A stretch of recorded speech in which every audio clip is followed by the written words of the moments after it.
Orders of the day. Order du jour. Government orders, government business, le leader du gouvernement à la Chambre. The Government House Leader Economic Statement. Mr. O'Connor, seconded by Mr. Nicholson, moves that this House take note of the economic and fiscal statement tabled in the House on November 27, 2008. Débat. Debate. Secretary to the Minister of Finance. Well, thank you, Mr. Speaker, and as many have done before me in this new Parliament, I would first of all like to welcome all members back and express my gratitude to my constituents for providing me the honour to serve them for another term. Mr. Speaker, we all know that this is a job that carries great responsibilities, and I am so terribly honoured to be able to stand in this House and represent the great people of the riding of McLeod. And I must once again remind all honourable members that I will argue with any member in this House that the riding of McLeod is one of the most beautiful ridings in this entire country. And I'm sure I've excited others to debate that. But we do have some of the most beautiful country. And in this election this fall, I had the opportunity to travel around, visit most communities, and we have about 25 different communities in that riding, and visit with a tremendous amount of people and view some incredible scenery, Mr. Speaker. And I would invite you and all honourable colleagues to come visit the beautiful riding of McLeod. I couldn't have accomplished this task without many volunteers. Those that work tirelessly, hours and hours on the phones, driving, door knocking, answering calls, answering questions, connecting constituents with me so I could talk with them on a one-to-one basis. Those volunteers are what makes democracy work in this country, and a great thank you to those people. Also, Mr. Speaker, I do need to acknowledge the patience and understanding of my good wife, Sandy. It's only because of her support that I can be here to serve the constituents of McLeod. I thank her for her support and also the support of my family, which actually, Mr. Speaker, was enlarged this summer as my son got married, and now we have 2 new grandchildren. So we now have a full family, a complement of 4 grandchildren, and of that, Mr. Speaker, we're very proud. I just wanted to share that with you because I know how important children are to you, Mr. Speaker.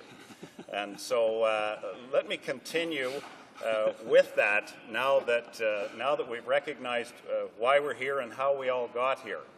Mr. Speaker, I am pleased to highlight the economic and fiscal statement that gave Canadians a clear update of the economic and fiscal situation. And Mr. Speaker, I might pause here for a moment to remind honourable members that this was not a budget. The budget will be coming early in 2009. And a budget is where we lay out the projected incomes and the projected expenditures for this government. And it seems to me that the opposition got their hopes so high that there was going to be some spending that they could criticize. There wasn't that, Mr. Speaker. In fact, we did not set that expectation. We said that we would bring Canadians up to date on where the economy is now. And, Mr. Speaker, we did that. Here in Canada and around the world, these are difficult times that require difficult choices. Our Conservative government has responded to this challenge by taking decisive actions to restrain spending, to protect Canada's hard-won fiscal advantage and reinforce the stability of our financial system. Today, I would like to briefly review some of the statement's key measures and how they will help this country weather the period of global economic uncertainty. Mr. Speaker, let me begin by looking back for a moment. Long before many countries responded to the deepening financial crisis, Canada acted early and decisively. No one could ever have predicted the rapid decline in world markets in the last several weeks. The scale is stunning in both its depth and breadth. And nowhere is that more evident than in the carnage we see amongst global financial institutions. The jaw-dropping list of such institutions acquired, bailed out, converted, failed, or nationalized in September and October alone demonstrates that.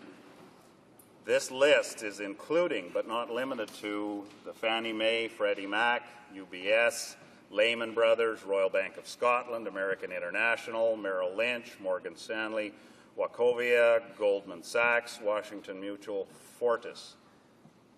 A once very impressive list, Mr. Speaker, but a troubling list now. Our government was well aware that difficult times may be ahead when the Finance Minister presented the 2007 economic statement. At that time, we made choices to help put Canada in a stronger economic position. Choices to lower the tax burden on Canadian families and on businesses in a significant way, with preemptive and aggressive tax cut from businesses, personal, and consumption. Nearly $60 billion worth. As BMO economist Doug Porter noted earlier this year, and I quote, "The 2007 economic statement was brilliantly timed. Just as the economy was running into serious heavy weather, we had some serious fiscal stimulus," end quote. Or as the University of Toronto's Institute for Policy Analysis observed, and I quote, "Helping offset the weakness in Canada will be fortuitous injection of stimulus from the tax cuts announced in the 2007 economic statement," end quote. Clearly, we took decisive action long before other countries did. Indeed, we now see the UK, just this week, taking the action that we took last year, reducing consumption taxes, the UK equivalent of the GST, which is their VAT or their value-added tax. Just this week, Mr. Speaker, they dropped it by 1.5%. But I might note, they only dropped it temporarily, whereas we dropped our 2% in our GST over a 2-year period permanently. Why did they follow our lead? Listen to the words of the Labour Chancellor of the Exchequer in the UK just a few days ago when he announced these measures, and I quote, "We need to take action to put money into the economy immediately. The best and fairest approach is a measure which will help everyone to deliver a much-needed extra injection of spending into the economy right now. I therefore propose to cut the value-added tax. It will make goods and services cheaper, and by encouraging spending will help stimulate growth," end quote. For the opposition that has opposed, mocked, and derided our GST cut, I ask them to reflect on those words. However, while our preemptive actions gave us an early advantage, these measures did not insulate us completely from the rest of the world. Unfortunately for all of us, global conditions have continued to deteriorate. That is why, for example, that we have had to take further extraordinary steps in the financial sector to respond to global credit crunch originated outside our border, yet which threatened to engulf us if we failed to act. And act we did. We acted to maintain the availability of longer-term credit with the purchase of mortgage pools through Canada Mortgage and Housing Corporation. This innovative measure is allowing Canadian financial institutions to continue lending to consumers, to home buyers and businesses at an affordable cost. We also created the Canadian Lenders Assurance Facility. This offers insurance on a temporary basis on wholesale term borrowing by Canadian financial institutions. This backstop, offered on a commercial basis at no cost to taxpayers, I might add, ensures that our financial institutions are not at a competitive disadvantage internationally. Our recent measures have received widespread praise. As the Globe and Mail declared, quote, "Unlike most jurisdictions, Canada is ensuring liquidity in financial services without taxpayers footing the bill. This helps restore trust. It also encourages competition in financial services. It keeps Canadian financial institutions competitive with their global peers. It doesn't involve billions of dollars in bailout money. It's just smart policy," end quote. We've also increased the borrowing authority of the Export Development Canada and the Business Development Bank of Canada to provide more lending choices for Canadian businesses. We announced new rules for government-guaranteed mortgages this summer to prevent a U.S.-style housing bubble, and these rules are in place today. Faced with threats outside our borders, we answered with leadership from within. The result is among the best fiscal positions of the G7 countries, a fact underlined by an OECD report released just this week that showed that while global growth will be lower in the coming year, Canada will lead the way in the recovery, with the strongest growth among G7 countries in 2010. Unfortunately, Canada is clearly not immune to the ongoing financial crisis and to the weakening economy in the United States and elsewhere. And that brings me to the economic and fiscal statement. Its measures build on the strong foundation of this government's action over the last year and point the way to the additional activities we will take shortly. Mr. Speaker, allow me to cite a few examples of its key initiatives, which focus on maintaining strong fiscal and financial management. The government is firmly committed to manage spending responsibly. For example, the economic and fiscal statement includes a commitment to eliminate the taxpayer subsidy for politicians and their parties.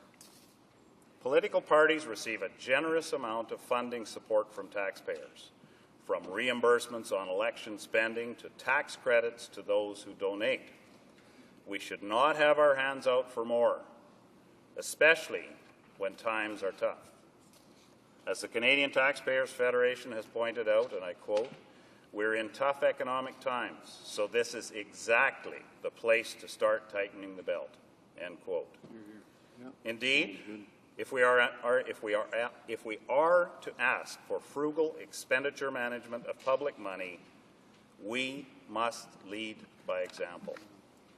My colleagues in the House, like the member for Markham-Unionville, who have said just this week, Mr. Speaker, and I quote, "I do think that ordinary Canadians are having a difficult time, so I think we should set an example and tighten our belts. I personally favor that, and I suspect most of my colleagues would too," end quote. And we thank the honourable member for Markham-Unionville for reflecting early on that this is a good move. My honourable colleagues should put the money where their mouth is and support this measure. In absence of that, it's clear the opposition has just been sweeping empty rhetoric about showing little understanding of the plight of Canadians. We're also pledging to ensure sustainable federal public sector wage rates and modernize the pay equity regime. The government is committed to ensuring effective management of taxpayers' dollars and is taking concrete actions to keep spending growth at a sustainable track. As part of the new expenditure management system, the government is continuing strategic reviews of departmental spending. In the statement, we have recorded an estimated amount of savings from the round of reviews that is currently underway. Mr. Speaker, I would like to turn now and consider some of the statement's provisions that address transfers to the provinces. The government is committed to ensuring the continued growth of federal transfers in a way that is fiscally responsible and yet sensitive to the volatile global economic environment. The equalization program will be adjusted within the principle-based structure set out in Budget 2007 by putting it in on a growth path that is in line with the growth of the economy. Major transfers will continue to grow. The Canada Health transfer will grow at 6% a year, and the Canada Social transfer will grow at 3% a year. Mr. Speaker, across Canada, manufacturers and their employees have faced significant challenges in recent years, challenges that have been amplified by the turbulence in the financial markets. Make no mistake, the government will continue to implement its plan Advantage Canada. Particularly, our commitment to building a competitive advantage for Canadian businesses, including those in the manufacturing sector, and securing the prosperity of Canadians. To that end, the government will provide a total of $700 million in additional capital to Export Development Canada and the Business Development Bank of Canada to expand their credit capacity by up to $3 billion and to enable the introduction of new products to better serve the needs of Canadian businesses during a period of constrained credit availability. In addition, going forward, the government will continue to look at additional fiscal stimulus measures that will contribute to a more viable and competitive manufacturing sector. The Canadian manufacturers and exporters heralded these announcements as, and I quote, "good measures." The government recognizes that liquidity is a major concern for manufacturers and exporters in every sector across Canada, end quote. Our Conservative government is also creating a competitive tax environment through broad-based tax reductions that support job creation. They support growth, and they support investment in all sectors of the economy, including manufacturing and processing. In addition, tariffs on imported machinery and equipment will be eliminated as soon as possible in order to encourage capital investment and increased efficiency in our manufacturing sector. Government's actions in support of manufacturing will also benefit the automotive sector, and in particular the automotive parts industry. For example, the government has committed to provide additional funding for the Automotive Innovation Fund to support investments in the long-term viability of the automotive sector. We are also open to the possibility of providing further assistance to the automotive sector. The situation is fast-moving, and the Minister of Industry is engaged in discussions with the automotive companies and is monitoring developments in the United States. Seniors are understandably concerned about the impact of the sharp decline in markets on their retirement savings, and in particular, their registered retirement income funds. We have listened, Mr. Speaker, and we have supported them in the past. Supported them by raising the age limit for converting a registered retirement savings plan to a RIF from the age of 69 to 71. Which, by the way, Mr. Speaker, you will note, and I'm sure you will recall from that particular vote, the Liberals and the NDP voted against. We're doing so again by addressing their concerns about the drop in the market value of their assets and the worries that their assets in RIFs must be sold to meet withdrawal requirements. In yesterday's statement, the Finance Minister also proposed a one-time change that will allow RIF holders to reduce their required minimum withdrawal by 25% this tax year. That would mean, Mr. Speaker, that an individual otherwise required to withdraw $10,000 from their RIF in 2008 would see that required withdrawal reduced to $7,500. Mr. Speaker, let me now turn to consider the statement's measures to accelerate infrastructure spending. In Budget 2007, the government announced a 7-year, $33 billion plan to boost Canada's public infrastructure. As a result, the amount of federal funding available to provinces, territories, and municipalities for infrastructure projects is forecast to hit a record of $6 billion in 2009 and 10. double what was spent in 07-08. We need to accelerate this activity. This will provide a significant stimulus to the economy and improve infrastructure that is vital to improving our long-term economic performance. We are working with the provinces and the territories to expedite infrastructure projects and accelerate the uptake of federal funding, as well as addressing regulatory and administrative barriers that slow down project implementation. While the government has already taken major actions to strengthen and preserve the competitiveness of Canada's world-leading financial sector, this statement takes further measures such as support to the financial system in extraordinary circumstances, provide solvency funding relief for federally regulated private pension plans, and enhance credit availability through Crown agencies for Canadian businesses affected by the global credit crisis. In addition, the government will consult with provinces and Canadians to develop responses to short-term economic issues while continuing to implement its long-term economic plan.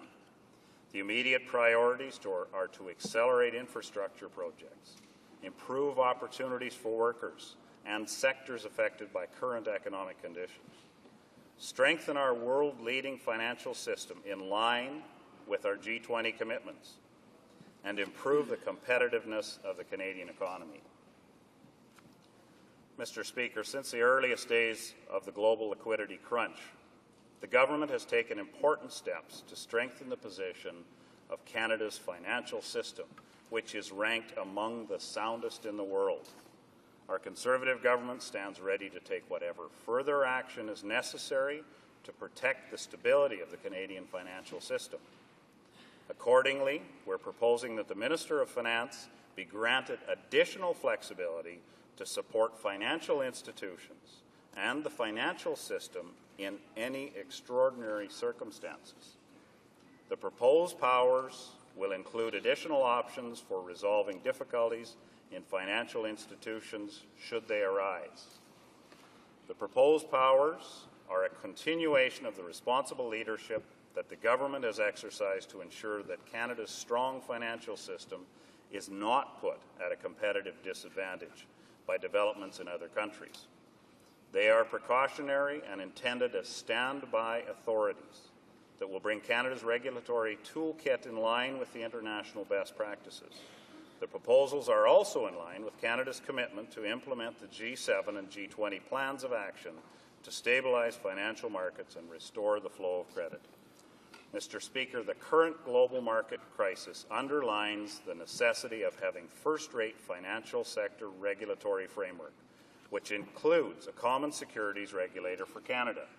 Our current system of 13 regulators is far too cumbersome and unwieldy to provide the decisive, quick response that is often necessary. Indeed, in the words of the recent Montreal Gazette editorial, and I quote, "Recent convulsions in financial markets signal more than ever that sophisticated understanding of markets and their practices are utterly essential. At a time when the world's main governments and institutions can't keep up with global markets, it's ludicrous that Canada speaks with 13 voices," end quote. The benefits, Mr. Speaker, of a common securities regulator will include greater efficiency, stronger enforcement, clearer accountability. Mr. Speaker, I see that my time is up. I had so many more positive things to say about this statement, but I appreciate that there's many other members on both sides of this House that want to stand and support this statement. Thank you. Well, the Honourable Parliamentary Secretary, of course, will have some time to respond to questions and comments. And I call on the Honourable Member for Markham Unionville at the moment to pose a question or make a comment. Well, thank you very much, Mr. Speaker. And I noted that my honourable colleague over there quoted with some enthusiasm economist Douglas Porter, who seemed to support his case many, many months ago. So I can't help but note that Douglas Porter, the same Douglas Porter economist, was quoted in the press today. And what did he say? I quote, "On balance, the fiscal update is quite the opposite of supporting growth. Under the current circumstances, it's unusual, to say the least, given that almost every other major country in the world is moving to stimulate the economy. End of quote. So this same Douglas Porter, so approvingly quoted from months ago by the parliamentary secretary, is saying today that these measures yesterday are not what we need because they do not promote growth. And when the parliamentary secretary speaks of past measures that stimulate the economy, I could say the Liberal $100 billion tax cut of 2000 is still stimulating the economy. The measures of 2005 are stimulating the economy. But it's totally irrelevant because the issue is the economy today. And the Canadian economy is in trouble today. And the OECD says we will have 250,000 more unemployed Canadians in 2010, and yet the government did nothing. Zero fiscal stimulus yesterday, moved in the wrong direction through cuts. So my question is, why is Canada almost unique in the world when other countries are stimulating their economy by tens or hundreds of billions of dollars? Why does this government think it's the right time at this moment of crisis to enact cuts? The Honourable Parliamentary Secretary to the Minister of Finance. Well, Mr. Speaker, there was quite a bit in that statement. Not all factual, of course. Speaking of changing one's mind, troubling economic times. And Mr. Speaker, that's leadership. We saw leadership in the fall economic update of last year with preemptive moves, and I'll get back to that to address the honourable member's question. But when the Prime Minister warned Canadians with great leadership capabilities, he wasn't trying to frighten Canadians, as the opposition members are trying to do, gleefully gloating that we're losing jobs, gleefully gloating that other economies are in trouble. Mr. Speaker, we should not take pleasure in economic turmoil around the world. Mr. Speaker, this government is trying to do its best to not frighten Canadians.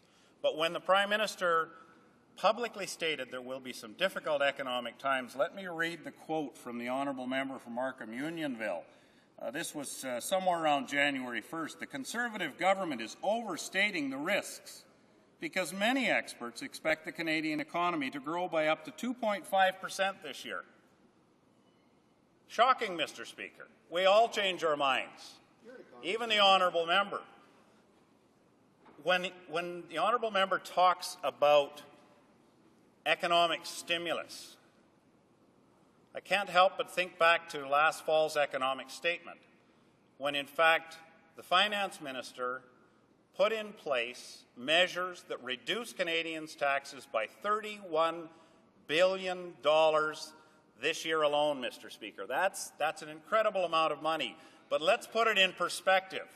When the honourable member mentions that it's a pittance compared to other countries, the IMF is encouraging all countries to provide an economic stimulus of somewhere in the neighbourhood of 2%. Mr. Speaker, if you do the simple math, the $31 billion that we left in Canadians' pockets, that we didn't take to bring to Ottawa as play money, as March Madness money that some of the former Liberal governments did, we left that in Canadians' pockets and let them decide what to do with it. That $31 billion, Mr. Speaker, is 2% of our gross domestic product. We did that a year ago, Mr. Speaker, and we would have loved to have had the support of the opposition parties at that time, but we also encouraged them to support this. Mr. Speaker, this is not a budget. The opposition should not misconstrue this to be a budget. And I know they're disappointed. I know they're expecting spending that they could criticize, because if we offered incentives to some industries, I'm sure they would have found a way to criticize that too. Mr. Speaker, we will get to that. But as the industry minister stated in this House several times this week, we will not put money into an industry until we understand that that is the best use of taxpayers' dollars, that it is coordinated with whatever our largest customer, that being the United States, is going to do in that same sector. Or we could lose all those taxpayers' dollars. And I know that may not be that important to that side, but Mr. Speaker, that's incredibly important to us. That's why we've put in measures in here to show leadership from this party. We're encouraging leadership from all members of this House to cut back on our spending as members of Parliament, our spending as, in our own budgets. In fact, we're planning on legislating caps on wage increases to the public sector, and our Treasury Board Minister will speak to that later today in more detail. But, Mr. Speaker, that's leadership. That's the kind of leadership that elected this Prime Minister to lead this country. And we expect nothing less out of the opposition than support in a difficult economic situation. Let's not play partisan politics with Canadians' futures, Mr. Speaker.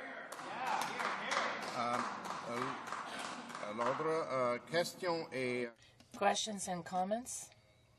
The Honourable Member for Verchères, Les Patriotes. Thank you, Mr. Speaker. My colleague opposite said that this was not a budget. Well, it's not an economic update either. It's a smokescreen. It's a smokescreen to hide the inaction of this government. The fact that this government has not taken into account the economic crisis that is threatening us. Of course, at the start of the economic update, we were given an update on the situation throughout the world. However, when you really look at the details of what the government is saying, and here I refer to the Minister of Finance, we don't find that there's anything for us. This government said that it was prepared to listen to the opposition, to listen to interesting proposals. They said this throughout the week. The government seemed to be looking at the Bloc's rigorous action plan that would create wealth, would create the dynamics needed, which would help the manufacturing and forestry sectors, families, workers. Well, this economic statement doesn't take into account this at all. All it contains is a conservative ideology that wants to gag all the opposition parties, gag the unions, gag women. That's all we find in this economic update. And my question is very simple to the member opposite. Can he tell us why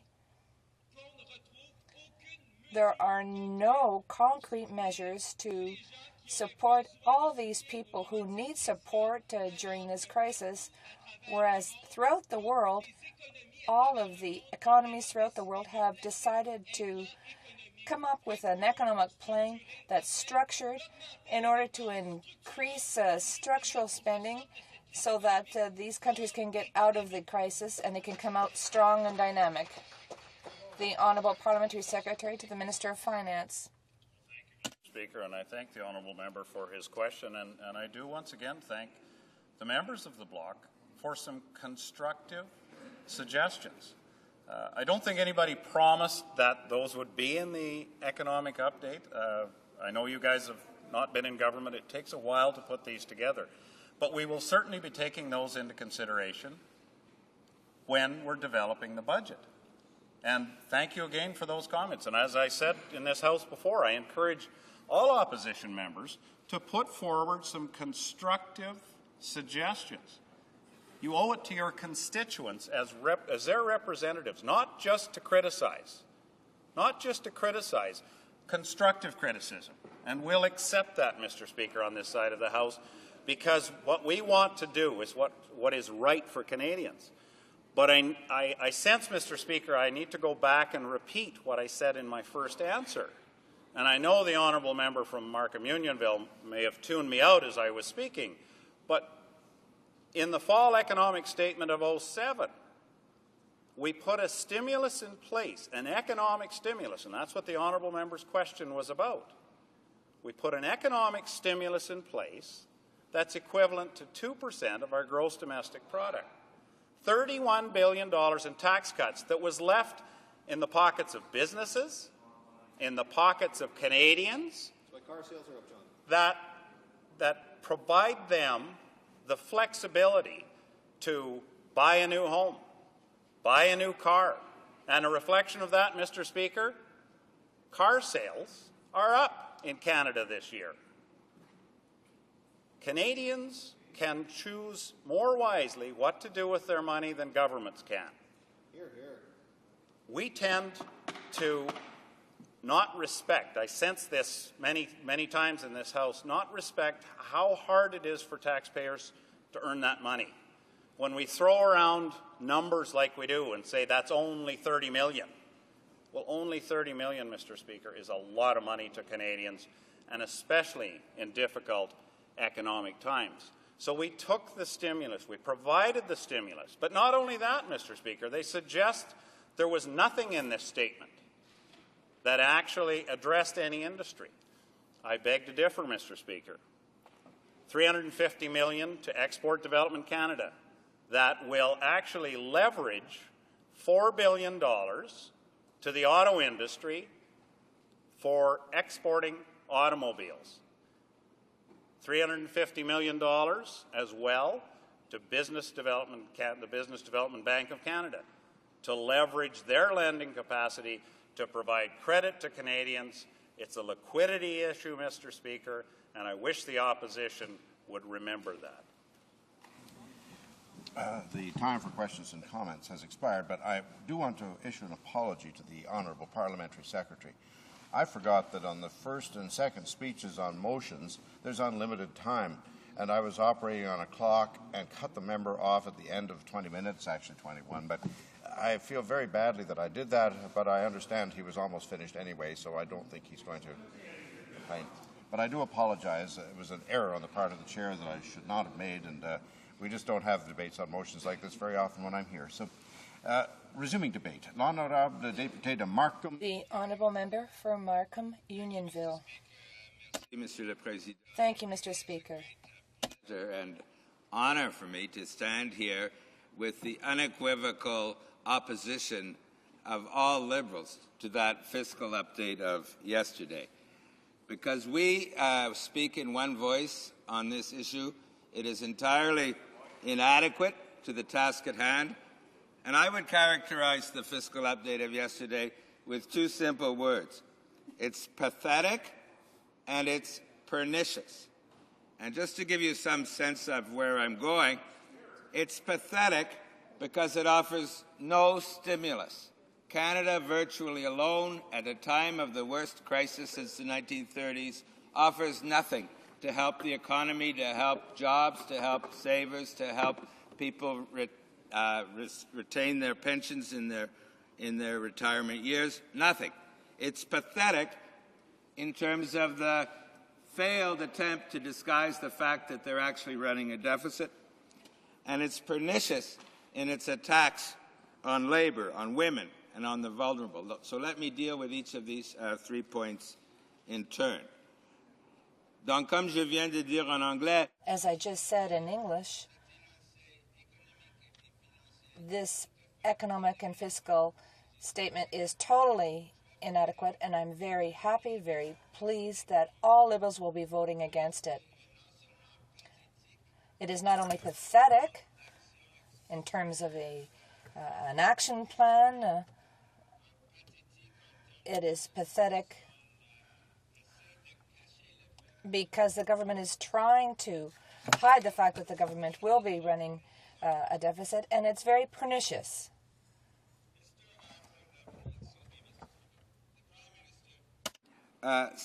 Sometimes he speaks like Roosevelt and he acts like Calvin Coolidge or R.B. Bennett. He made some comments that we'd understood the lessons of the 1930s.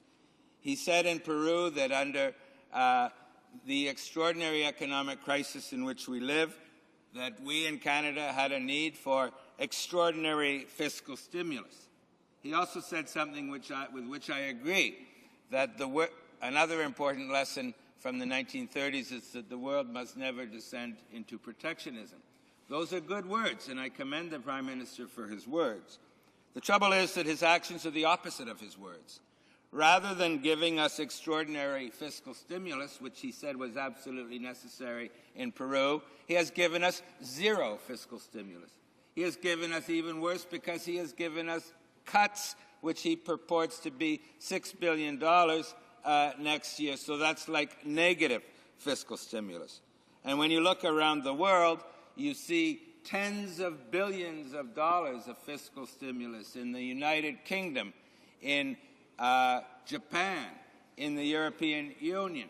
You see hundreds of billions of dollars of fiscal stimulus in the United States and in China. And in Canada, whose Prime Minister talks about the need for extraordinary fiscal stimulus, you see nothing at all, or worse than that, you see cuts and no stimulus. So does he not understand that the Canadian economy is on the edge of the worst crisis since the 1930s, that the OECD predicts we will have 250,000 more unemployed people between now and 2010? Does he think it's not important that the government act to help those unemployed people, to help critical industries that are in deep trouble and require urgent attention, to help Canadian savers and pensioners who have deep concerns about the ability to live out their retirement in dignity? I could go on. There are so many things, but he does nothing. Now, let me deal with two of their excuses. He talks about past stimulus, but that's irrelevant. Other countries have given stimulus in the past. When we were the government, we gave fiscal stimulus in 2005 and 2000. The point is that the world needs stimulus now, and the fact that the government had some measures some years ago, obviously it hasn't done the job, or else we wouldn't be in a so-called technical recession. We wouldn't be heading for 250,000 more unemployed people. So obviously whatever their government did in the past, whatever our government did in the past in terms of tax reductions, is inadequate to the task at hand facing the economy of Canada today. And that is why countries like Britain and United States and virtually every country in Canada understand that we're in this economic crisis and therefore take action, and this government has taken zero action. And why should we believe that they will give us a major stimulus in February or March or even late January? First of all, why did they wait? The sooner they act, the better. President-elect Obama isn't even in office yet, and he has in place an economic plan. Other countries, and I've named them, China, Britain, France, Japan, have already acted. This government has been in office 3 years, approximately. So it has had plenty of time to put forward action plan. And yet it has done nothing, and it tells us to wait 2 months or 3 months, and eventually it might get the job done.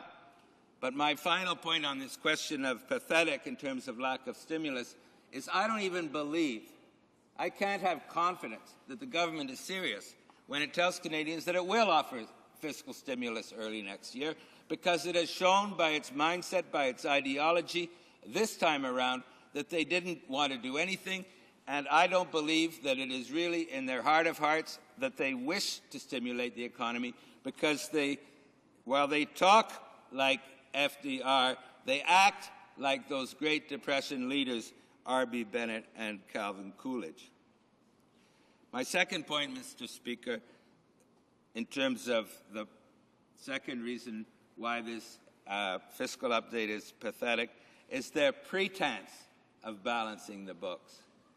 Ils prétendent qu'ils... They claim that they don't have a deficit, but as Jeffrey Simpson said this morning in the Globe and Mail, there is no economist in the country who truly believes that this government will have a surplus next year. It is not credible. There are many reasons why it's not credible. First of all, they're far too optimistic in terms of their suppositions and assumptions about the growth of the economy. In their opinion, according to economists a month or two ago, and the situation has changed, it has deteriorated since that time, according to the government, we will have modest growth next year, whereas a recent report from the OECD says that there will be negative growth of 0.5%, which is an enormous difference in terms of the deficit. So the government is sponsoring a lot of economists, but they're far too optimistic and unrealistic about their assumptions regarding the future performance of Canada's economy. And the second point, this is that old Mike Harris trick, asset sales. They have $10 billion over 5 years in asset sales in terms of including $2.3 billion this year. But when we were in the lockup yesterday, Mr. Speaker, and we asked the finance officials for a list, well, they said there was no list. So this is an old Mike Harris trick. And they were caught out in 2003 in Ontario when they were running on a balanced budget. They lost the election. Dalton McGuinty called in the auditor and found that they were in fact running, I think it was a $7 billion deficit. And part of the reason for that deficit was fraudulent accounting on the subject of asset sales. So this finance minister was from that same gang. I don't believe for 1 minute that he has seriously confirmed asset sales of that magnitude. I think he just put his finger in the air, chose the number that would show a balanced budget, and that's his number for asset sales. And let me make one other point on that. When we were government, we did not record 1 penny in the budget of asset sales until we saw the money. We had to actually get the money before it was recorded in the budget as a sale. This government, not only have they not received the money, they don't even have a clue which assets they plan to sell. And so, Mr. Speaker, for at least these two reasons, and there are many others, this pretense that the government's going to balance its books next year is totally without foundation. And finally, Mr. Speaker, the budget is pernicious. It's enough to be pathetic. Pathetic's pretty bad. But if you're pathetic and pernicious, that's even worse. It's mean-spirited. And let me just give you a few examples. They needlessly attack labor. Just days after public sector unions accepted a very modest wage settlement, the government felt the need to ban strikes in the public sector. Well, just days after the public sector union had accepted a multi-year wage settlement, why do you have to ban strikes? Unless you have a mean-spirited streak in your thinking, which I think is characteristic of this government. And why do they have to attack women and pay equity? Again, this is a mean-spirited, pernicious, ideological attack on the principle of pay equity. And they also attack the vulnerable, les plus vulnérables. the most vulnerable in our society. The attack on pay equity is an example of that. They haven't told us what they're going to cut. They've told us they're going to cut lots and lots. They haven't told us what. So we have to go on their record. And their record from the last parliament is where they cut is where the people are most vulnerable, like literacy programs, like women's programs, like court challenges program. And so they haven't told us, but we will, I assure you, Mr. Speaker, be looking very attentively to where these cuts are, and we have a suspicion they will be directed one more time at the most vulnerable in Canadian society, and I assure you, Mr. Speaker, that we will be vigilant on that topic. And finally, while other governments are working in a spirit of solidarity between government parties, opposition parties, to tackle the world's worst economic crisis since the 1930s, when we see Mr. McCain, who lost the election to Barack Obama, meeting with Mr. Obama and asking how he can help to deal with the United States' worst economic crisis since the 1930s, would one not expect that the government would reach out to opposition parties in Canada's moment of economic crisis to see if we could not work together to produce a package that will help to support the Canadian economy at its moment of great difficulty? I would have thought that that's what happened in the United States. That's what's happening in many other countries around the world. And that would be normal to expect from a normal government in this country. But it's, in fact, this government has taken the precisely opposite approach through its attack on democracy, attack on all of the opposition political parties, just at the moment when parties need to work together for the good of the country.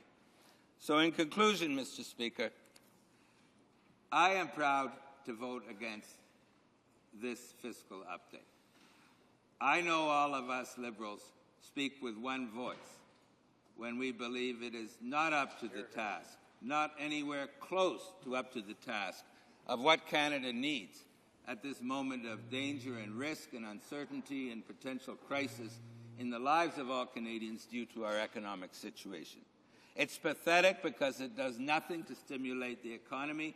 It crows about past actions which are now irrelevant. What's needed, everyone around the world agrees, is action now.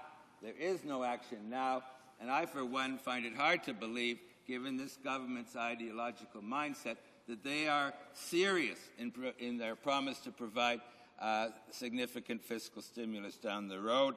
It's pathetic because every economist in the country knows that they are not telling the truth when they claim a balanced budget. Even the finance minister yesterday virtually acknowledged that he was wrong.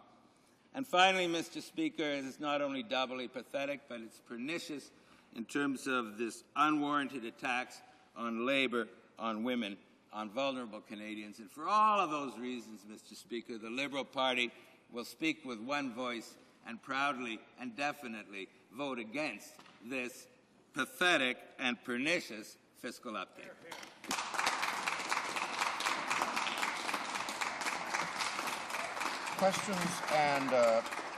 Questions and comments. The honourable member for Wetaskiwin.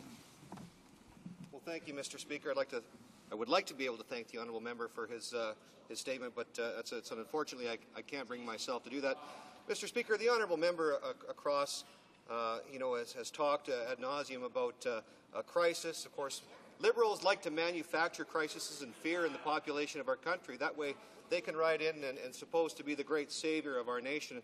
We all know that Liberals are only here in the best interest of Liberals. We saw that in the sponsorship scandal, enlightened to us by the Gomery inquiry, and now that they're running in fear from the proposal that if they can't steal money blindly from Canadians, now they can't even bring themselves to admit that in a time of economic instability, they can't cough up a little bit of money that would be going to political parties otherwise. But what I would really like to ask this member, he's talked about vulnerable groups. Well, vulnerable groups, one of the most vulnerable groups in our society are Canadian seniors. And in this economic statement, we've offered an opportunity for all parties in this House to stand up with one voice and say, you know what, we're going to help seniors with their RIFs so that they can keep more of their hard-earned money. And he is only too happy, Mr. Speaker, to stand with a united voice and slap seniors in the face when they need an opportunity to keep their hard-earned money in this global economic situation. So I ask this honourable member, how can he justify that to his constituents? Honourable member for Markham Unionville.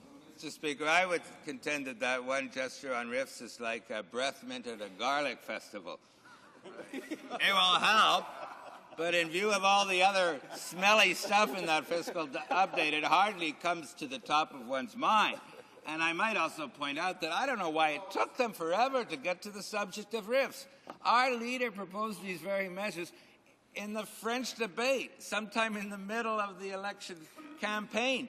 And all of these seniors groups like CARP and others have been pushing this. Every opposition party has been pushing it, and the government stonewalled. So eventually, we dragged them to a modest measure. So I guess I have to congratulate them, given the odiousness of the rest of the package, that at least we have one little piece of mint in a garlic festival. Thank you.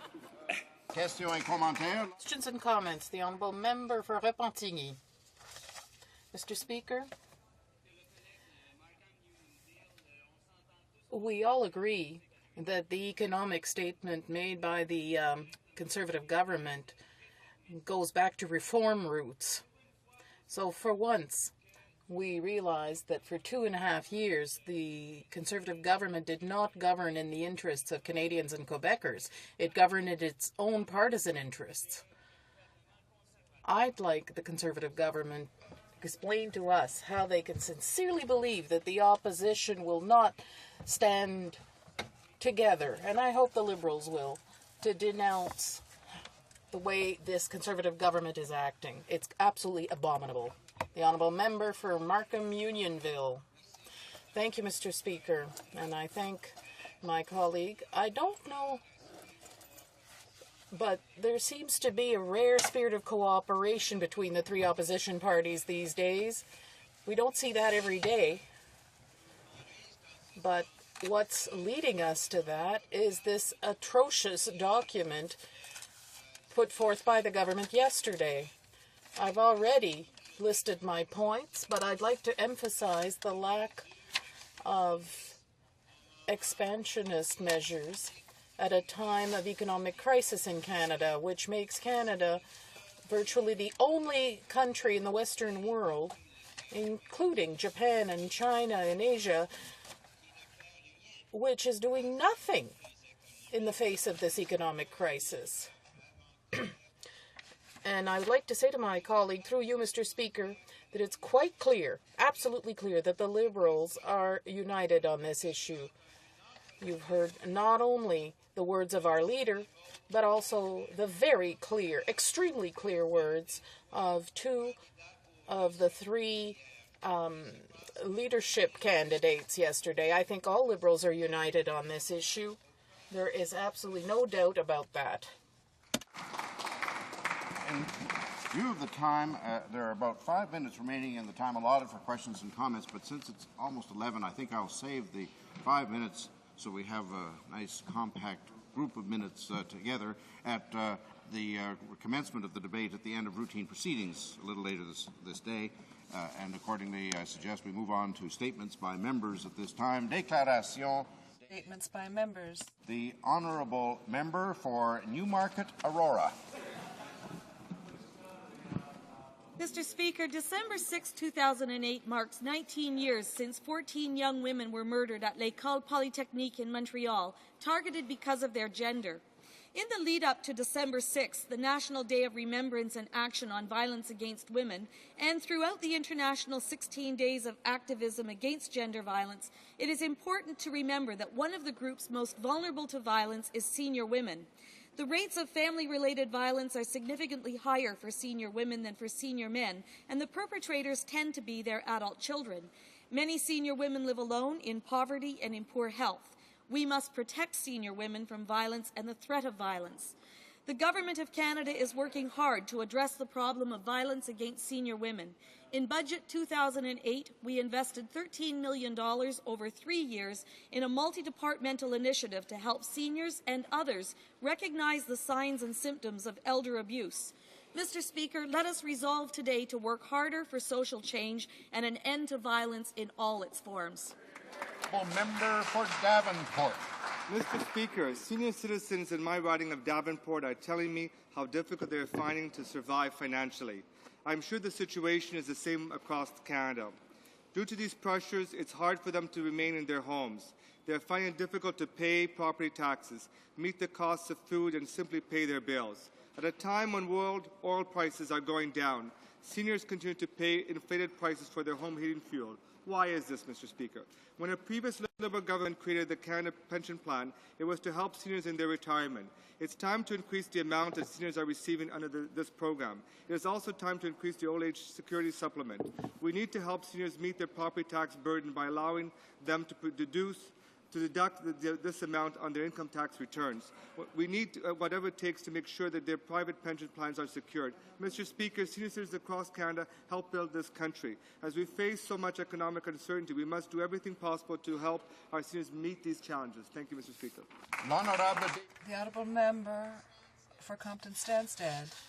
A few weeks before Christmas, 120 workers from Bow Group in Granby will be laid off for an indeterminate period of time. Some 40 workers will also be affected by the closing down of Sonoco. The entire manufacturing sector in the Montérégie region, and particularly its thousands of workers, are in jeopardy because of the current economic debacle. Instead of having a complete plan to help these families and the hundreds of workers who are threatened by job losses, the government, the Conservative government, brings out an ideological statement that has no measures to face the crisis. This government will do nothing to help the economy and give it a little breathing room.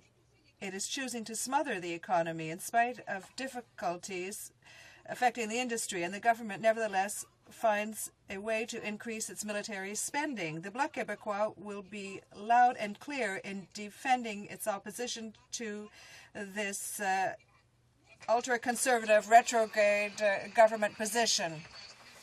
Mr. Speaker, this government's latest ideological push is signing a so-called free trade agreement with Colombia. This, despite very clear directions from the Standing Committee on International Trade, despite major concerns from human rights organizations, despite a compelling case made by labor activists, peasants, farmers, indigenous peoples, churches, journalists, and all those working to stop the appalling death toll in Colombia.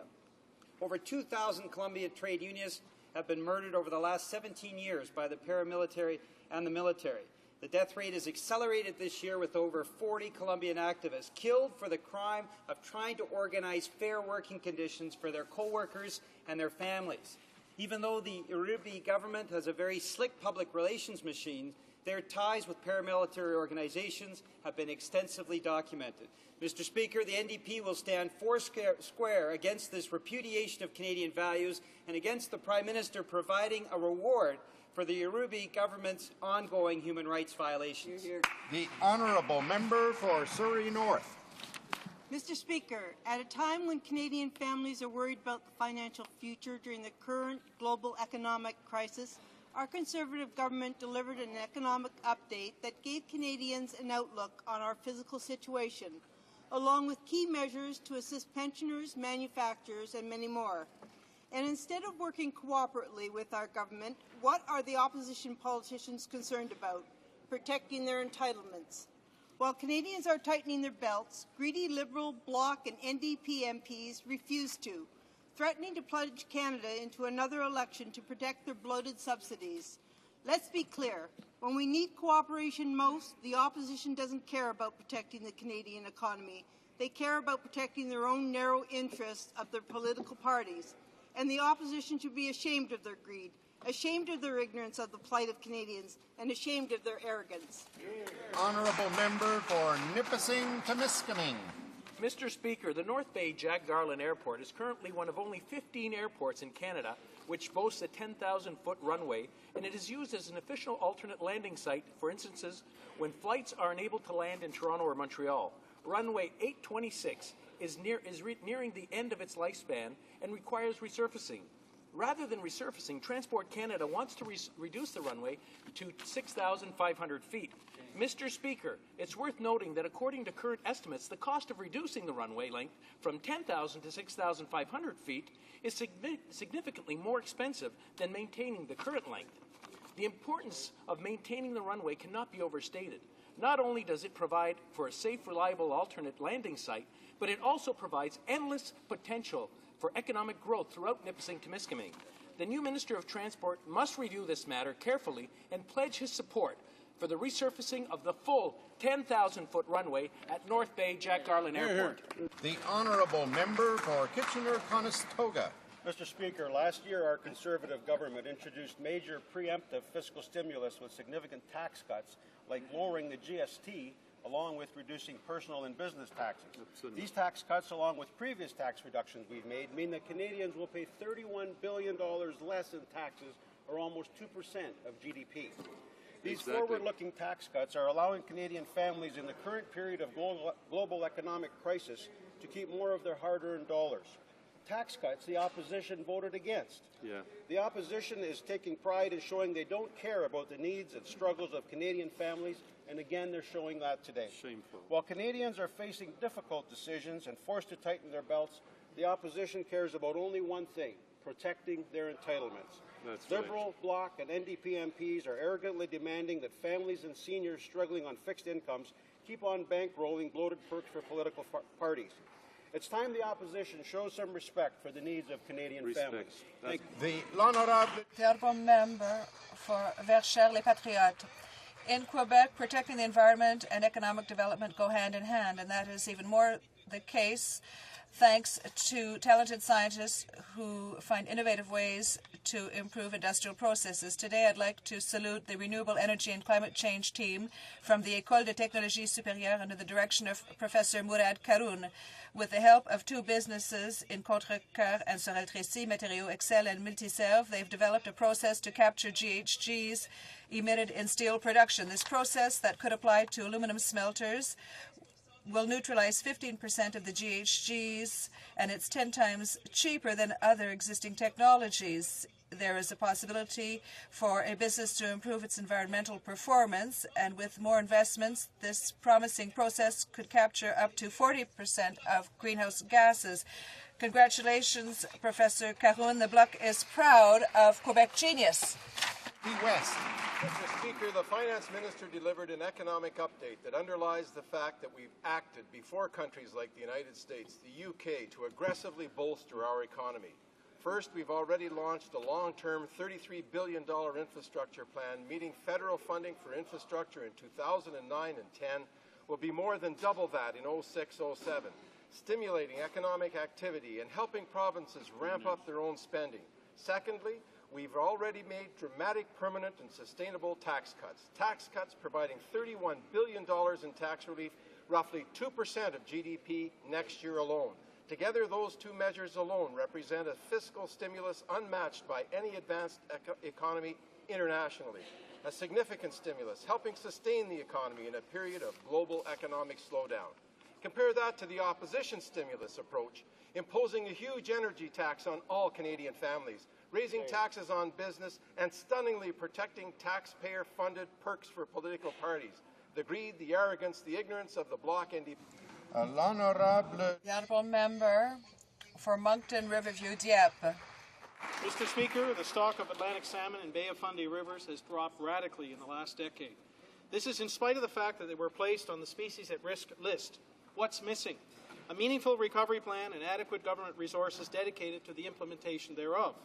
The Department of Fisheries and Oceans has held a number of public consultations, but there is still no plan to protect Atlantic salmon. Mr. Speaker, I hope that the government will make available the same resources to protect Atlantic salmon that they have for Pacific salmon. One species of salmon is just as worthy of protection as the other. Fishing buddy, hockey, and football teammate Bill Taylor and the Atlantic Salmon Federation, which he heads, have raised awareness and money to put what should be government initiatives in place. This government should not back out of protecting one of Canada's most precious natural resources. This government cannot back out of doing its job. L'honorable député. Honourable member for Lotbinière, Chute-la-Chaudière.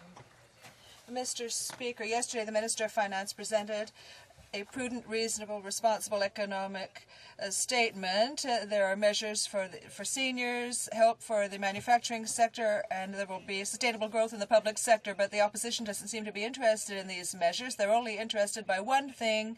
They want to live off the taxpayers. We don't have the same vision. We feel that taxpayers' money should remain in the pockets of the taxpayers. If the opposition doesn't support this government, it's for only one reason. It's for their own interests. And I hope that the opposition will be concerned about our families, our businesses, our workers, and support these measures that we are introducing. Otherwise, the only victims of their decision will be Canadians who are hard-working and work hard for their money.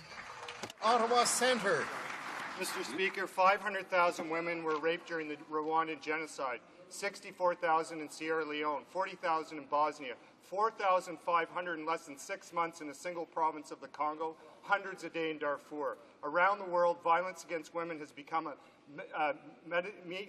immediate act of war.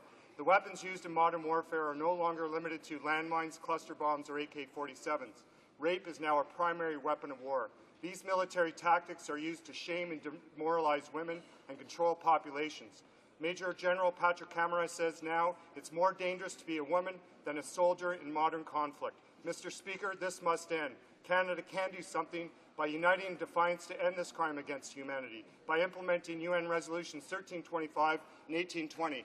Stop rape now. The honourable member for South Shore, St. Margaret's. Thank you, Mr. Speaker. Mr. Speaker, while the Conservative government has been continually working to protect the Canadian economy from the current global economic storm, the opposition cartel of the separatist bloc, the socialist NDP, and the tax and spend Liberals are plotting behind closed doors to protect their political perks.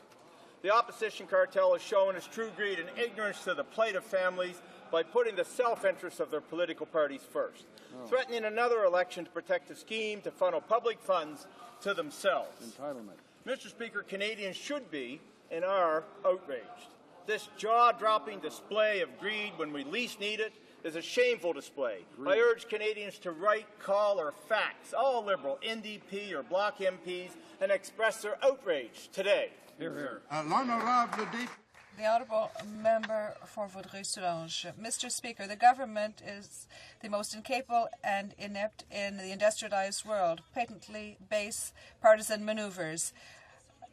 The least that we can say is that there are no shortage of words today to express the indignation that is being felt after the economic update by this government that is blinded by its ultra-conservative ideology. In difficult economic times, observers have said that the worst thing to do is to reduce government spending, not to mention trying to capitalize on the current crisis so that citizens will swallow its reform agenda. The government is attacking workers, it's attacking women, it's attacking businesses, it's attacking regions, it's attacking Quebec. They said they were ready to cooperate, but the government is far from acknowledging that in Quebec, 78% of the voters rejected their ideology last October 14th. Mr. Speaker, the Bloc Québécois will stand against this ideological statement. The Honourable Member for Westmount Ville-Marie. Yesterday, one of my constituents contacted me to express concern about a relative who was currently in Thailand and who was unable to leave the country due to the closing down of the country's international airports. Mr. Speaker, as you know, Thailand is currently experiencing unrest, and there is concern that this unrest could escalate into something more serious, particularly if the military intervenes. At the present time, foreign visitors, including Canadians, have been instructed to remain at their hotels until further notice. Mr. Speaker, I know that the friends and relatives of all Canadians currently in Thailand are concerned about the fate of their loved ones. I would therefore urge this government to reassure them that their security and well-being is uppermost on its mind and that every possible consular service available is being provided to them. I would also hope, Mr. Speaker, that contingency plans are being seriously considered should it become necessary to evacuate Canadians at some point. Finally, we need some information from this government in terms of the number of Canadians there and reassurance that Canada will work with the global community to end this unrest. The Honourable Member for Medicine Hat. Thank you, Mr. Speaker. I would first like to thank the people of the Medicine Hat riding for electing me as their Member of Parliament and giving me the honour of representing them in this House. The opposition should be ashamed of itself. They have shown yet again that they are more interested in lining their own pockets in taking real action to our economy. Canadians elected a Conservative government to make difficult, prudent, and responsible choices that are necessary to get through the global economic crisis. While Canadians are cutting out coupons and saving every penny, the opposition is entitled to millions of taxpayer dollars for its own partisan purposes. This government believes in giving money back to Canadian families, workers, and business. That is exactly what we have been doing since 2006. It is outrageous that the opposition expects Canadians to make sacrifices when they won't make any themselves. We're leading this by example and tightening our own belts. It is time the opposition does the same. Hear, hear. Ordered. Oral questions. Questions orales.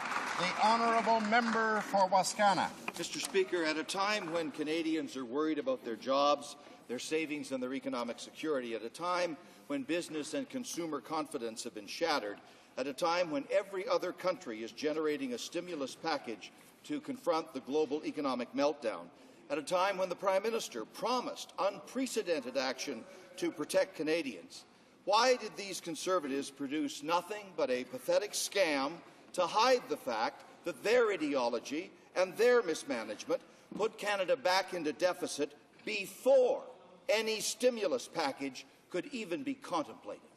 The Honourable Parliamentary Secretary to the Minister of Finance. Well, thank you, Mr. Speaker, and I'd like to thank the honourable member for his kind words of support.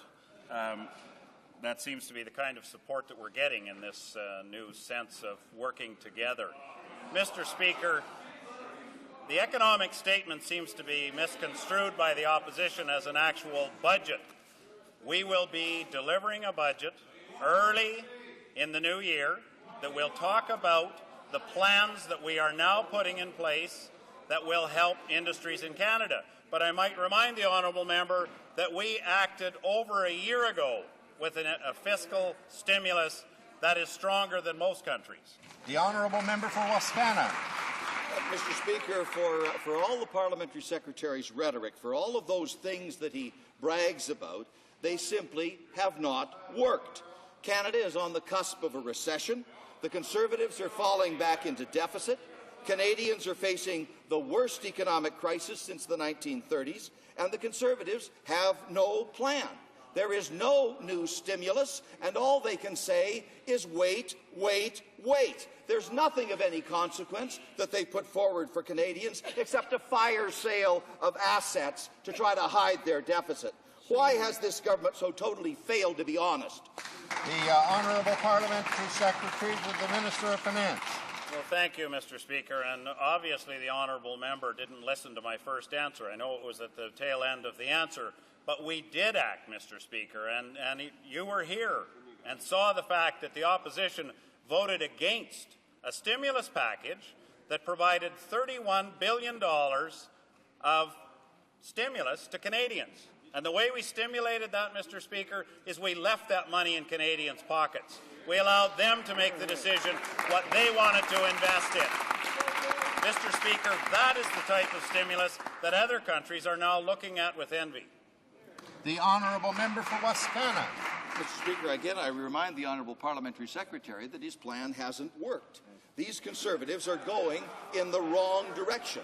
Instead of helping Canadians through the worst economic downturn in 75 years, they're picking scapegoats and trying to create victims. They're attacking women and pay equity and public servants and collective bargaining and programs and services that help the most vulnerable Canadians. They're engaged in a fire sale of assets. How will this vindictive, anti-stimulus attitude create or save one single Canadian job? Where is the hope? Where? The Honourable Parliamentary Secretary to the Minister Where of is the rhetoric, Finance. Mr. Speaker? They had lots of opportunity in 13 years to do that. Mr. Speaker, we are leading by example, Mr. Speaker, and obviously the opposition doesn't seem to think that they play a role in encouraging Canadians to be frugal, Mr. Speaker. We've put in place the fiscal stimulus that actually this year, has created a net job growth of $200,000. Mr. Speaker, the honourable member doesn't seem to understand that. The Honourable Member for Honoré Mercier. Order. Mr. Speaker, the government has gone through a surplus of $13 billion and put us in a deficit, but is trying to hide it. Trying to hide it because they're attacking our assets, the poor, the unemployed. Instead of investing, they're cutting. And they're doing the exact opposite of what everyone else is doing. Will the government finally recognize that they're on the wrong track and take changes and do so right now? The Honourable Parliamentary Secretary to the Minister of Finance. Allow me to first of all correct a statement that I misspoke before. It was 200,000 jobs, Mr. Speaker, and that's a lot more than $200,000, Mr. Speaker. But I'll tell you, Mr. Speaker, what we will not do is what the Liberal government did during the 90s. They downloaded all of those costs, cut transfer payments to the provinces. Mr. Speaker, health care is still suffering all across Canada. Social programs are still suffering. We're trying to rebuild those, Mr. Speaker. We wish that the opposition would help us rather than hinder us. The Honourable Member for Honoré Mercier. What is this update, Mr. Speaker? Nothing for workers, Nothing to stimulate the economy. Why? Because these are amateurs, and they've managed the funds irresponsibility. We're at the brink of a precipice, and they do nothing. And today, all Canadians are calling for action. If they're awake at the other side of the House, do they have any compassion? Can't they admit that they've made a mistake, say they're sorry, and change course right now? The Honourable Parliament Secretary to the Minister of Finance. Thank you, Mr. Speaker. And speaking of course, I think we are on the right course. That is evidenced by the fact that the United Kingdom earlier this week did exactly what we did in our fall economic statement of 2007. That's reducing their value-added tax. Mr. Speaker, that's exactly what this finance minister did. This Prime Minister is showing leadership. He spoke to us in year-end interviews, warning Canadians about this.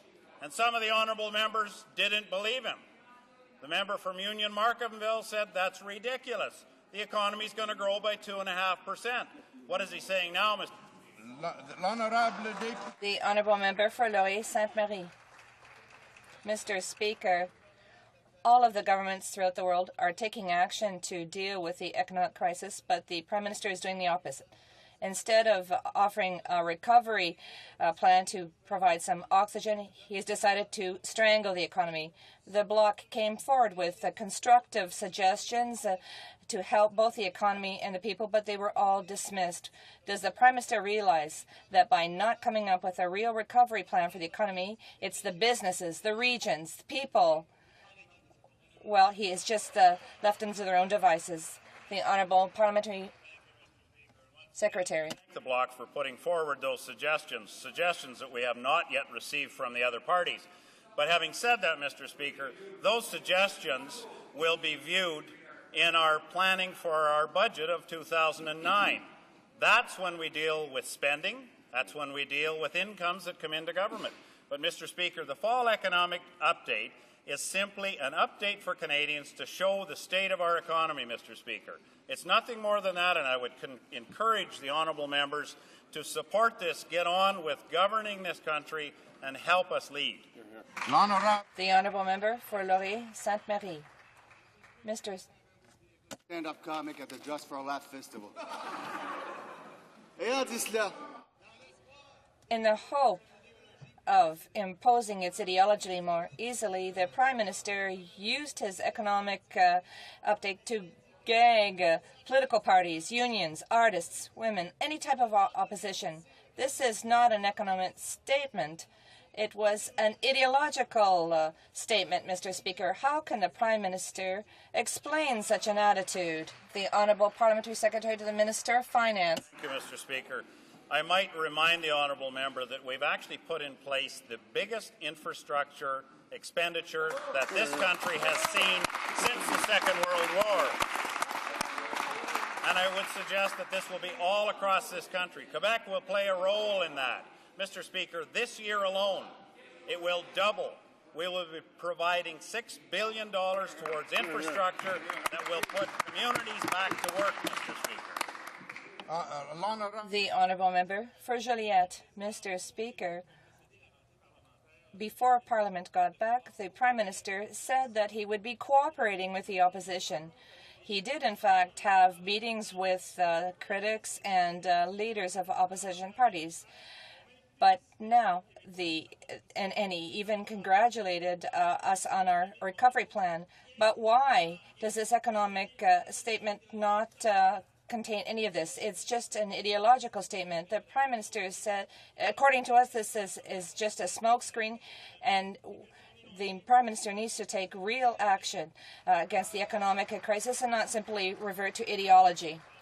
I don't know how many times I need to repeat this. The action has already been taken, despite the opposition, Mr. Speaker, who voted against it.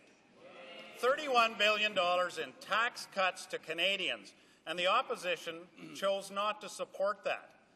I would like to see what their suggestion would be if it's not leaving taxpayers' dollars in their own pockets. I'm sure even some of their constituents would question the knowledge that they put into either voting or abstaining. I forget which one it was now, Mr. Speaker. The Honourable Member for Joliette. When you reduce taxes for companies that don't make profits, the only companies that take advantage of this are the oil sets. The OECD is forecasting no growth for all the countries. This government is the only one who says that our country will be experiencing economic growth. Was this statement not merely an ideological exercise? Because there was nothing concrete in this plan, Mr. Speaker. The Parliamentary Secretary to the Minister of Finance. Mr. Speaker, and as said before, we will be looking forward to the budget in early 2009 that will actually lay out the plans. Mr. Speaker, the Industry Minister has stood in this House several times this week and talk about the consultation that he is having with his counterparts in the United States, with his provincial counterparts, dealing with the auto sector.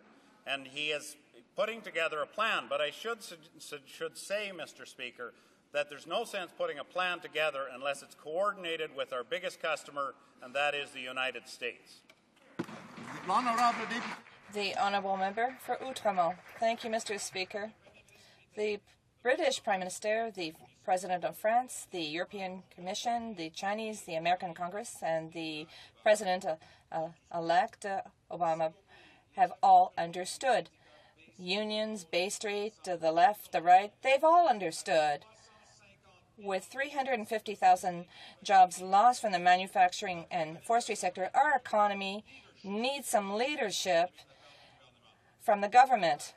Why does this government seem to be the only one in the world believe that these problems are going to resolve themselves by themselves? Why are they sitting on their hands, Mr. Speaker? The Honourable Parliamentary Secretary, the Minister of Finance. The only way that we're going to resolve these problems is if all members in this House remember why they were elected. And that's to make Canada a better and stronger country, Mr. Speaker. Instead of the petty partisan politics that we're seeing here today, Mr. Speaker, they need to support what we've done. The honourable member seems to be having a great difficulty with math. As I have stated on many occasions, we have net new jobs in this country this year alone of 200,000, Mr. Speaker. That's new jobs. We have a new auto plant opening in this country this year. The Honourable Member for Outremont. As they sat at home yesterday watching on TV, were hoping to see some leadership from this government. Right, yeah. What they got was a lump of coal just before Christmas. The message was clear. The government prefers to play partisan politics, to pander to its reform base, Mr. Speaker. They're not taking care of Canadians and their families. They deserve more. They need more. When's this government going to wake up, take decisive action to address the real problems facing the world economy and the Canadian economy?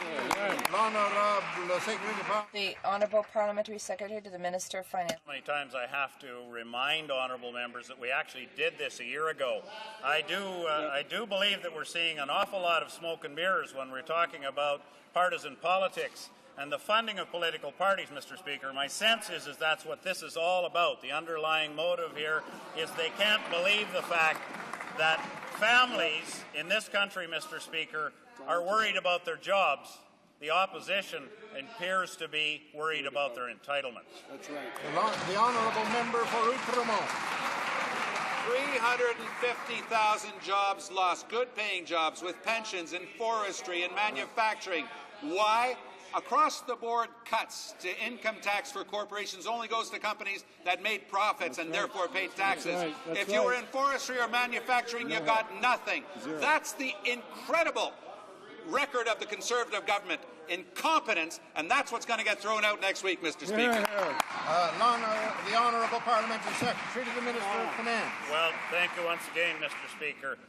It's a little rich coming from a party question coming from a party that voted against the softwood lumber agreement that actually brought back some sustainability to the forestry industry. Mr. Speaker, the honourable member keeps throwing out job losses. It's very frustrating when you see such glee on his face when he's talking about job losses. Mr. Speaker, I remind you, this year alone, 200,000 net new jobs. Since this government took power, 900,000 net new jobs. The honourable member for Beaches, East York. Mr. Speaker, yesterday's economic update was an attack on women's equality. The groundwork for this attack was put in place earlier this month at the Conservative Policy Convention when members voted to kill pay equity for women. Instead of attacking and undermining progress made on pay equity, why didn't the Conservatives introduce measures to help Canadian women who will bear the brunt of the economic downturn? Why step on them, Mr. Speaker? The Honourable President of the Treasury Board. Well, in fact, Mr. Speaker, the federal government is proud to be leading the way when it comes to recruitment and compensation of female employees. We believe that it's not right that women have to wait for pay equity for 10 or 15 years. We are bringing in a proposal that ensures that they receive pay equity on a timely basis, and I would ask that member to support this. The member for Beaches, East York. Mr. Speaker, there is no such thing. There is no justification to remove remedies available to women to achieve equality, none whatsoever. Women make up a huge portion of the workforce and contribute to the economy, and yet they still only earn 70 cents for every dollar that male counterparts earn for work of equal value, Mr. Speaker. Instead of attacking women's equality, why aren't the Conservatives helping Canadian women affected by the economic downturn? That is no answer whatsoever. There's no guarantees and no support, and it breaks the existing laws while I was speaking on it. And the minister should be answering, not her colleague. I get her to answer me. I need an answer from her. The Honourable President of the Treasury Board. Mr. Speaker, women now represent over 55% of knowledge workers in the public service and over 40% of executive ranks. We believe that the issues of pay equity need to be addressed on a timely basis. I note that the Ontario Liberal government brought in very similar legislation to ensure that not only the employer has a responsibility for pay equity, but that the unions work together with the employers to ensure that women receive the appropriate amount of pay. The Honourable Member for Hull-Aylmer. Less than 2 days after the Public Service Alliance of Canada came to a reasonable settlement on salaries, the Conservatives lashed out again at the public service and imposed a draconian ban on their democratic rights. How in good conscience can Conservatives possibly justify this scurrilous attack? Have they no shame? The Honourable President of the Treasury Board. I think the collective agreements, Mr. Speaker, reflect a responsible approach to public sector compensation, and it's critical during a time of economic uncertainty.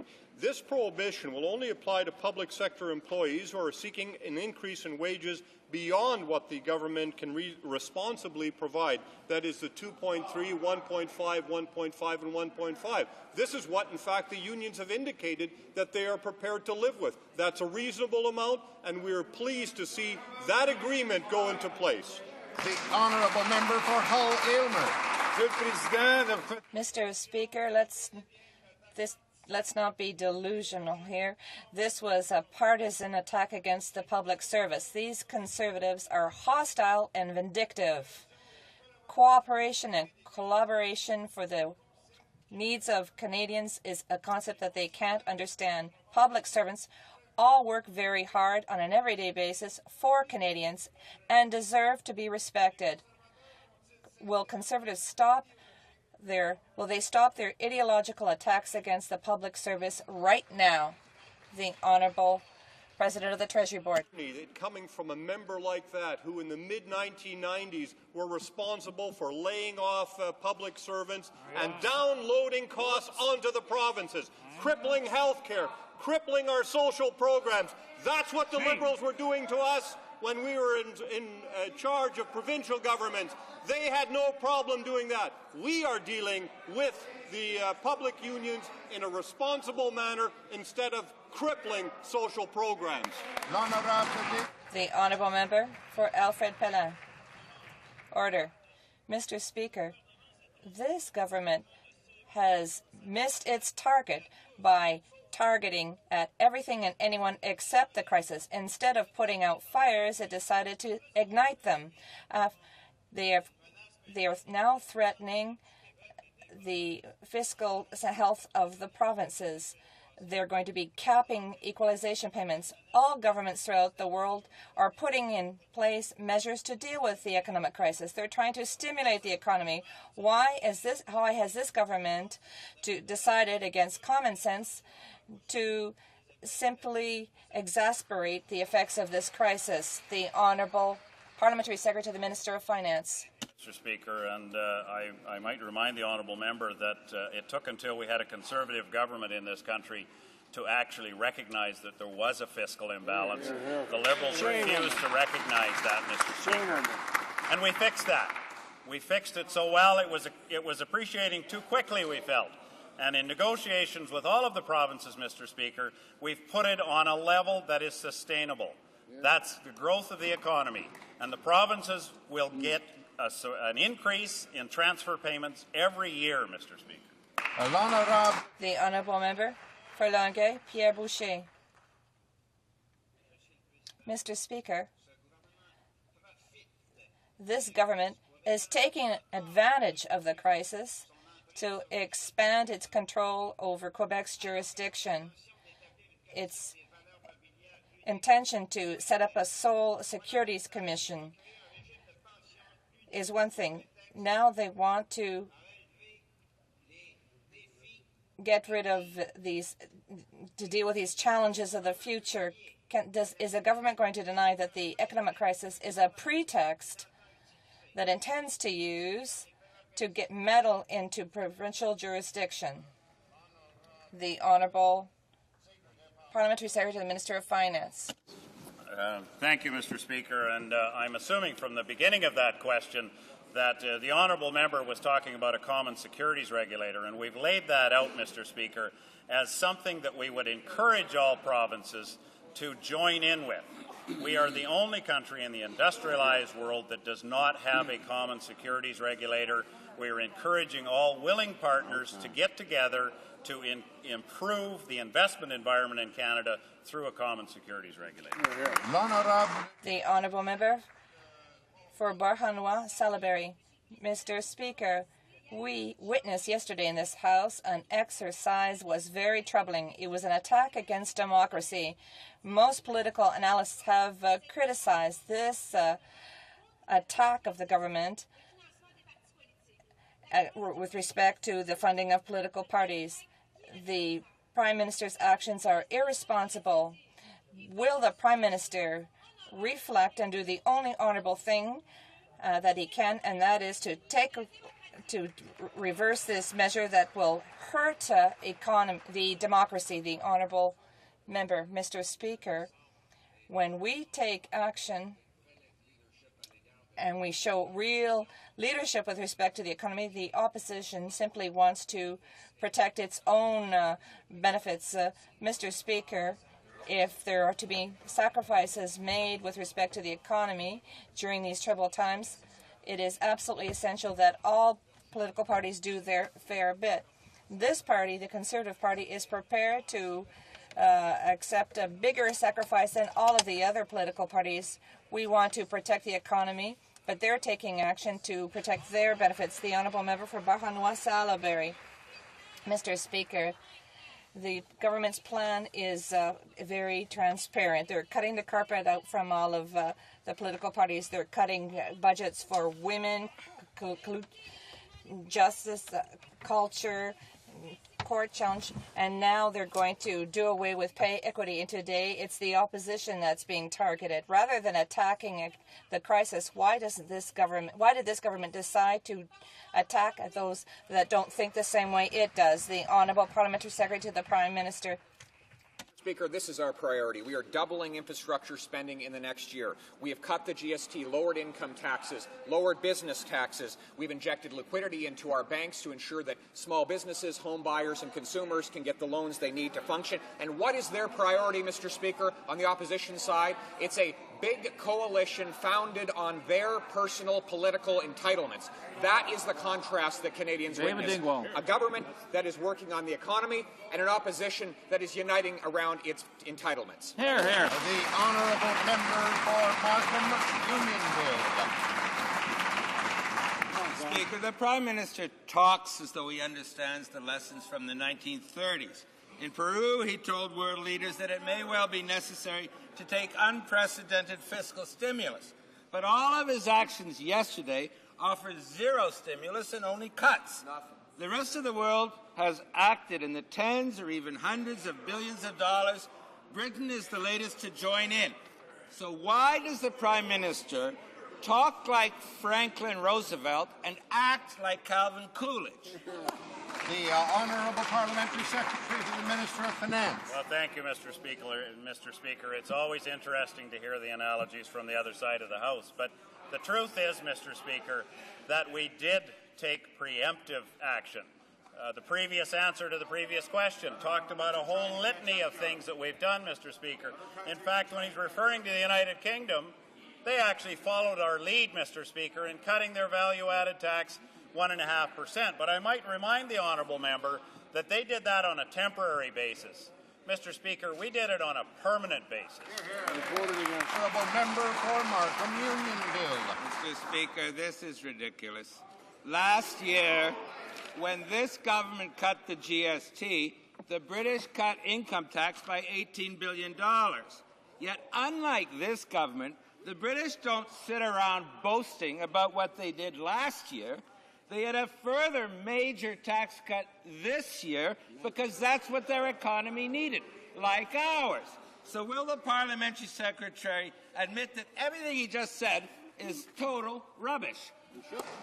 The Honourable Parliamentary Secretary to the Minister of Finance. Actually, a short answer to that would be no, Mr. Speaker. Absolutely not.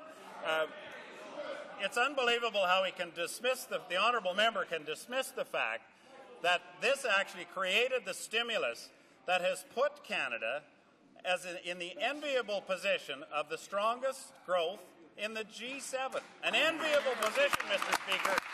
And that, Mr. Speaker, I might add, was without the support of the opposition because they couldn't see far enough ahead to see that it was the positive, right thing to do. They voted against it. The Honourable Member for Kings Hants. Mr. Speaker, the deficit daddy finance minister has fudged his books to bury the deficit that he fathered. Now he's trying to pass off his illegitimate surplus as the real thing. Why won't the minister come clean to Canadians and admit what everyone knows, that he has, in fact, engineered a surplus just to say he has one, that the Conservatives have mismanaged Canada's finances during the good times and put Canada into deficit even before the global economic slowdown? The Honourable Parliamentary Secretary to the Minister of Finance. Well, thank you, Mr. Speaker. And when we talk about mismanagement, we are reminded of the days when the Liberals downloaded all of the deficit cutting that they were trying to do onto the backs of the provinces and bragged about it, Mr. Speaker, where they kneecapped the transfer payments to health care and to social programs, Mr. Speaker. We will not do that to Canadians. We respect our provincial partners too much, and we respect Canadians too much to do that. The Honourable Member for Kings Hants. Speaker, to hide his deficit, the finance minister is now selling Canadian assets at a time when the prices are low. Why are they counting the money before they've even made the sales, before they even know what assets they're going to sell? Right. And why are they letting the same finance minister who bungled the Highway 407 deal, losing Ontario taxpayers billions of dollars, now cut the same kinds of bad deals for Canadians just to hide his new Conservative deficit? Right. The Honourable Parliamentary Secretary to the Minister of Finance. Well, thank you, Mr. Speaker, and it is a little rich coming from that honourable member who criticized, when he was not part of that Liberal side of the House, criticized them for their ridiculous spending. Mr. Speaker, we've put in place an expenditure review process that has actually set out $15 billion of expenditures within government departments that were not necessary. Old programs, Mr. Speaker, to put it in plain language, old programs that were no longer necessary, that were not good use of taxpayers' money. Mr. Speaker, we're now looking at other ways to save taxpayers' dollars. The Honourable Member for Mississauga-Arundale. Mr. Speaker, today the Minister of Immigration announced further details of the Conservative Action Plan for Faster Immigration, as well as immigration levels for 2009. Under our action plan, skilled workers such as nurses and doctors will be able to come to Canada in 6 to 12 months down from the 5 to 6 years wait under the Liberals. Will the Minister of Immigration please tell the House about his exciting announcement today? The Honourable Minister of Citizenship and Immigration. While other countries in the developed world are actually cutting immigration, I'm pleased to announce today that Canada will maintain historically strong levels of immigration in 2009. Mr. Speaker, to help continue to fuel the economy, I've also announced ministerial instructions under our action plan for faster immigration to accelerate skilled foreign worker applications in 38 high-demand occupations like healthcare and skilled trades. This will allow us to more closely align our immigration with our labour market needs going forward, Mr. Speaker, to help reinforce the Canadian economy at this time. The Honourable Member for Hamilton Mountain. Mr. Speaker, yesterday's economic update failed to stimulate the economy, and it did nothing to create jobs. And this at a time when countless families around this country have no access to employment insurance. Canada Post workers are striking because the employer wants to slash short-term disability, claiming workers can just use employment insurance. They can't, and nothing in this update fixes the problem. Mr. Speaker, why did the Conservatives use the economic update to attack the fundamental rights of workers? The Honourable Parliamentary Secretary. Thank you, Mr. Speaker, and I thank the member for the question. And we are well aware that the Union of Postal Communications Employees is currently without a contract. There's a collective bargaining process that should be followed, Mr. Speaker, and we are closely monitoring the situation. But let's be clear, Mr. Speaker. For the opposition, this is about their entitlements and protecting their entitlements, Mr. Speaker, and that's what the questions are all about. Today, Mr. Speaker, this is a government that is protecting the Canadian economy, protecting jobs, and protecting the future of all Canadians. The Honourable Member for Hamilton Mountain. Mr. Speaker, instead of attacking the recession, this government is attacking workers and it's attacking women. The economic update takes away the right to strike, overrides collective agreements, and removes the right for women to achieve equal pay for work of equal value. We needed stimulus. We needed investment. And instead, we got attacks on the fundamental rights that have taken us decades to achieve. How are these attacks going to create jobs, protect consumers, and help families make ends meet? Who do these attacks really help? The Honourable President of the Treasury Board. Thank you, Mr. Speaker, and I thank the member for the question. I think it's very important that women are entitled to fair rates of compensation, and that's why there is a pay equity scheme. The problem with the pay equity scheme is that it takes so long to actually put into place. And we are putting forward a proposal that will ensure that employers, like the federal government and the unions, are responsible for negotiating pay equity so that there are fair rates and that legal obligations in that respect are met in the context of the collective agreement. The Honourable Member for Laurentides-Labelle. Mr. Speaker, the Prime Minister and his government deliberately chose to attack women by making pay equity a negotiable right, as if the principle of pay equity could be negotiated. The government thus announced that it wants to avoid paying retroactive adjustments and that the principle of pay equity will in future be part of collective bargaining. Can the new Minister of Status of Women explain how she can accept this dramatic step backward for women? The Honourable President of the Treasury Board. Pay equity is not under negotiation. It's our intent to ensure that there is a mechanism to determine pay equity on a timely basis. Why should women have to wait 10 or 15 years in order to achieve what is frankly theirs? Governments in Ontario, governments in Manitoba, whether they're socialist governments or liberal governments, have put in place exactly the same type of format to ensure that women get their rights recognized in a timely fashion. The Honourable Member for Laurentides-Labelle. In past decisions, we see that this does not augur well for the future.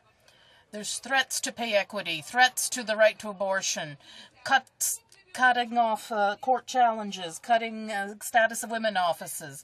During their convention, they maintained this misogynistic line of thinking. How can the minister explain these repeated attacks on women other than pure ideology. The Honourable President of the Treasury Board. Mr. Speaker, isn't it interesting?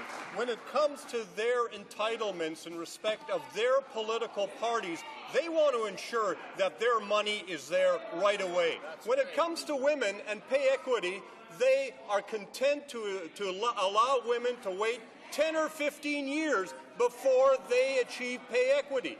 We are putting in a mechanism in place to ensure that both the employer and the union have a responsibility to address pay equity issues in a timely fashion. The honourable member for Mississauga-Streetsville. Mr. Speaker, to pad their books and hide the deficit, the Conservatives are sitting on $3 billion in the Building Canada Fund. Instead of putting shovels in the ground and creating jobs, Conservatives have tangled infrastructure programs into a web of red tape.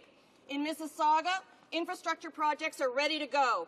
When will the Conservatives start the checks, cut the checks? The Honourable Parliamentary Secretary to the Minister of Transport. Thank you, Mr. Speaker, and I really appreciate the question from the member because it gives me an opportunity to talk about some of the things the government is doing. And in a time of global economic uncertainty, Mr. Speaker, we on this side of the House understand that it is vital to invest in infrastructure that will create jobs today, tomorrow, and into the future. And, Mr. Speaker, she should listen to the Mayor of Toronto who said, and I quote, that money is going to ensure thousands of jobs are created and maintained. It's exactly the right time to build infrastructure because the contracts are going to come in for less because the economy is softening. We are getting the job done, Mr. Speaker. Honourable member for Mississauga-Streetsville. Mr. Speaker, in Mississauga, Conservative red tape is holding back. $52 million for the bus rapid transit system. $30 million for downtown revitalization. Shame. $20 million for Sheridan College. $10 million for the Burnham-Thorpe Library, $8 million for the fire halls, $4 million for park pathway lighting, and that's just in my riding. And there are thousands more stalled across the country. Mr. Speaker, when will that money start flowing? The Honourable Parliamentary Secretary to the Minister of Transport. Clearly, Mr. Speaker, the money is already flowing, but this is not about the money flowing, Mr. Speaker. This government has made the largest infrastructure investment of all time. But what this is about, Mr. Speaker, is their entitlements. They want their entitlements. We on this side of the House are working towards a strong future for Canadians. That's why we've invested so much in infrastructure, Mr. Speaker. That's why we're moving forward with Building Canada. And that's why, Mr. Speaker, no matter whether it's Liberal or NDP or Conservative, all mayors across this country recognize that we are getting the job done on infrastructure and we are making the investments necessary. The Honourable Member for Skeena-Bulkley Valley. Mr. Speaker, instead of attacking the recession, this government's economic statement failed BC's families who work in the forestry and mining sector. Since January 2007, 34 mills in BC alone have closed. 10,000 jobs have disappeared. Our forestry families needed help. They needed economic stimulus, but all it got from the economic update was blatant partisanship. No new jobs, saving no mills, and no offer of hope for the future. Why did this government put its partisan interests ahead of BC's working families? The Honourable Parliamentary Secretary to the Minister of Human Resources. If the NDP were ever to make any suggestions, they might suggest, first of all, that we stabilize the softwood lumber communities.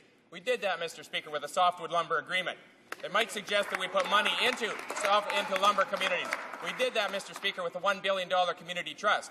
They might suggest that we focus on innovation for the future. We've already done that, Mr. Speaker. They might suggest that we focus on market research and market development. We're already doing that, Mr. Speaker. This today is about we're protecting the economy. We're talking about that today. The other side is only concerned with protecting their own entitlements. We will get the job done for Canadians. The Honourable Member for Skeena-Bulkley Valley. This minister should visit the communities of Terrace, Burns Lake, Hazelton that have lost mills under his watch. This government has failed BC's forestry communities. They forget somehow that 62% of Canadians rejected their efforts on the economy. 62% of Canadians rejected the Conservative so-called vision for the future of this country. Conservatives continue to pit the environment versus natural resources sector. It's time for them to wake up, smell the coffee, get with the program. When are they going to invest in a green economy for green-collar jobs? The Honourable Parliamentary Secretary to the Minister. Mr. Speaker, 80% rejected them. We don't need to get any lectures from them about support from Canadians for this government. Our government has acted to help workers. We're acting to help their families who are facing uncertainty. We've supported the Canadian forest industry by getting that softwood lumber deal done. We've supported the Community Development Trust, which is putting money back into those communities. Mr. Speaker, again, this government is working to protect Canadians, working to protect this economy. All we hear today from the opposition is that they're working to protect their entitlements. They should be ashamed of themselves. We'll get the job done for Canadians. Honourable member for Ottawa-Orléans. This week, Canadians have watched with horror the terrible events unfolding in Mumbai, India. These appalling terrorist attacks have killed well over 100 people, with hundreds more injured. We stand in solidarity with the government and people of India against those who wish to terrorize and deny the fundamental values of freedom, democracy, human rights, and the rule of law. Canadians are deeply worried about family and friends in India. Can the Minister of Foreign Affairs update us on the situation in Mumbai and what the government is doing to assist during this extremely difficult period? The Honourable Minister of Foreign Affairs. Mr. Speaker, I want to reassure Canadians and families affected that the Government of Canada continues to deploy every effort to assist Canadians in Mumbai, including assistance in travel documents, replacing documents that might have been taken away, facilitating the departure of those wishing to leave through commercial means, and, of course, providing financial assistance to those in need. We must remain vigilant, Mr. Speaker, and that is exactly what we are doing. The Honourable Member for Davenport. Mr. Speaker, in yesterday's fiscal update, the Conservatives reacted in a pathetic way to the economic crisis. 1 woman in 7 is living in poverty. But this is an ideological attack. There's nothing for those losing their jobs, nothing about employment insurance. Mr. Speaker, why is it that the Conservatives are launching partisan attacks rather than put forth measures that would help the most vulnerable in this country? The Honourable Parliamentary Secretary to the Minister of Human Resources. We have committed to the Homelessness Partnership Strategy and the Assisted Housing Initiative $387 million, which over 5 years is $1.9 billion, more than any other government in history has committed. And we also have, in addition to that, programs through targeted initiatives for those that are unemployed, those that want to get re-educated and get skills. We are investing at the time when the investment is needed into these areas. Thank you, Mr. Speaker. Honourable Member for Rivière-des-Mille-Îles.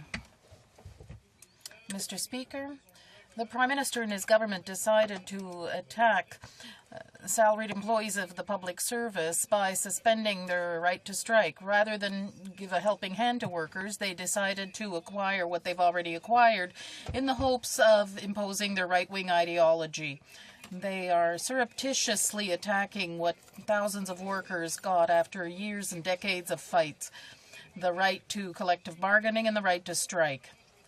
Mr. Speaker, why is the government choosing to gag workers when there had been a settlement with a large part of the unionized staff of the public service?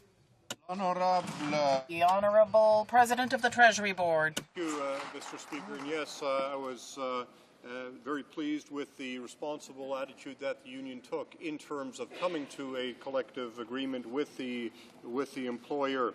I would point out for the members' information that in all cases, unionized federal public sector employees will have collective agreements at set rates for the annual increases. With the collective agreements in place, there is no requirement for a dispute resolution mechanism such as strike or arbitration. Honourable Member for Nickel Belt. Mr. Speaker, there is nothing in the fiscal update for people in Northern Ontario. With high unemployment, the government refuses to take action. People in Northern Ontario need new infrastructure, new jobs, and seniors need an assurance that their pensions are protected. Mr. Speaker, why is it that families in Northern Ontario have to pay for the government's lack of action? The Honourable Parliamentary Secretary to the Minister of Human Resources. The traditional industries like mining and forestry sustain the economic well-being of many regions and communities. And that's why our government is continuing to come through for the workers and their families dependent on this industry. And Mr. Speaker, I just spoke a few moments ago about the Community Development Trust and the pride that we have in putting that $1 billion towards communities that are hard hit by the economic situation. Mr. Speaker, we're cutting red tape, we're protecting the environment, we're continuing to work and create new opportunities for Canadians. But again, I want to point out today, Mr. Speaker, that this government is focused on protecting the economy. The opposition today seems to be focused on protecting their entitlements. The Honourable Member for Kenora. Worried about their nest eggs. They want to ensure that they'll be able to retire in comfort, and they want to know that their government is listening to their concerns and taking action. Can the Parliamentary Secretary to the Minister of Finance please inform this House as to what this government is doing to help senior retirement savings during this time of global economic uncertainty? The Honourable Parliamentary Secretary to the Minister of Finance. Thank you, Mr. Speaker, and I would like to thank the Honourable Member for that question and welcome our new Conservative member from Kenora to this House. Congratulations on your election. And to answer that, Mr. Speaker, it's nice to have a positive question that actually reflects on what we will be voting on here soon. And I might remind honourable members that this is a suggestion in the economic statement, and that is to reduce the required minimum withdrawal amounts from RRIFs by 25%. But, Mr. Speaker, I answer this with great concern because I understand the opposition may be voting against this. Mr. Speaker, that is what seniors asked us to do. I would encourage all honourable members to respect that request.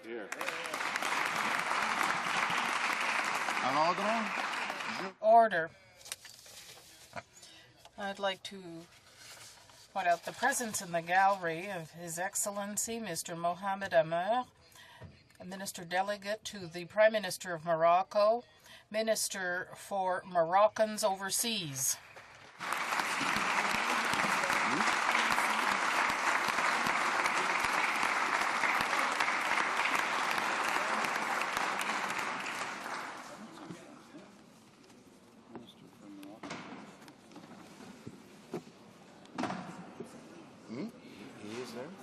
Okay. I would also like to draw to the attention of honourable members the presence in the gallery of the Honourable Keith Peterson, Minister of Health for Nunavut.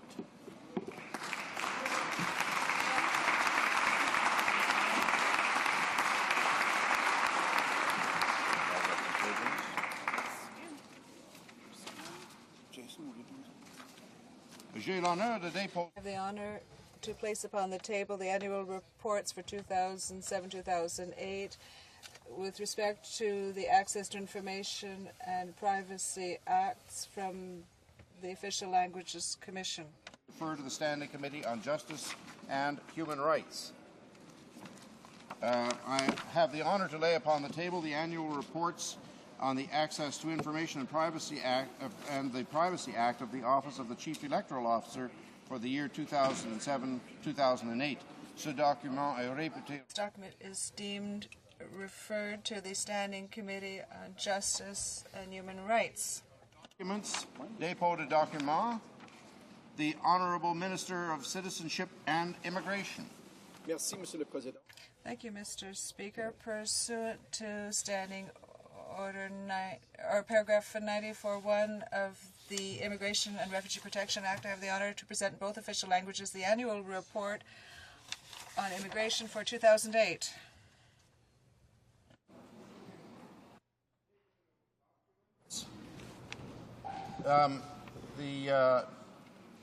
The Honourable Minister of State, Small Business and Tourism, I believe, has a notice she wishes to deliver to the House. Yes, thank you, Mr. Speaker, Monsieur le Président. Pursuant to Standing Order 83 Sub 1, I wish to table a Notice of Ways and Means motion to implement certain provisions of the budget tabled in Parliament on February 26, 2008, to implement certain provisions of the Economic and Fiscal Statement tabled in Parliament on November 27, 2008, and to implement other fiscal and economic measures. Je demande. I ask that the motion be placed on the order paper. Document. Tabling of documents. Bills. Déclaration de ministre. Statements by ministers. Interparliamentary delegations. Présentation. Presenting reports from committees. Introduction of private members' bills. Première lecture de First reading of Senate public bills. motions. The Honourable Government House Leader. Thank you, Mr. Speaker. Mr. Speaker, I move, seconded by the Chief Government Whip, that the address in reply to the speech from the throne be engrossed and presented to Her Excellency the Governor-General by the Speaker. Mr. Hill, seconded by Mr. O'Connor, moves that the address be engrossed and presented to Her Excellency the Governor-General by the Speaker. Plaît-il à la Chambre? The pleasure of the House to adopt this motion. Agreed. Carried. Motions. Présentation de pétitions. Presenting petitions. The Honourable Member for Ottawa-Vanier. Thank you, Mr. Speaker. For the 7th consecutive day, I would like to, on behalf of citizens from Ottawa-Vanier and also from the entire National Capital Region, table a petition asking the government to intervene in the file relating to bridges. There is a study underway to build 1 or 2 new bridges for a ring road around the national capital, and in order to remove truck traffic from downtown Ottawa. Any self-respecting capital, particularly Canada's capital, should have a ring road for truck traffic, and petitioners are asking the government to give an order to the National Capital Commission to proceed with a detailed study of another option, one that would link the Canatech Industrial Park and the Gatineau Airport. That is option number 7, as identified in the first phase of the environmental study on the construction of a bridge for the National Capital Region. Thank you. Presenting petitions.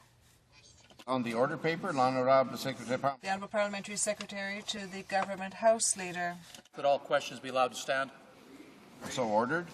Orders of the day. Order du jour. Government orders, government business. Resuming debate on government motion number 1 regarding the economic and fiscal statement. Reprise. Resuming debate. The Honourable Member for Alfred Pellant. Thank you, Mr. Speaker. I will be splitting my time with the member for Bournois-Salaberry. And Mr. Speaker, first, since this is the first time that I rise to speak in the House, I would like to thank the voters from the riding of Alfred Pellant who have renewed their confidence in me during the last election. I'd like to also thank all of those who dedicated time and energy with the Bloc Québécois team to help promote our ideas, and I would have liked to take part in a debate relating to true help for our economy because we need it so badly. And with the support of the opposition parties, it would be nice if the government were to bring forward solutions to help individuals and businesses to better face this world crisis. And it has been predicted that it will be unprecedented and even greater than the last depression. All countries are trying to counter this crisis by stimulating the economy, all the while the Conservative government has brought in a right-wing statement that is very close to that of the former Reform Party. The government is blinded to such an extent that it doesn't realize how important it is to act. Instead of giving some oxygen to the economy, which is in great need of breathing room, the government has decided to smother the economy, and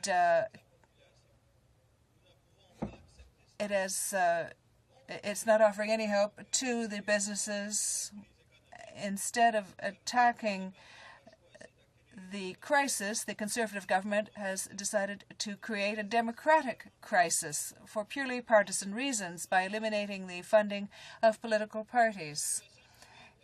In the current economic situation, the government should have lent a hand to workers. However, it has simply suspended their right to strike, and it has continued its offensive by eroding the status of women and making pay equity negotiable within a collective agreement. And we might point out that there will be no fundamental right given to workers to strike. In order to impose its ideology, or his ideology, the Prime Minister wants to muzzle political parties, unions, and women, wants to muzzle all forms of opposition.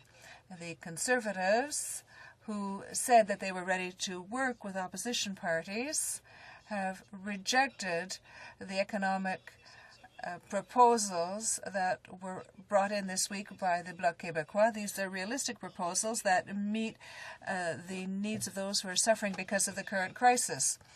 The federal government has a responsibility to act when the economy is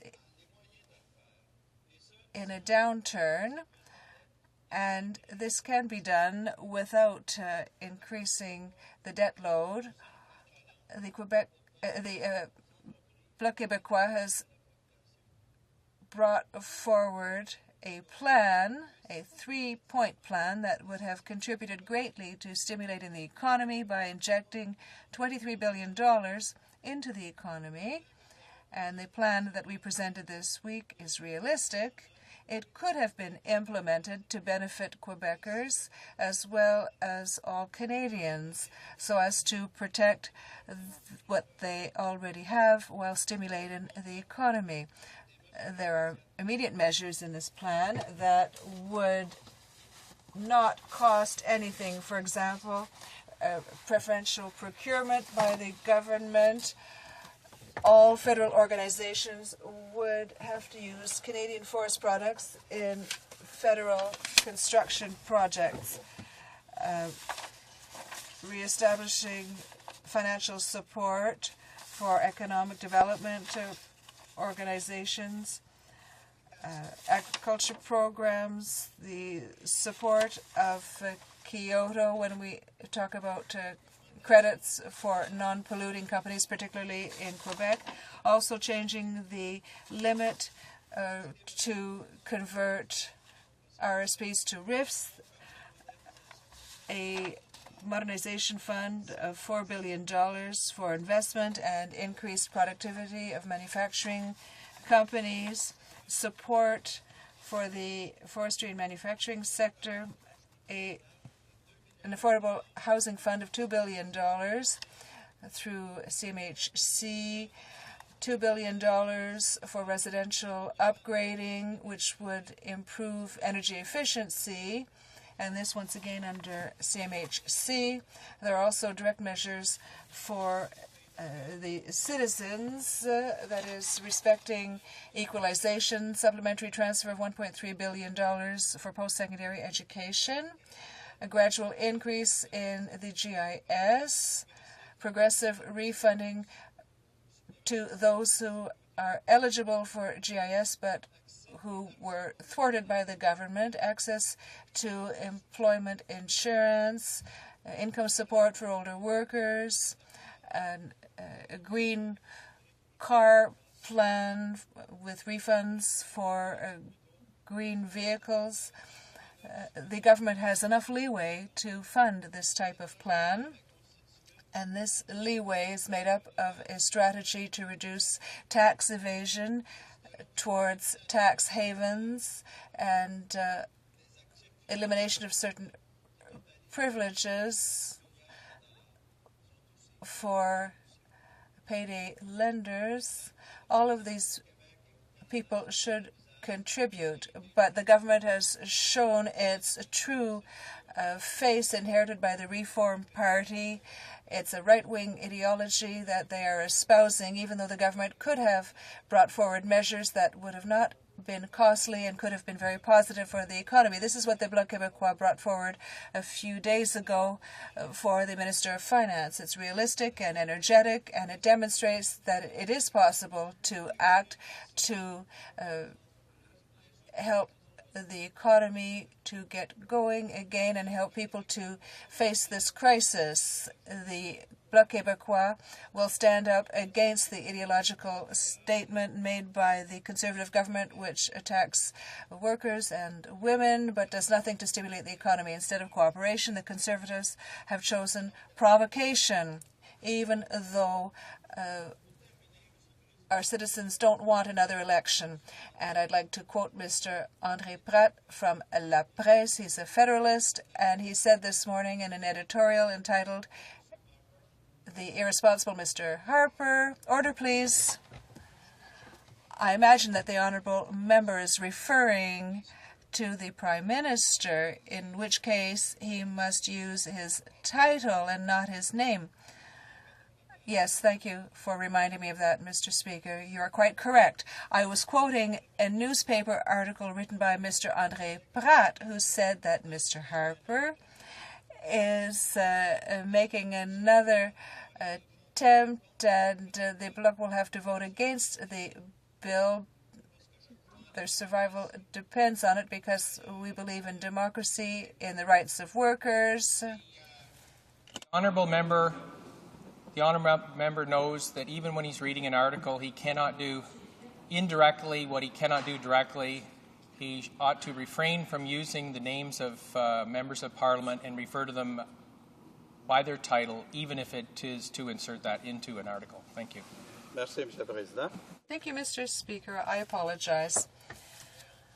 I was wrapping up by saying that I believe in democracy, in the rights of workers, and in the rights of women, and I will stand with the Bloc to oppose the economic statement. Thank you. Thank you. Questions and comments?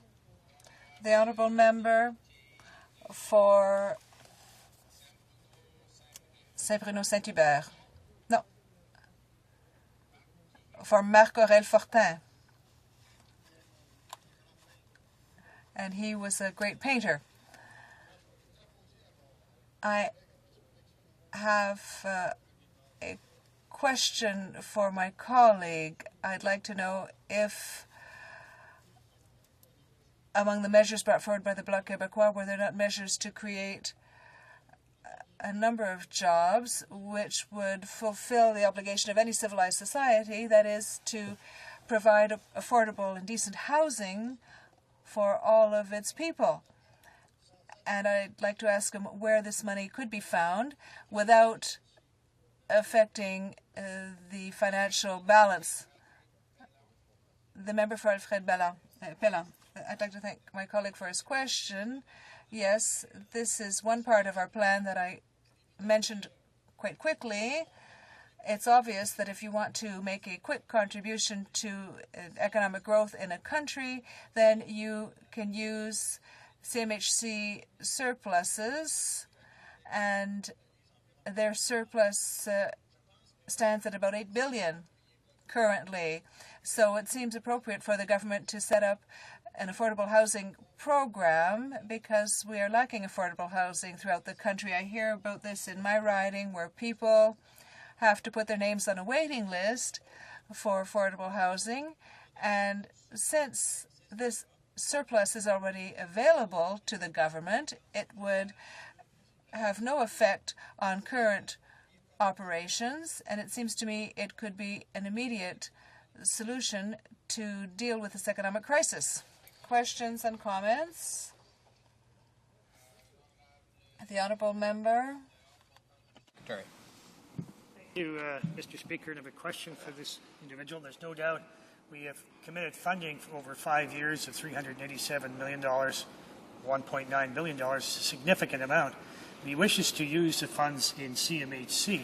CMHC has, of course, insured CMHC mortgages, and it's there, although in a huge amount, to protect against any defaults, and particularly given the uncertain times in the economy, would you not agree with me that it's wise to ensure that there is a sufficient amount kept in surplus or in assets to ensure that the liquidity is there in the event it was necessary, and it's only prudent to do that, and it wouldn't be wise to take funds out of that account? The Honourable Member for Alfred Bellon. Thank you, Mr. Speaker. I believe that the wording of the question that I've just heard from my Conservative colleague reflects their philosophy of constant prudence, of maintaining a balanced budget, and they are not acknowledging the dramatic situation that exists at this time. There are people in trouble. People are losing their jobs. Seniors' income is dropping because the assets in their pension plans are dropping in value, and they see no way out of it. The government has a role to invest in the economy. When the economy is in better shape, then the government's revenue will increase and the budget will be balanced. But if we think of CMHC, this is a surplus that is already on the books and it isn't being used. So it's not a matter of creating additional expenses for the government, but rather of using the surplus rather than letting it sit there to serve an ideology that says we have $8 billion, we're going to leave it there as a safeguard while people are suffering and while we could help them by building affordable housing. Questions and comments? Member from Beauharnois-Salaberry. Thank you, Mr. Speaker. I'd like to take this opportunity as I rise today to discuss the economic update to obviously thank the citizens in Beauharnois-Salaberry who put their trust in me for a second mandate during the last election. My constituents have supported me to the tune of 5.9%, so you will agree that is a real motivating factor. I'm very pleased, and I'd like to thank them and inform them that I intend to continue doing the work that I began in my job here at the House of Commons since 2006. Also, on the same subject, I'd like to thank all of the people who worked during the last election, worked for me during the last election campaign. This victory was due to them because they put a lot of time and effort into my victory, and I'd like to thank them.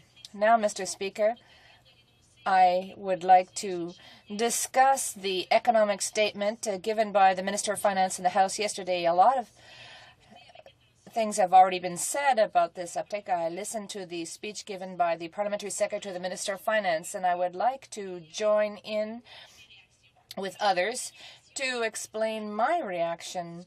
In listening the Minister of Finance statement, I said to myself that it is very provocative in its pure and simple terms. Yes, we're used to this arrogance from the Conservatives, and they tend to like to confront issues.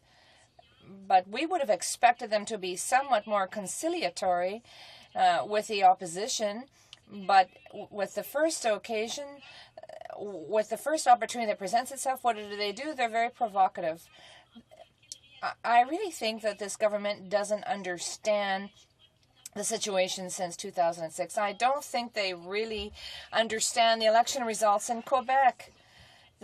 And the government is a minority government, and citizens have just re-elected a minority government.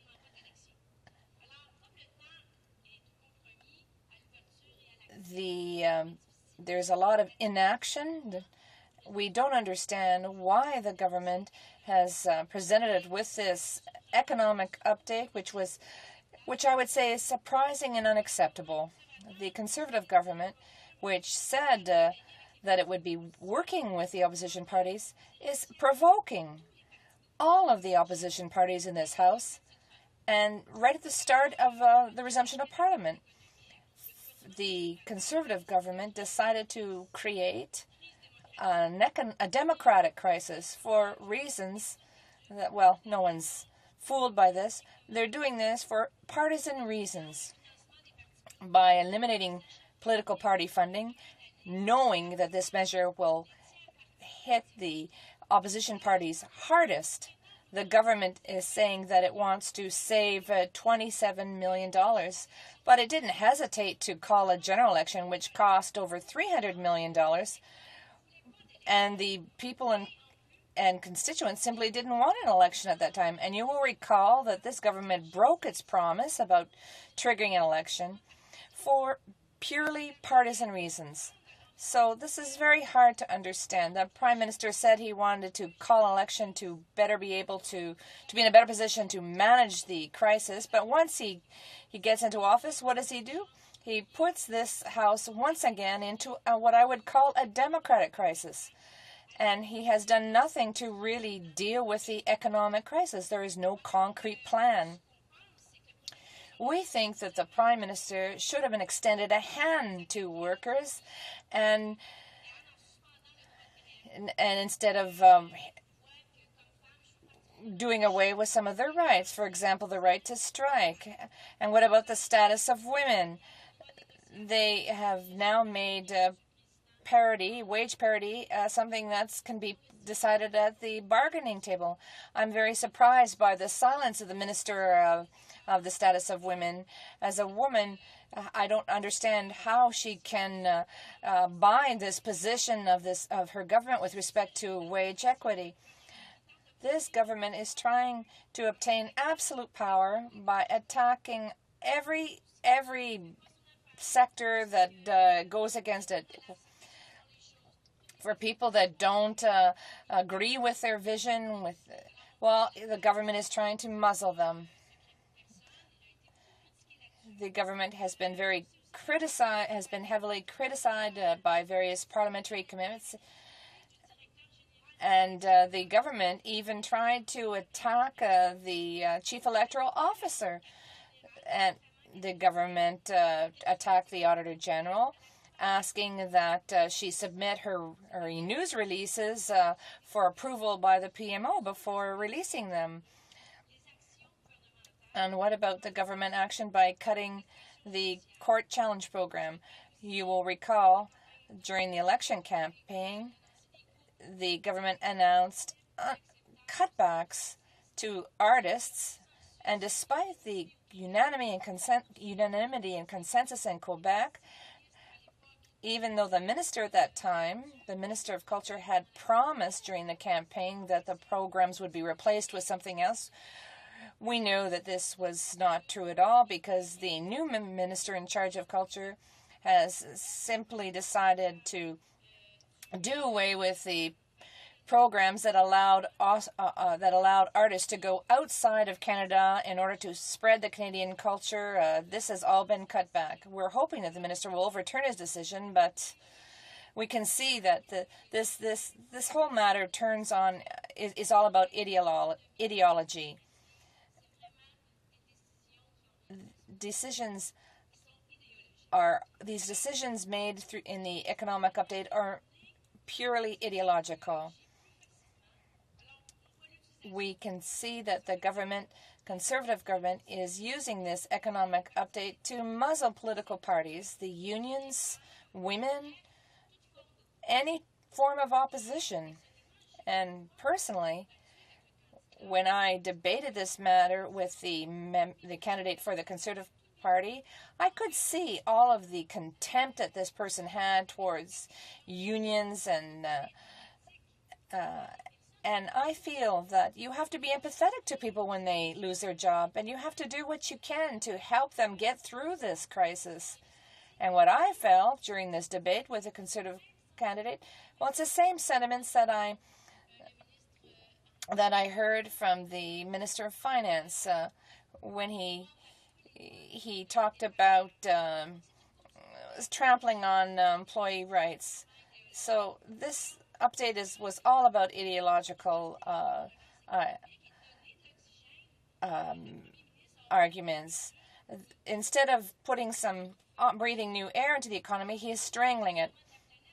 All governments throughout the world are taking action to deal with the crisis, but our government is doing the exact opposite. The federal government has failed in its task. It has not delivered the goods. It has not put forward any measures to help people and businesses to get through this financial crisis. In particular, the only measure to help people was a temporary reduction in the amounts of money to be withdrawn from RIFs, but it was clearly inadequate given what the Bloc was suggesting.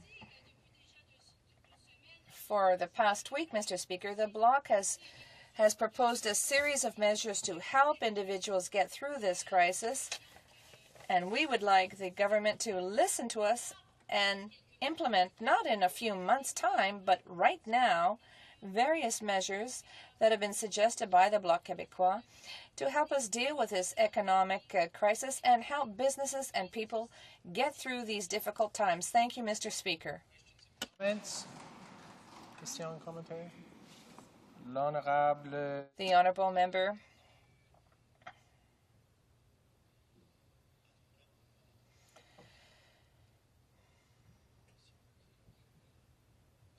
The Honourable Member for Alfred Pellant. Thank you, Mr. Speaker. I'd like to congratulate my colleague on her speech. I would like her to elaborate on this concept of political party subsidies. The government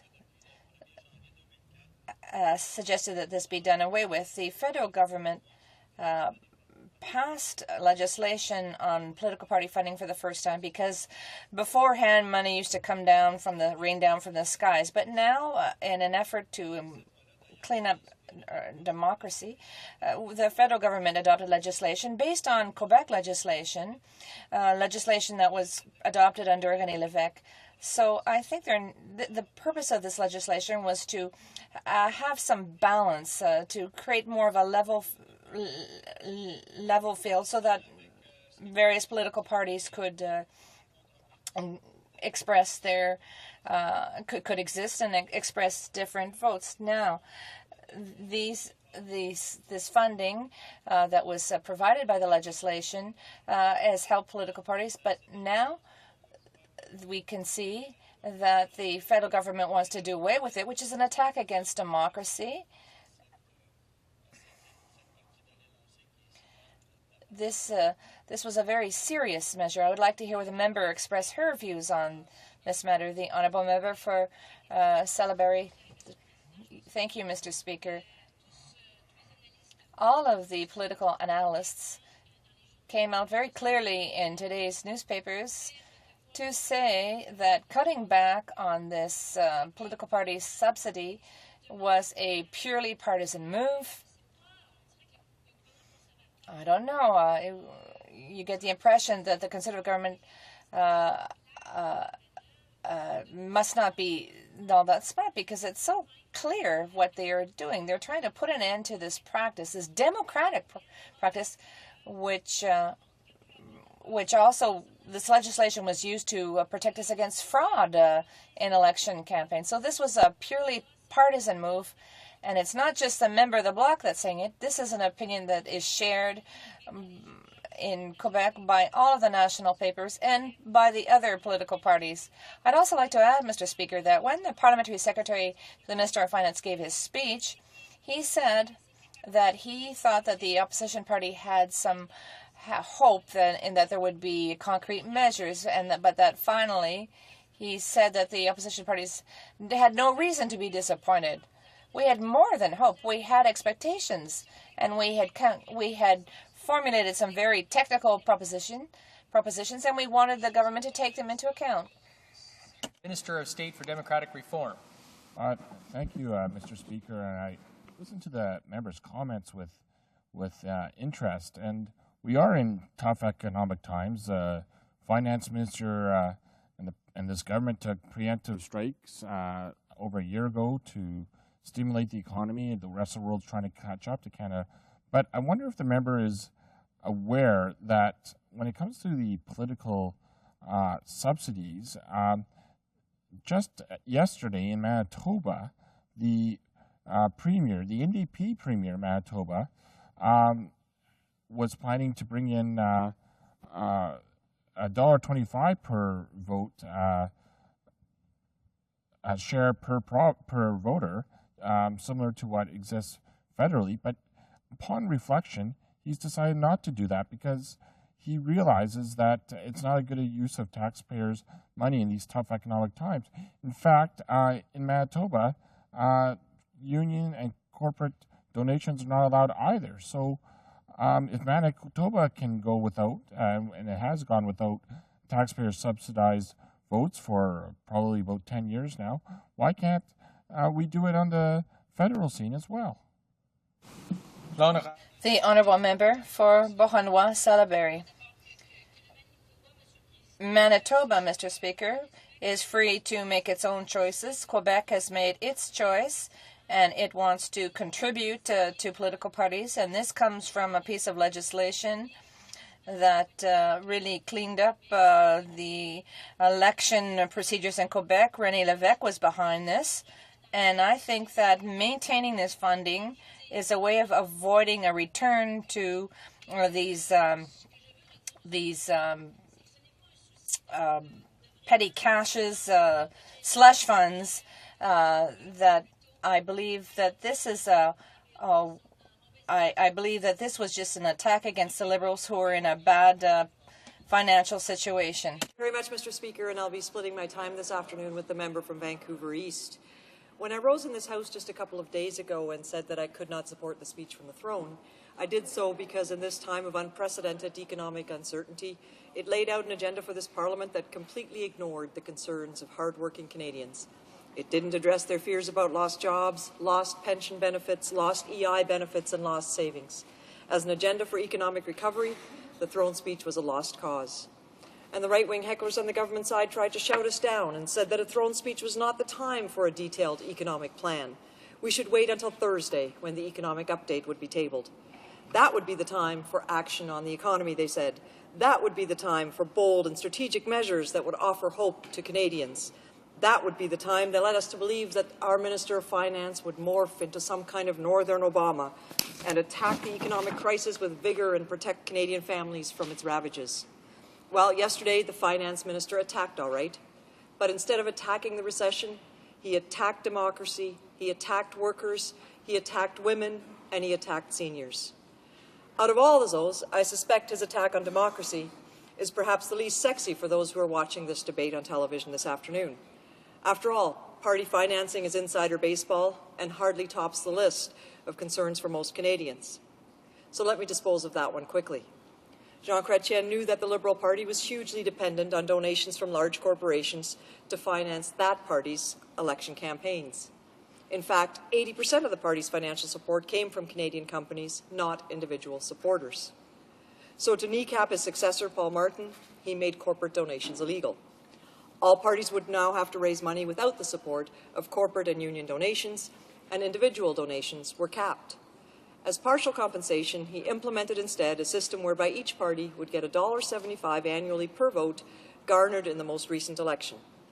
This is the subsidy that the economic update suggests will be cut as of April 1st, 2009. I can see eyes glaze over all over the country as I discuss this item, so let me just say this. As a proposed measure of fiscal responsibility, it amounts to 1/20th of 1% of just the increase in the government's overall spending since it took office in 2006. It had nothing to do with attacking the economic crisis. It had everything to do with implementing the strategy of Conservative advisor Tom Flanagan, who said in his book, quote, "The path to Conservative political dominance is to financially bankrupt your opponents." It was an out-and-out partisan attack. The same is true of this government's attack on workers. At a time when Canadians are deeply worried about the future of their jobs, the government's sole response was to propose a ban on the right to strike for public sector workers. That measure is completely unconstitutional and therefore serves no other purpose than to signal the government's intent to attack workers instead of helping them through this difficult economic time. Leaders in countries around the world are taking bold steps to invest in the economy and to protect and create jobs. They are offering the 21st century version of the New Deal. Here in Canada, we got no deal at all. There was no new infrastructure spending that could have helped workers, suppliers, and communities. There was no mention of a stimulus package for transforming the auto sector. There was no investment in the new energy economy. There was no mention of innovation or research and development. And there was not a word about addressing the need for more workers in health care, aged care, or child care. The job creation package that Canadians so desperately need is nowhere to be found in this update. And to add insult to injury, there isn't even an investment in restoring the social safety net. And this at precisely the time when Canadians need it the most. In the manufacturing sector alone, we have lost over 350,000 jobs since this government came to power. As I said during question period the other day, EI claims in Ontario are up 14%. Claims are up 30% in Windsor, and a staggering 96.4% in the Finance Minister's own backyard of Oshawa. Ontarians are urgently looking for reform of the EI system. On average, they get $4,600 less a year than workers in other parts of the country. And yet, the economic update does nothing to make EI more equitable or more accessible for workers who have lost their jobs. EI is an essential part of poverty prevention. The government's silence on this cornerstone of our social safety net is a direct attack on the very people who have paid into the system all of their working lives. Some of those people, of course, are now pensioners, and they are profoundly worried about their retirement savings. The economic update did announce a 25% reduction in the amount of mandated minimum registered retirement income fund withdrawals. And to be fair, that is at least a step in the right direction. But for seniors who have watched their retirement savings disappear before their eyes, a moratorium on mandatory withdrawals would have gone much further in dealing with the anxiety that they're feeling. But other pension measures are even more disturbing. The government announced that it is planning to allow pension plans under federal jurisdiction to double the length of time required for solvency payments, from 5 to 10 years. The conditions are that companies must have the agreement of pension plan members and retirees by the end of the year 2009, or they must secure a letter of credit to cover the 5-year difference to protect pensioners. That's certainly good news for companies, but is it really good for members of the pension plan? Let me cast it in this light. The way the system works now, if an employer underfunds the pension plan and uses that money for other corporate expenditures, retirees and other beneficiaries of that plan in essence become financiers of the company. They lend companies money for their business. But unlike other financiers of the company who lend money, they didn't get to make a decision about whether they wanted to take on that risk. And in these uncertain economic times, I very much doubt that it's a risk that most beneficiaries would be willing to assume. If the government were serious about wanting to support workers instead of attacking them, it would have replaced its vague language on proposed, quote, consultations on issues facing defined benefit and defined contribution pension plans with strong language on the need to work with labour, business and other levels of government to discuss mechanisms like a pension insurance fund. Or it could have adopted provisions of the very first bill that I introduced in the House after being elected in 2006, the Workers' First Bill, which would have given workers' pensions super priority in cases of commercial bankruptcy. The primary focus of pension reform must be to protect the pensions of workers. But that, of course, is not what we find in this economic update. What we do find, however, is yet another attack on women.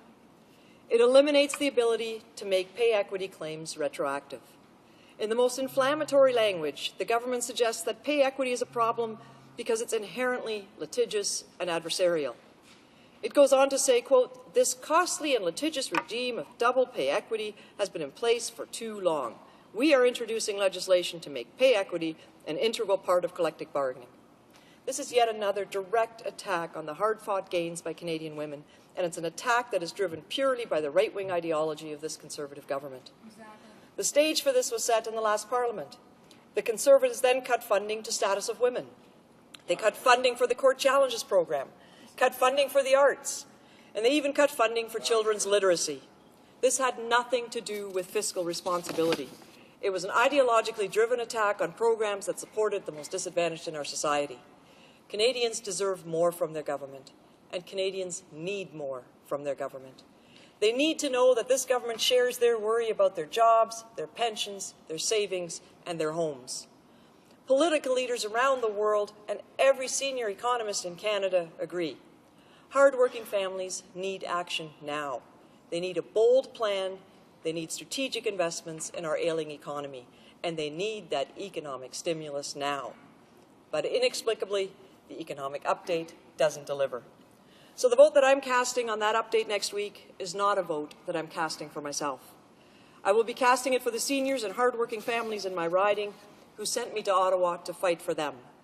They're under attack, and I'm not going to take it sitting down. I've stood up for them in my community, and I've stood up for them in this House. When I rise to cast my vote in opposition to this update, I will again be standing up for those mountain residents who entrusted me with the responsibility to make this Parliament work for them. Thank you very much, Mr. Speaker. Questions and comments? The Honourable Government House Leader.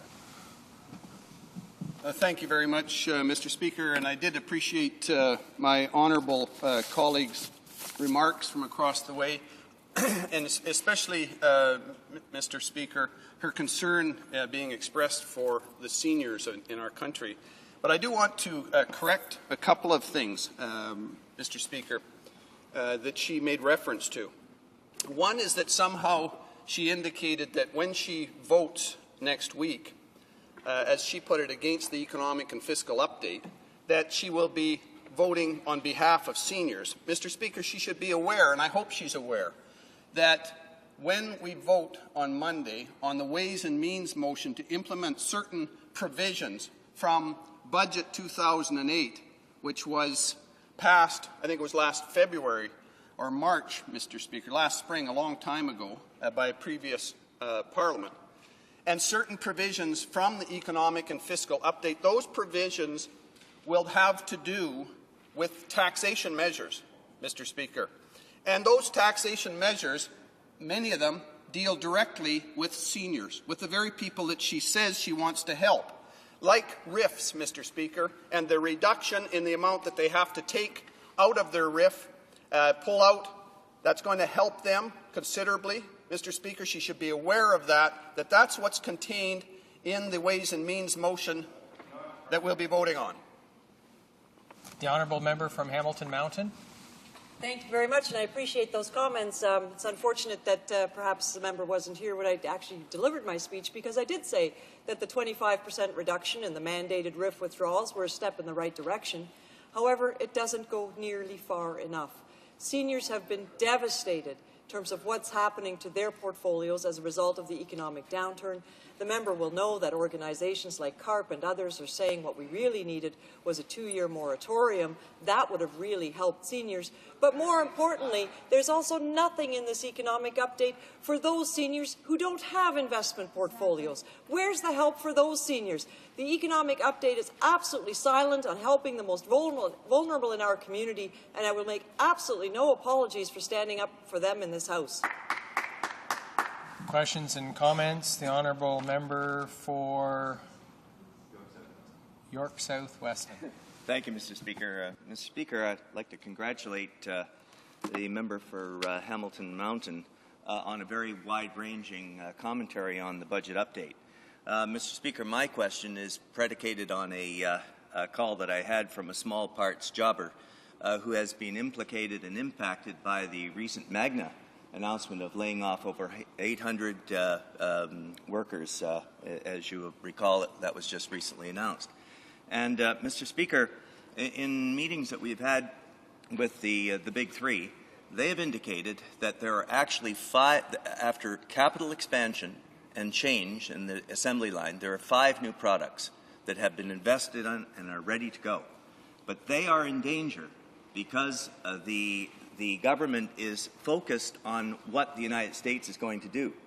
Surely the member would like to comment on why would we, and answer the question that I'm trying to answer myself, why would we wait to see what the United States is going to do in something that is so self-evident, that the capitalization, the investment, the transformation has already taken place, the products are ready to go, and yet the government is not prepared. They still look at it as a bailout as opposed to a stimulus that would actually bring those products online, create the jobs and the investment that carries with it, and answer my friends in York South-Weston's issue that he would still, and his employees would still have a job. Thank you. The honourable member from Hamilton Mountain. You have 1 minute. Thank you very much, Mr. Speaker, and I certainly agree not only with the member for York South-Weston, but perhaps even more importantly with his constituents. Like him, I've had numerous emails, one just this morning from somebody who works at a dealership selling cars in my riding of Hamilton Mountain. They are all concerned about the profoundly negative impact that this economy has had on the automotive sector.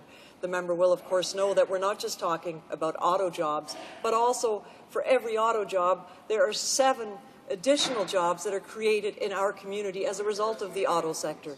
We have a government that is saying we're going to wait to see what happens south of the border. Well, frankly, that's not good enough, because I bet that south of the border part of the package is going to be, yes, we'll help you, we'll invest in this industry, but only if you will actually protect jobs in our country. In the process, they may actually siphon jobs out of our country and have them move south of the border. What we need is to invest in the auto sector here, transform the industry, create jobs, protect jobs, and help families in our community. Continuing debate, the honourable member from Vancouver East. Well, thank you very much, Mr. Speaker, and I'm very pleased to have the opportunity to rise in the House today to speak in response to the economic and fiscal update that we heard yesterday. And I'm very proud to be here as a re-elected member for the constituents from Vancouver East. You know, in my community, it's a low-income community. I know that people were watching the economic and fiscal update yesterday, and they were very intent and eager to hear whether or not this government was getting it, whether or not they've heard the message from just ordinary people across this country about how it is that they're hurting, the jobs that are being lost, how it is that families are struggling week by week and month by month. And so, Mr. Speaker, sitting in this House yesterday and listening to the Minister of Finance, I have to say that there was a sense of anger that I had, and already the emails and calls that I've been receiving from my community tell me that people were not only disappointed, but they are angry that this Conservative government failed to respond in a moment of urgent need to the needs of average people. What we saw yesterday, Mr. Speaker, was instead an attack on the rights of working people. We saw an attack on our political democracy, and when you go through the statement and you look at it line by line, you can see immediately that what is glaringly absent is that there is no program for a strong economic stimulus that's required in this country. One only has to look at the global situation and what's happened in the last few months to feel the anxiety that people have about what is unfolding. This is a time when people expect their government to show leadership. When we look at the international community and we see what other countries are doing, it's very evident that they are understanding that a serious and substantive investment as an economic stimulus is the centerpiece of any economic program that needs to be put forward. And yet here in the House yesterday, we saw none of that. What we saw instead was an attack on people's rights and an undermining of the programs that we've had in this country. Mr. Speaker, I was particularly wanting to hear any message or indication that the housing crisis in Vancouver would be addressed. In the city of Vancouver, there is in effect a 0 vacancy rate. People are paying 60, 70, even 80% of their income for housing if they can find it. We've seen housing that's been demolished, converted. We've seen thousands of low-income units lost in the downtown east side. We've seen renters in the West End, on the east side, all over the city, who are scrambling, trying to survive, to find this most basic need, and that's the right to shelter and security and housing. What better example could there be for an economic stimulus and investment in our economy? And yet the government was absolutely silent on this matter. I want to remind the government that back in 2007, the inner city inclusivity table for VANOC, the Olympics, came up with a report that was a collaboration between business, the city, the province, the local community, civil society, and they determined that the city of Vancouver needed 3,200 units by 2010 to deal with the crisis that was already there in 2007. Not one step has been taken to deal with that urgent recommendation that was made in 2007. We know from the most recent homelessness count that was done in Metro Vancouver that overall homelessness has increased by 22%.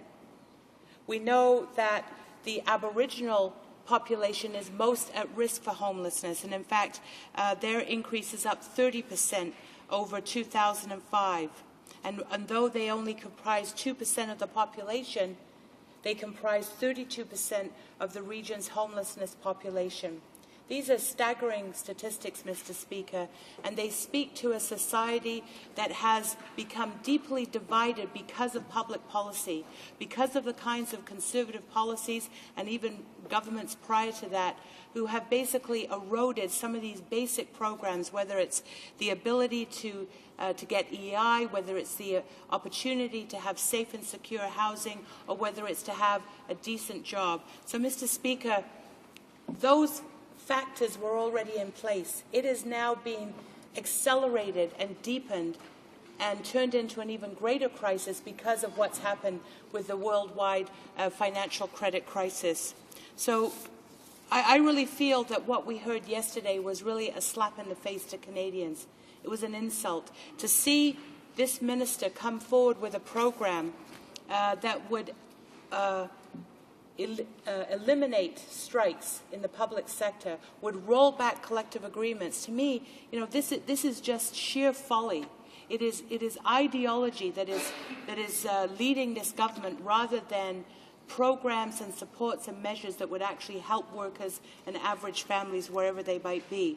Surely this government must be aware that in 2007, the Supreme Court of Canada struck down Bill C-29 from British Columbia that was trying to do exactly the same thing. Gordon Campbell tried to do the exact same thing. He rolled back collective agreements in the healthcare sectors. He rolled back wages. Those collective agreements were torn up. Thankfully, those unions brought forward a challenge to the courts, and it went all the way to the Supreme Court of Canada. And the ruling from the Supreme Court said, in essence, that workers have the right to bargain collectively as part of their freedom to associate, and that the right to free collective bargaining is protected by freedom of association in Canada's Charter of Rights and Freedoms. And this is something that clearly is being said by PSAC, the Public Service Alliance of Canada, as they now live in fear of their very environment and their rights that have been established over many decades. And as my colleague from Hamilton Mountain said earlier, not only is there an attack on workers' rights by undermining the right to collective bargaining and the right to strike, but we've also seen a double jeopardy, and that is now an attack on women's equality. What right does this government have to abandon all of the work that's been done on pay equity? Every union member has the right to file a grievance, the union has a right to file a complaint about pay equity issues, and they have the right to deal with it through the collective bargaining process. And for this government to take that on and to use this economic crisis as an opportunity to attack those worker rights, as though somehow we're not going to notice or somehow they can slip it through, I find to be incredibly appalling. It is unconscionable, and it is a real revelation and indication of what this government's agenda is all about. So really yesterday, we had an economic and fiscal update that didn't give us any concrete, significant economic stimulus to helping those families who are in need. Another thing that we were really looking for and listening for was whether or not there was any reform for the EI system. What kind of insurance scheme where workers and employees are paid into it would exist where 2/3 of people don't even qualify anymore? What happens to those workers when they're thrown out of their jobs or they're laid off because of the worsening economic situation? One would think that they'd be able to rely, at least as a basic source of security and income, on an employment insurance system that should be there when they need it. But even that system has been gutted over the years. And so we've been saying loud and clear in this House that that system, the EI system, must be reformed. There must be money put into that system. We know that there's $50 billion plus that's being created as surpluses in that system that's not being plowed back in to help workers with retraining, with assistance when they need it, when they've been laid off or their job has, or whatever their circumstances have been. To me, Mr. Speaker, this is a travesty. So in closing, I'm very proud to say that we in the NDP are standing up as a united caucus. We will be voting against this economic and fiscal update and the Ways and Means motion on Monday because we understand the devastation that it will bring. We understand that it completely failed the mark in terms of helping the people who need help, and we understand that it is really an ideological attack that's being put forward by this government on democracy, on workers, on women. It has failed the people who are in need, and therefore we will not be supporting it. Questions and comments? I see the Honourable Minister of State for Democratic Reform gesturing wildly.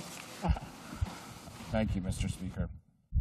Mr. Speaker, I wonder if the member opposite make a comment on the comment of one of her colleagues from Winnipeg Centre, where when this individual was informed about the government's intent to end welfare for politicians, the member responded by saying, "This is war. This means war."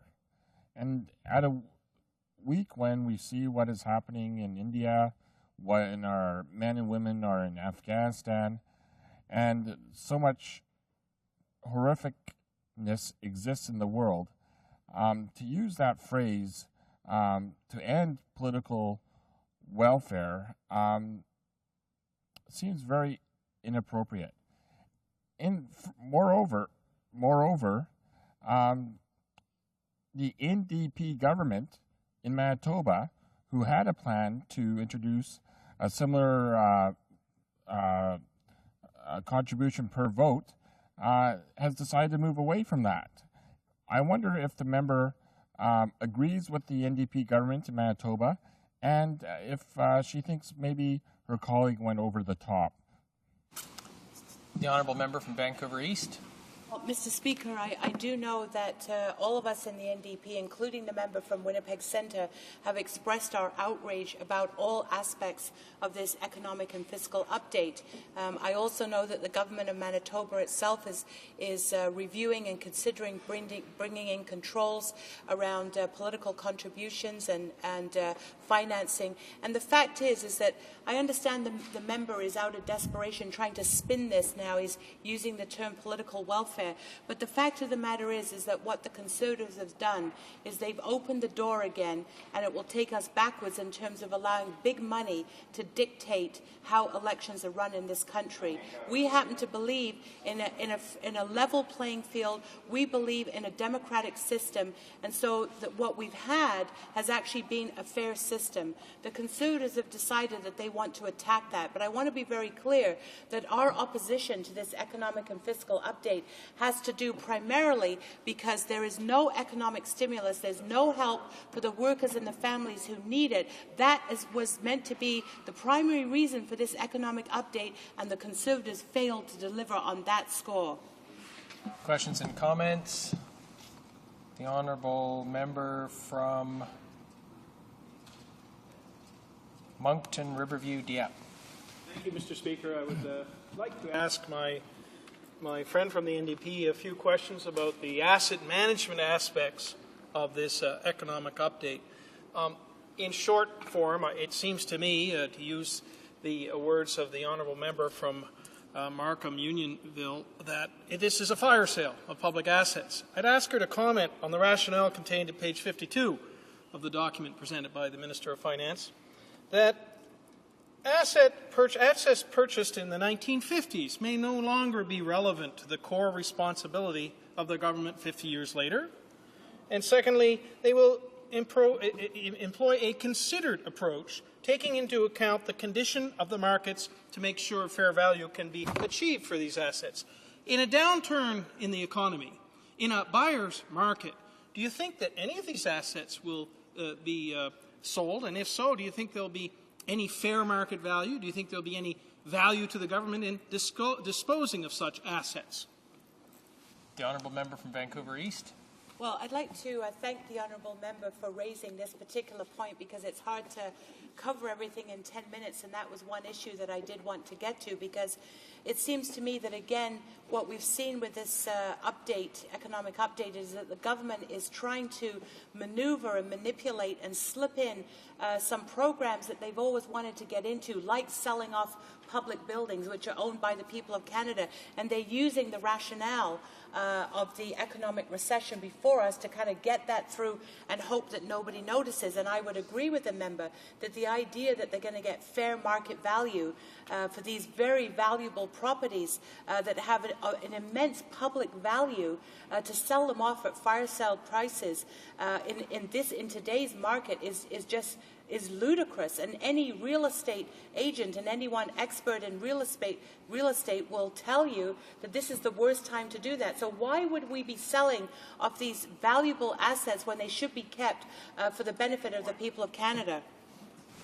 Continuing debate, the Honourable President of the Treasury Board. Thank you.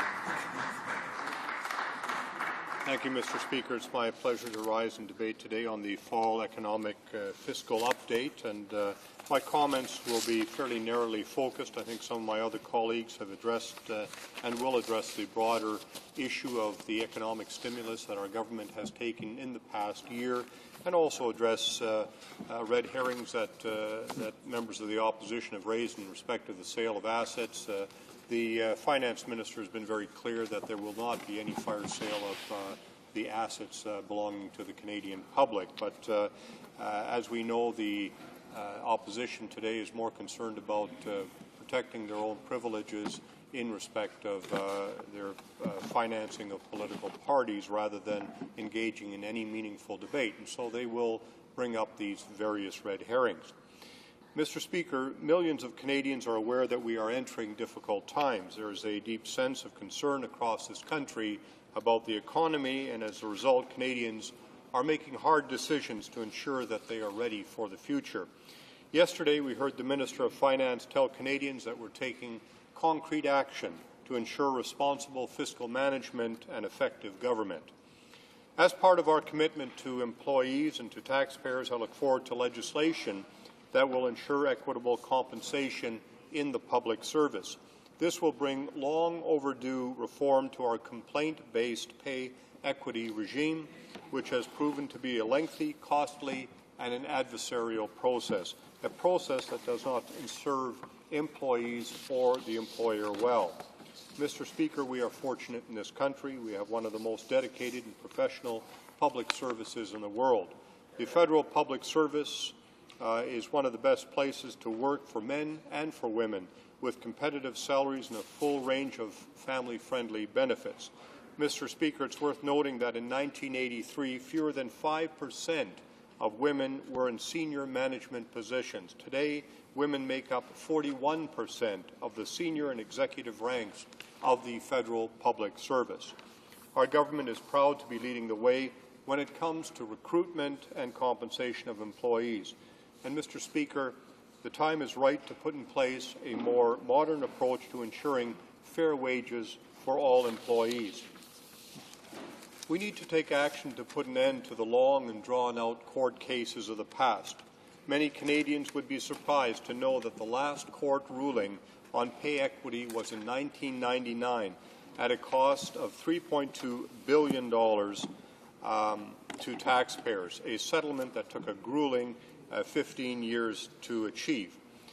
I would, just before I continue any further, I will be splitting my time with my colleague, Dino, where's your colleague? With my colleague. But in any event, Mr. Speaker, public service employees deserve better. Taxpayers deserve better. Next week, our government will put a better, more modern system into place to ensure equitable compensation. Our approach will be, firstly, proactive. Employers will be required to proactively ensure wages are fair and equitable. Secondly, it will be timely. Issues will be resolved as they arise within the collective bargaining process instead of through lengthy legal proceedings. I should point out that this is a natural extension of the employer's duty to bargain in good faith and the union's duty of fair representation to all of its members. It will be fair. All employees will have full recourse to address any complaints, and lastly, it will be collaborative. Employers and bargaining agents will be jointly accountable for ensuring equitable compensation. This will now become an integral part of collective bargaining. Mr. Speaker, the Supreme Court of Canada recognized recently collective bargaining as a fundamental human right, and the government remains committed to that right. Given this decision, the collective bargaining process is the right mechanism to protect another fundamental right, the right of equal pay for work of equal value.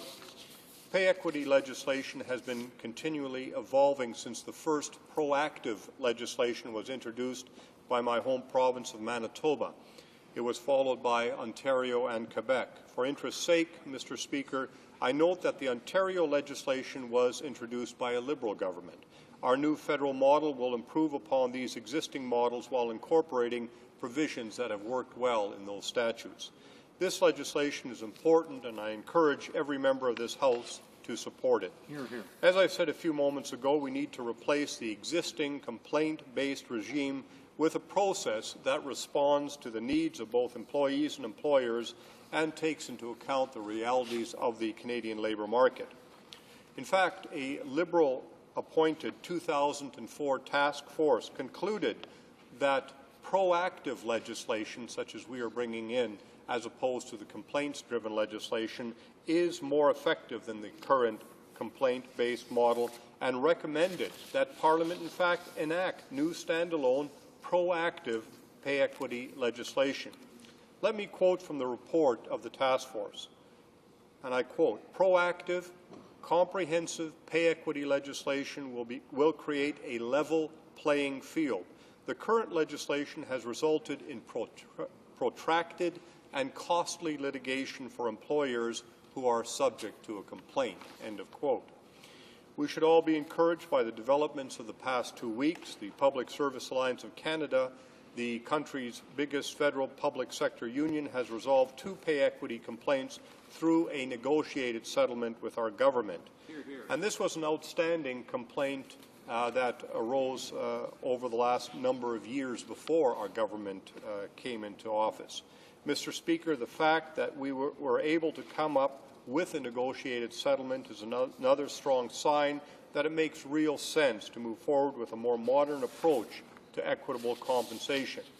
Moving to an approach that is based on collaboration with bargaining agents rather than the current adversarial process will ensure pay equity issues are addressed as they arise and that problems are resolved quickly. Pay equity concerns will no longer be placed on the back burner. Through the collective bargaining process, employers and unions will both be responsible for ensuring that the wages are fair and pay equity compliant. Mr. Speaker, the legislation this government will table will give us a more modern and collaborative approach. It will replace the current system, which is archaic, onerous, and unfair to employees, with a system that is modern, fair, and responsive. Hear, hear. Thank you. I thank the Minister of Justice for his support for this, knowing him as I do as a fair and equitable man. Supporting this legislation is the right thing to do. It's what Canadians expect. More importantly, it will continue to protect the legal principle of equal pay for work of equal value. It will ensure that women and men continue to benefit from quality working conditions in Canada's public service. But not only will it preserve the pay equity principle, it will create the more streamlined process so that women who are entitled to pay equity through the legislation, in fact, realize those gains in a timely fashion. Thank you very much. Questions and comments? The honourable member from Mississauga South. Thank you, Mr. Speaker. Mr. Speaker, the Treasury Board President closed down negotiations with the public service unions and took the wage discussions off the table, and then proceeded to conclude contracts with the majority of those unions. Given that they have long-term contracts in place now, I wonder if the President of the Treasury Board could explain so that my grandmother would understand why it would be necessary to go to that issue of suspending right to strike that is part of the collective bargaining process which this place respects. The Honourable President of the Treasury Board. That's a good question. As the member knows, that when a collective agreement is achieved, as we have with PSAC in this case, for the 4-year period, that then eliminates the right to strike and the right to arbitration. It's no longer necessary. And that's in a voluntarily achieved collective bargaining situation. When a collective agreement is imposed, however, for those unions who decide no, they don't think that the 2.3%, 1.5, 1.5, and 1.5 is reasonable, that settlement would be imposed. Now, when it is imposed, then it also has to, at the same time, have the corresponding action taken that you can't strike. So it's in that kind of a circumstance that you need to specifically spell out for legislative purposes. This doesn't obviously affect the PSAC agreement, where they have already voluntarily agreed to a collective agreement, and the issue of strike or arbitration is no longer relevant. Questions and comments? The honourable member from Ottawa Centre. Thank you, Mr. Speaker, and I'm glad to hear the President of the Treasury Board explain a bit more about the rationale for the government's bringing in this draconian measure. I listened carefully to the President of the Treasury Board. He used language like public servants deserve better, proactive, good faith, fairness. What Canadians were looking for yesterday was to bring people together to deal with the economic crisis. And what we got instead, and the perfect example, is eliminating the right to strike till 2011. And it is incredulous that they would bring this in at the same time saying they want to be fair. So I want to ask the President of the Treasury Board, if he's so concerned about fairness and equity, why bring in these draconian measures on the one hand and saying you're trying to work together with public servants on the other? Does he not get it, that that's contradictory and that's divide and rule? The Honourable President of the Treasury Board. Well, what I find incredulous is that member would look at a one-day snapshot rather than looking at a year of actions that this government has taken in terms of stimulating this economy. We have brought in tax incentives that, in fact, increase our GDP by an effective 2%. Now, I notice that other socialist countries, for example, Great Britain, are bringing in similar measures, recognizing that what our Canadian government did to stimulate the economy is working, and they are now following suit. In respect of the wage restraint that our government has been asking the unions to comply with, and which we think that members of Parliament should also comply with, we think that 2.3% is a reasonable wage settlement at a time when there is so much economic uncertainty, where other workers are losing their jobs. I think it's fair when public sector workers look at that offer that we have been reasonable, and I believe the unions have recognized that as well. Questions and comments? Quick question, member from Peterborough. Thank you very much, Mr. Speaker. Mr. Speaker, I'd just like to ask the member, I'm sure he's aware last night the throne speech passed Parliament, and then there was a unanimous motion this morning for that result to be returned to the Governor General, expressing confidence in the House. Is the member aware that the House did, in fact, express confidence after the economic and fiscal update the government presented yesterday? A very quick answer from yes, the President. I am aware of that, and I want to thank all members of the House, including the opposition, for expressing confidence in this government. It's very important as we go forward that we continue to work together with members of the opposition. I note that there may be some technical concerns about the legislation that I'm bringing forward, and that's something that we can discuss on a cooperative, ongoing basis. Continuing debate, the Honourable Parliamentary Secretary to the Minister of Canadian Heritage, the member from Peterborough. Thank you very much, Mr. Speaker. Mr. Speaker, I'm pleased to rise in my place today to debate the economic and fiscal update. Canadians understand that there are certain sectors of the Canadian economy that have been more severely impacted than others by the global credit crisis, including the manufacturing sector in this country that has deep roots in the U.S. economic system. The manufacturing sector is of great importance to our Canadian economy. Faced with global economic uncertainties, many industries are undergoing considerable transition as they respond to global pressures. The tightening of the international credit, a slowing U.S. economy, volatility of energy prices and the dollar. These are serious challenges that industry is faced with in this current economic climate. Unlike the opposition, Mr. Speaker, who ignored the problem for the last 3 years, our government acted quickly to provide effective assistance to this sector. From the moment Canadians voted for change, we stepped up to the plate and have demonstrated leadership. Leadership to ensure that this country has the right business climate so that our industries can be more productive, more innovative, and securing jobs for Canadians.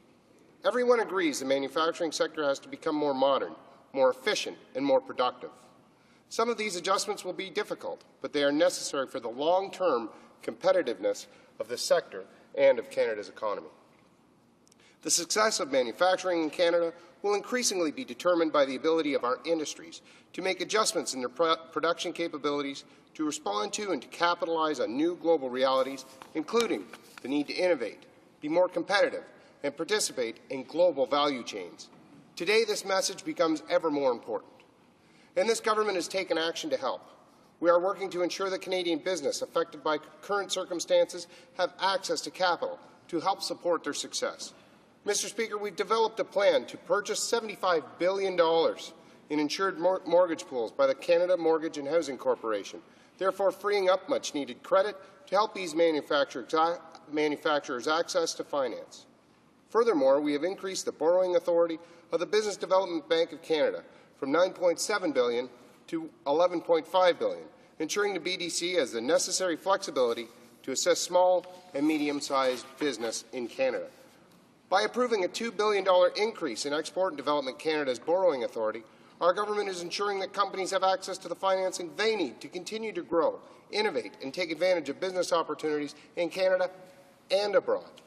And I'm very proud that the Minister of Finance announced yesterday in the Economic and Fiscal Update that our government is providing the EDC with an additional $350 million in capital to support up to about $1.5 billion in increased credit capacity for those most affected by the current financial crisis.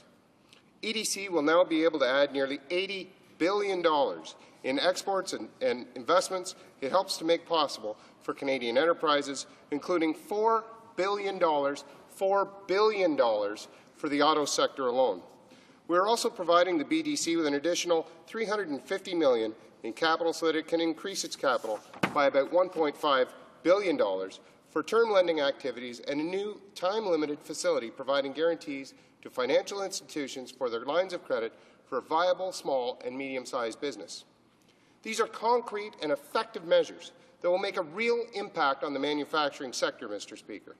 They were applauded yesterday by the Canadian manufacturers and exporters, who stated the economic update gave Canada's manufacturing and exporting sectors much-needed oxygen and short-term breathing room. That's what the CME said. I'm very disappointed that the opposition wants to vote against these important measures supported by the Canadian manufacturers and exporters, Mr. Speaker.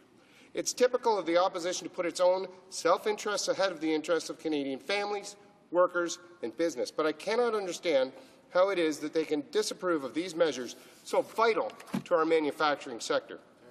And it's important to note that these actions are part of a much larger series of measures that this government has taken since 2006. Important measures that the opposition has consistently voted against, Mr. Speaker. We acted much earlier.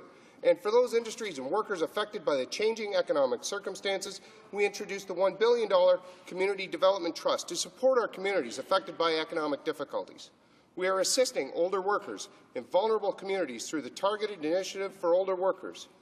For the TAL, we have extended funding of a total of $160 million over 5 years. We are working to provide over $9 billion in tax relief for manufacturers and processors. That's $9 billion in tax relief for manufacturers and processors. I did not say banks and energy. I said manufacturers and processors, $9 billion in tax relief. This includes broad-based tax reductions and increasing for 3 additional years the temporary accelerated capital cost allowance on the investments in machinery and equipment. And we have improved the scientific research and experimental development tax credit program. Let me put this in context, Mr. Speaker, and emphasize the impact these measures are having on stimulating the Canadian economy. Actions taken by this government mean that in 2009, Canadians and Canadian business will pay $31 billion less in taxes as a result of the tax cuts we have introduced since 2006. That's just in 2009, Mr. Speaker. Canadians will pay $31 billion less in taxes. That's equivalent to about 2% of Canada's GDP, and it's permanent structural relief. It's not some flash in the pan, throw some money at it, see if it sticks. We don't know what'll work. That's what the opposition proposes. We propose permanent structural stimulus for the Canadian economy. We have shown that working on a sound economic management, tax relief, and strategic investments will help the Canadian industry weather current economic uncertainties and remain competitive. What the government will never do is write a blank check as the opposition advocates. Canadians have grown tired of short-term and ineffective policies of the Liberals and others. Our government is working with the manufacturing sector to ensure that a plan is in place that will ensure the innovation and long-term sustainability of the sector, and at the same time provide value for money for hard-earned taxpayers' dollars. Mr. Speaker, our government continues to take action to create the conditions necessary for business success. Through the measures introduced in recent budgets, combined with the government's long-term economic plan, Advantage Canada, the government will deliver on its commitment to help companies and the communities in which they reside both innovate and succeed. Our actions will help all sectors of the economy, including manufacturing, the automotive, and the forestry sectors. We will indeed take specific steps to respond to specific challenges in specific industries. But by providing this long-term foundation, we will provide a stronger economy for all Canadians. We must keep our eyes on the future, Mr. Speaker. Canada will weather this economic storm, and we will come out stronger, more innovative, more competitive, and sooner than any other G7 nation. Thank you very much, Mr. Speaker. Questions and comments. The honourable member from Bonavista, Gander, Grand Falls, Windsor. Thank you, Mr. Speaker, and I must say that despite all the bravado, it was quite an entertaining piece of fiction nonetheless. I do want to say to the honourable member from Peterborough, I don't know how we can imagine to be strolling down the middle of Peterborough and talk to the people at the cafe at Hazelton's and try to justify what has been said about his particular speech. Now, as far as I'm concerned, the economy will recover, but it will despite them as opposed to with them. Now, I have a question for him, and it's very specific. And I want him to answer specifically because we have yet to hear it. It's about the Community Trust Fund, which, in my opinion, does absolutely nothing for the workers of Grand Falls, Windsor, whose mill is about to shut. Now, I don't expect him to answer that, but what I do expect him to answer is this. How has this fund going to help someone who has been laid off in the forestry? And don't stand in this House and start talking about something about the program itself and the older workers, once again, specifically, if I'm working in the forestry and I'm laid off, how is this going to help me? And as a matter of fact, a mill that is about to close, how is it going to help the forest industry? Because it does not. Can this member? The honourable member from Peterborough. I accept the challenge, Mr. Speaker. I'd love to answer that question. As a matter of fact, the Community Development Trust Fund, of course, as he knows, was established, agreements signed with all the provinces, including Premier Danny Williams in Newfoundland. And I hope that he does look at the community of Grand Falls, Windsor, and determine that they deserve some portion of that Community Development Trust. Very important money. But I'll tell you, when it comes to forestry, Mr. Speaker, our government stood foursquare behind forestry. We signed a new deal with the Americans, returned $5 billion to the forestry sector here in Canada. But I'll tell you what else we've done. We've brought in accelerated capital cost allowances to allow the forestry sector to innovate, Mr. Speaker, so that they can get their technology up to speed, so that they can compete, Mr. Speaker. These were specific recommendations brought forward by the forestry sector, and I note they were part of a unanimous recommendation by the Industry Committee, chaired by the member from Edmonton-Leduc. We were proud to bring it in. Big measures for forestry. We did it, Mr. Speaker. Question et commentaire, l'honorable député de... The honourable member for Montmagny. Up. Mr. Speaker, I find this very strange because everyone is against the Conservative government. Even the National Post, which is a Conservative magazine, said that the economic update is completely ridiculous, absurd, and that to cut back on political party funding is ridiculous. And that's a National Post.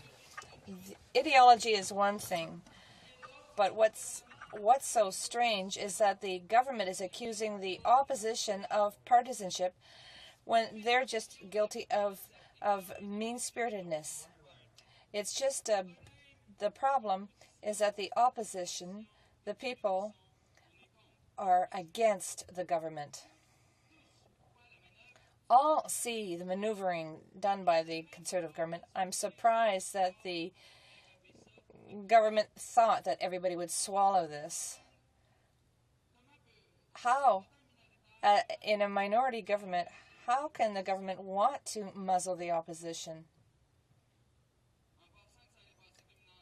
Thinking that this would go as easily as an envelope, a letter being mailed through the mailbox. Quebec understood the situation and took action.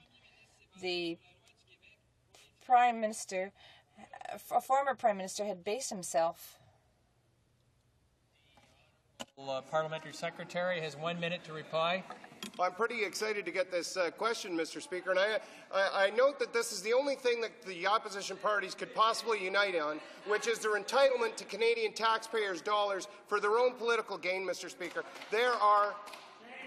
The honourable member from Beaches, East York. I heard the honourable member just a moment ago call time. With all due respect, Mr. Speaker, I didn't realise that we had another speaker in the House of Commons, that MPs now were calling time on debate instead of the Speaker. I appreciate the assistance from many members of this House. The questioner's time had expired, and it was time to go to a response. I made that decision myself. Thank you. The Honourable Parliamentary Secretary. I'm not as senior as you in this House, Mr. Speaker, but I would suggest that might have been debate. But nonetheless, Mr. Speaker, the only thing these parties can unite on is their entitlement to taxpayers' dollars. And I asked them to look into their hearts. You know, Barack Obama specifically refused public dollars to his campaign, and I ask all of them to look into their hearts and say whether they deserve that money or whether seniors deserve it, whether children deserve it, whether people on reduced income, people looking for affordable housing, who deserves the money? The opposition parties, because they're entitled to their entitlement, they're entitled to their money? I don't think so. We don't give charities as much money as we give to political parties in this country. There's great incentives for people to donate to political parties. Go out and ask people to help you. They will. Continuing debate, the honourable member from Mississauga South. Thank you, Mr. Speaker, and I will be splitting my time with the member for Beaches East York. Mr. Speaker, as this is the first time I'm speaking, giving a speech in this 40th Parliament, I want to thank all of the constituents of Mississauga South for electing me. This is the 8th general election that I've participated in. I've almost got it down, Mr. Speaker. Elections are not my favorite. Campaigning is not my favorite. It's serving the people that is what most interests me, Mr. Speaker. I think that there's a difference between being a politician and an elected representative, and I certainly prefer the latter. Mr. Speaker, I also would be remiss if I didn't specifically thank my dear wife, Linda, and my family members who have, over the past 15 years, given me an extraordinary opportunity to pursue a career which I love very dearly. Mr. Speaker, it is a great honor to be a member of Parliament. I have a great deal of respect for this place, and I have a great deal of respect for all the members here who were successful, and those who also ran but were not sufficiently appreciated. Mr. Speaker, our democracy is worth protecting. This is our system. This is the way it should work. Hear, hear. So, Mr. Speaker, in the election, I made a promise to my constituents, and I wanted to share it with the House. And it was that my promise is to continue to work hard and to use my best judgment in a professional and a responsible manner. Mr. Speaker, that is the only promise that I made to my constituents. Because, you know, Mr. Speaker, if we conducted ourselves in this place in a professional and a responsible manner, the public perception of our profession would increase enormously. We would be held in higher esteem. We need to work harder on this. I know it seems to have been lost, Mr. Speaker, this idea of bringing more order and decorum, more professionalism, more responsibility, more maturity to this place. But we do have to work harder even in the light of severe challenges that are facing our country. Mr. Speaker, earlier this day, the Parliamentary Secretary to the Minister of Finance confirmed that the Prime Minister, during his year-end address last year, cautioned Canadians about the impending financial crisis. It's been known for a long time. Most of us would have received newsletters from investment houses reminding us about what happens when there's corrections in the market. And you know, Mr. Speaker, I thought that it was interesting that the Prime Minister, despite the clear evidence, continued to say during the election that our banks are strong, everything's going to be fine. Well, I understand politics, and I understand that's what you say. But you know, Mr. Speaker, that same denial continues even today. In the economic statement yesterday, there were budget forecasts which were looking at 0.3% growth in GDP in 2009-10, Mr. Speaker, when virtually every private sector economic forecaster, the OECD, all had more pessimistic projections for that period. Why, Mr. Speaker? Because it would allow them, by having more generous projections for the GDP growth rates, to show a minuscule surplus in the fiscal year in which we're currently in, that ends next March, and a small deficit in the following year. Well, Mr. Speaker, it's deceiving Canadians. It's deceiving Canadians, Mr. Speaker, and I know it is, because in the last Parliament, we set up, under the Accountability Act, the Parliamentary Budget Officer. That Parliamentary Budget Officer is independent, and that Parliamentary Budget Officer has access to all of the information from the Finance Department, everything that the Finance Minister has. So, Mr. Speaker, when I looked at the releases, etc., it was clear. The Parliamentary Budget Officer came out and he said that, sorry, but all of the problems, the fiscal problems that Canada is experiencing right now, have nothing to do with the global economic crisis. They have to do and are solely as a consequence of the actions of the Conservative government.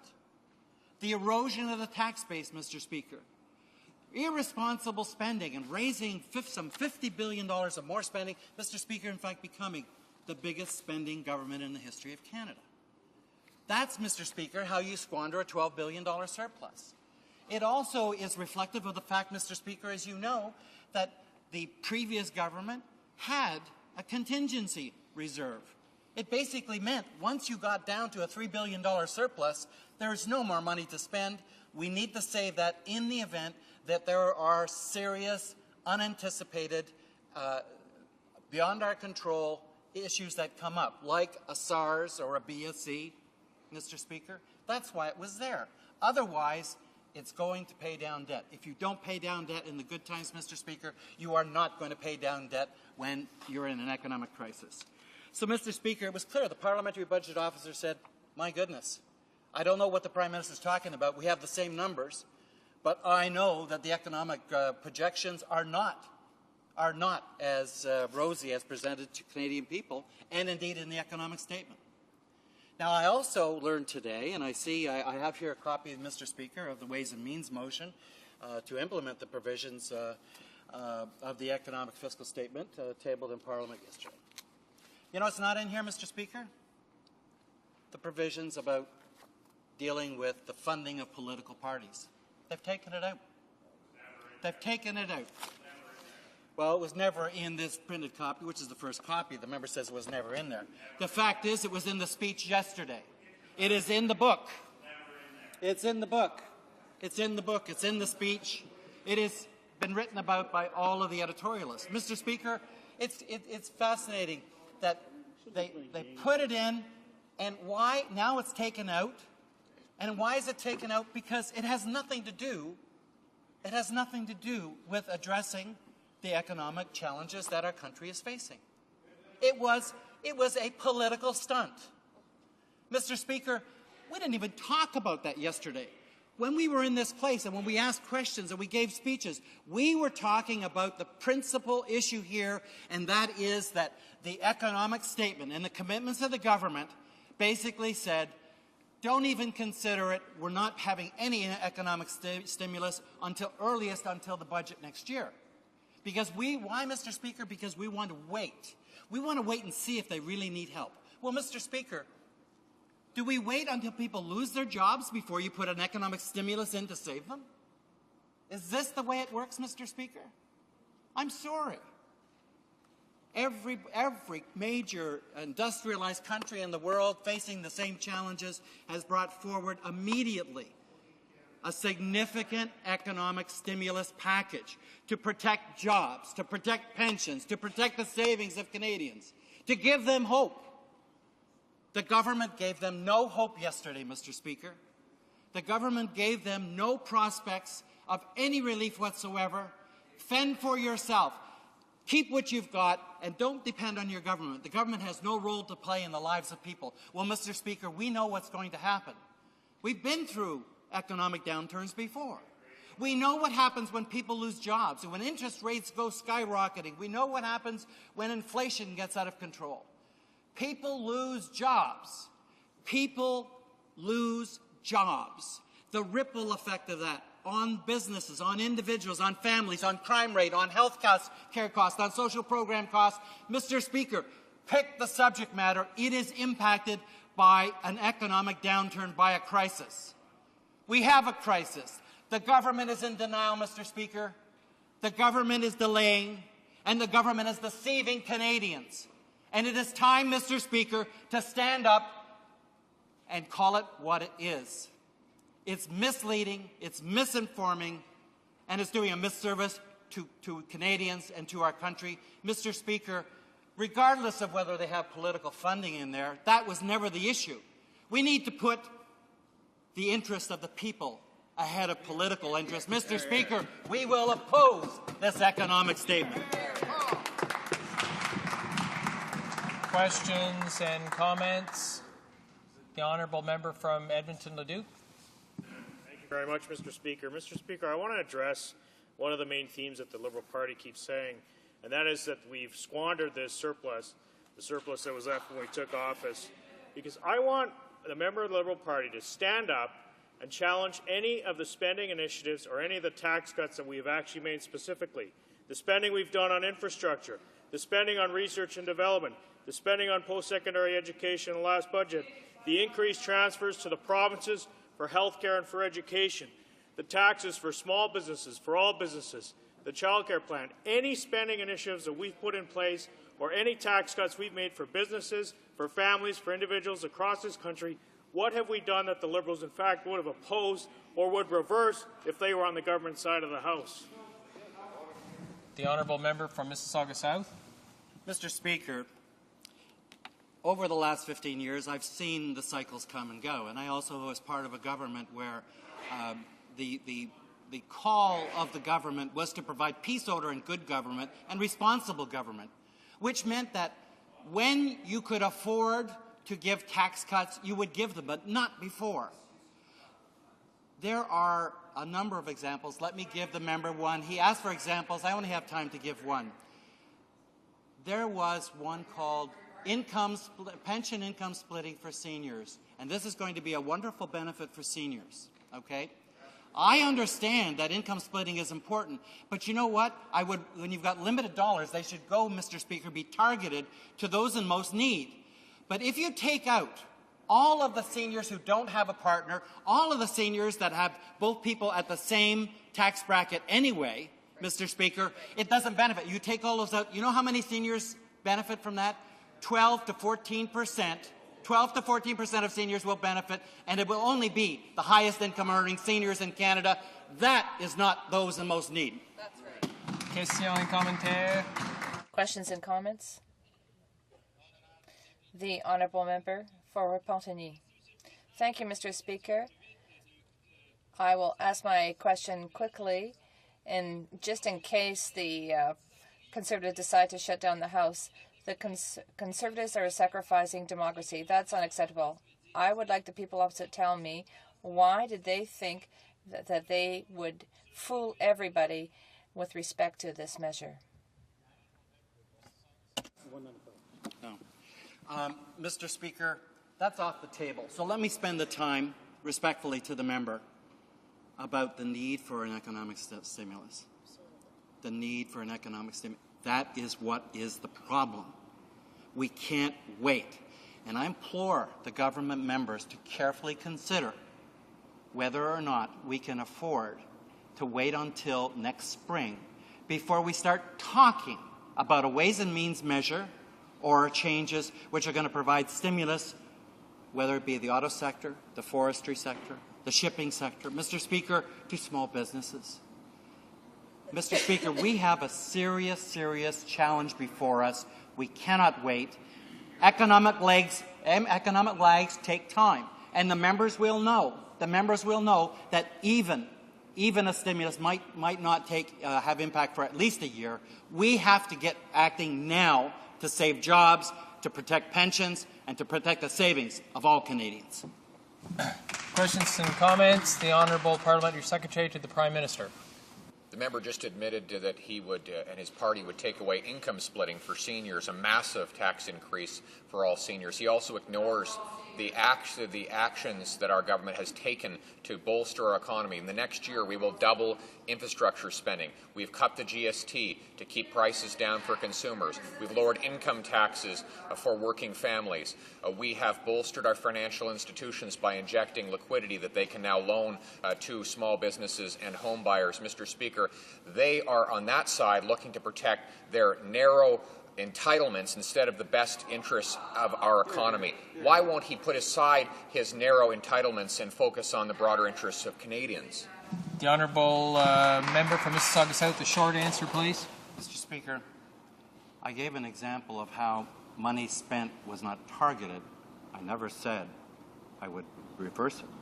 Mr. Speaker, the member is notorious for putting words in people's mouths. But let me say, finally, that the reason we have to give the stimulus is clear, but where it goes is not clear. It should go into those areas where jobs will be stimulated immediately, where people will be able to hit the ground now. Infrastructure in the various in the auto sector, those that are going to lose jobs, let's save what we can, Mr. Speaker. There are opportunities there, and we have to take them now. The longer we wait, the more Continuing debate, the Honourable Member from Beaches, East York. Thank you, Mr. Speaker. Mr. Speaker, the Prime Minister claimed that he wanted a new mandate, because he needed to deal with the economy. That's what he told Canadians when he decided to call an election. by the way, it was also an illegal election since he broke his own law and then usurped the powers of Parliament, because in a parliamentary structure, when there is a minority government, the government usually falls and there's a non-confidence in the government. That's when there's an election. But Parliament wasn't even sitting at the time, so the non-confidence could not have happened. Therefore, there was no non-confidence motion, and so therefore he usurped the powers of Parliament and broke his own laws. So that from the start, we see already the kind of respect that we have. Now, after the election, the Prime Minister said that he would be a different House that we would have. He would collaborate more with everyone. He'd be more collaborative with the opposition and with Parliament. We'd have a different tone. Well, I guess we've seen that tone last night. The tone is the same as before. Basically, it's come back with a vengeance. And the tone is bullying, is my way or the highway, no collaboration, no talking. I totally ignoring that this is a minority parliament. And saying to Canadians, as one of the ministers in fact said this morning, oh, well, I've never heard any Canadians saying that they actually wanted a minority government. So therefore, I don't acknowledge that there is one, because I don't acknowledge what Canadians are saying or what they're voting. So we discount the democratic process in this country altogether. Now, having said that, in yesterday's statement, women, again, are taking the brunt, are being attacked in this country. It is not bad enough that the government and the Prime Minister did this at the very first budget that they brought into the House. But I'll get to that in a moment. But let's look at some of the facts of this country, Mr. Speaker. Women earn on average only $37,000 to men earning about on average $70,000 and more. Women earn only 70 cents to the dollar that men earn. Women provide in this country 80% of the caregiving for children and for family members in this country. Therefore, they're in and out of the labor force, which costs them a great deal in terms of promotions, in terms of income, in terms of pension build-up over a lifetime. And therefore, they're poorer when they're seniors, and they're usually more vulnerable to economic downturns and more vulnerable as a whole. A larger number of women, because of these conditions, also need affordable housing, and they're not getting it. Childcare, gone. Most women cannot go to work without a proper quality childcare program. But that was cancelled. That was one of the first things that this government did. And then now we don't even have a minister for women in this country because, well, I was at a conference recently, a press conference, where the minister said she was for the first minister who was responsible for status of women only and no other portfolio, which was not even true. But nonetheless, she said that. But then in the House leader says, oh no, we didn't increase our cabinet because they're not ministers. They're just secretaries of state. Oh, gee, I don't know. I thought that they were at cabinet. Last time I was there, they said they do go to cabinet meetings, and they do have an increased salary and staff and all of that. So, and then it was reiterated by another of their members at that point answering the question that day. So we don't have a minister. Today in the House, she wasn't allowed to answer any questions on the issue. Therefore, we do not have a minister responsible for status of women in this country. Okay, so maybe the minister, if she is a minister, should resign and give the salary back to Canadians. And maybe the Prime Minister might consider thinking that women in this country might like to have a minister that is looking after their issues. So now, it seems to me, Mr. Speaker, that the Prime Minister has an agenda in this country. He knows exactly what he wants to do. And he wanted to do this from the start. His first objective when he came to power was bare the cupboard, spend all the money, empty the cupboard. That's what Harris did to Ontario. And then when you don't have any more money in the cupboard, you say, oh, gee, we have no money. So now we need to cut services. And guess who pays the price when you cut services? The people who need services the most, women, seniors, maybe housing and all of the other things, infrastructure, what have you. So, and that has been a specific, determined approach by the Conservative governments from day one. They started right off the bat, as soon as they got here. They cut the most vulnerable the very first time, literacy. I mean, how many wealthy people need literacy programs, Mr. Speaker? Women's equality. They had to go and take the word equality out. That even goes counter to the Constitution of Canada. It goes counter to the Charter of Rights. It says women are equal, except that it's not happening, and so we need to we have a program. Child care. It's not needed. Women don't need it to go to work. And the families in my riding, the woman that I met during the election at the door, who broke down and cried in front of Mr. Speaker because she said she could not afford the child care.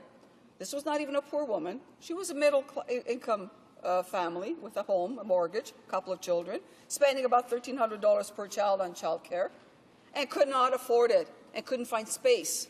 There were no spaces available. She broke down because her choice was to leave her job, which she didn't want to do because she needed the income. Another woman who had to leave her job, her partnership position as well, which meant she was lowering her income, to be able to stay at home and become self-employed somehow because she had an older mother who was ill. Again, goes back to the women providing care and losing economic power in this country. So, no housing for these women, no child care, and, you know, when we're talking about infrastructure even for the cities, they've been talking about $33 billion for a long time. I still haven't seen a check that's gone to the cities. Right. By the way, the $33 billion is not even real, because if you break it down, there's only about $1.5 billion that actually is theirs, that is from the government. The rest of it was there from the previous government, that is a Liberal government. And so, you know, they just keep recycling it and re-announcing it all over the place. So where are women in this country? Nowhere. They don't exist. Not as far as that government is concerned. In fact, they're doing everything possible to bury them further and hurt them as much as they can. I don't understand what the problem is. So, empty the cupboard and cut services. That was the objective from the start. We know that. It was no secret. We saw it happen with all of the major the budgets that have come through here constantly. But you know, Mr. Speaker, they weren't able to do it. They didn't get the majority that they wanted the last election. So I truly believe that the Prime Minister really wants another election because he thinks that if he goes to the people and tells them how bad everybody else is, and he needs it badly now because he needs to put the economy back on track, and that he could get his majority, which then would give him the power to do as he likes with this country, with women, with social programs, where he can tear and take apart and do the cupboard bare and do the cuts that he so badly has wanted to do, to change. He's even politicized the judiciary. He started doing that. He's voted non-confidence in the Elections Canada in this House. So he started breaking down our systems, our democratic structures. But he can't finish the job or really do it well because he doesn't have the majority that he wants. He has people like us up here objecting and getting in the way all the time. So he needs an election so we're not in the way anymore. So he can do really what he really wants to do to this country. So, Mr. Speaker, he calls an election because he wanted the majority so badly. With no platform, never said what he was going to do, only introduced it at the very last couple of days after the debate because people were saying, where's your platform? It said nothing. None of the things he's doing now did it say. As I said earlier, he broke the law and usurped the powers of Parliament, all because he wanted this fabulous majority to do as he wanted. Now he's trying to force another election because he does not want to invest in Canadians. He could do it.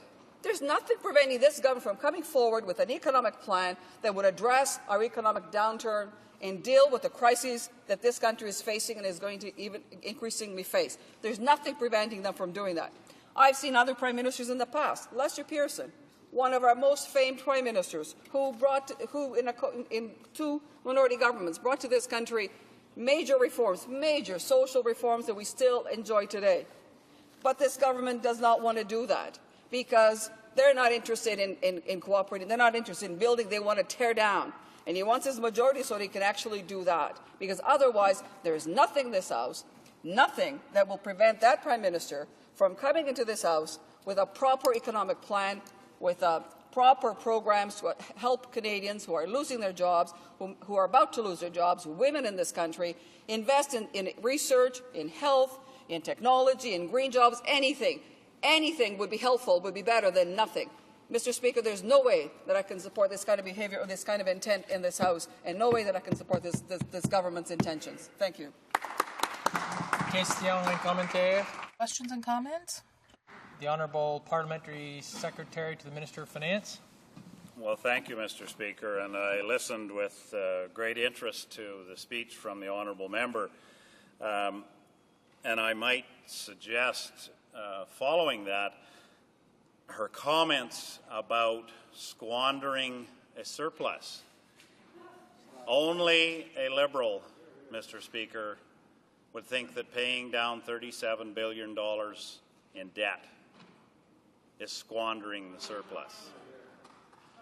There was talk earlier about a contingency fund.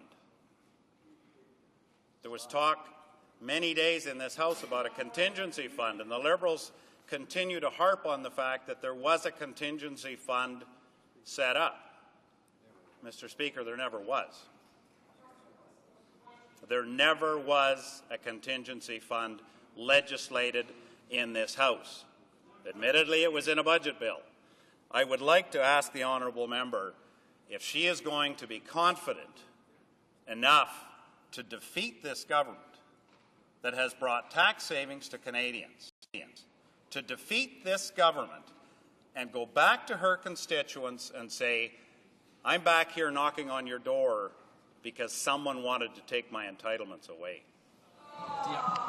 The honourable member from Beaches, East York. Stand up for Canadians. Mr. Speaker, that is exactly what I was talking about earlier, that kind of attitude, contempt for people in this House. Because he would not raise that if he were being honest with himself. The fact of the matter is the sanctimonious approach does not work. The reality is that their tax cuts and their programs have helped those that have already got lots of money in this country. The $5,000 savings. How many Canadians in this time are going to have $5,000 at the end of the year, especially middle-income Canadians who are suffering already, are going to have $5,000 to be able to put aside per member of the family, so it could become $20,000, $25,000 for family. You know, the women I spoke to earlier aren't going to have that kind of money. They should have been investing in people, Mr. Speaker. No, they did, in fact, only look after the people that they thought might vote for them. This was narrow casting to try to get their fabulous majority, which they missed last time and are hoping to get it next time. Mr. Speaker, their attitude about entitlements and all of that is quite disgusting. I think that maybe the honourable member should take a look at themselves in the mirror when they wake up in the morning and see what good they've done for Canadians today. Questions and comments? The honourable member from Ottawa Centre. Thank you, Mr. Speaker. And I have a question to the member because she mentioned about women and what this statement is failing, how it's failing women. One of the things that we were looking for, and I have the doc in my hand, is to actually reform EI. As we know, women aren't able to access the EI fund. This morning it was interesting at the rate that others are. And this morning it was actually a former Conservative candidate who said that the best way to stimulate the economy directly right now is through providing more EI assistance for workers, and particularly women. And I'd like to know what she thinks of that, because the infrastructure is set up. All they have to do is help people access the fund to get the money to them so they can spend in their communities. We didn't see it from this government, and we don't think we're going to see it from this government. I'd like to see what she thinks about that, Mr. Speaker. The honourable member from Beaches, East York. The honourable member is absolutely right.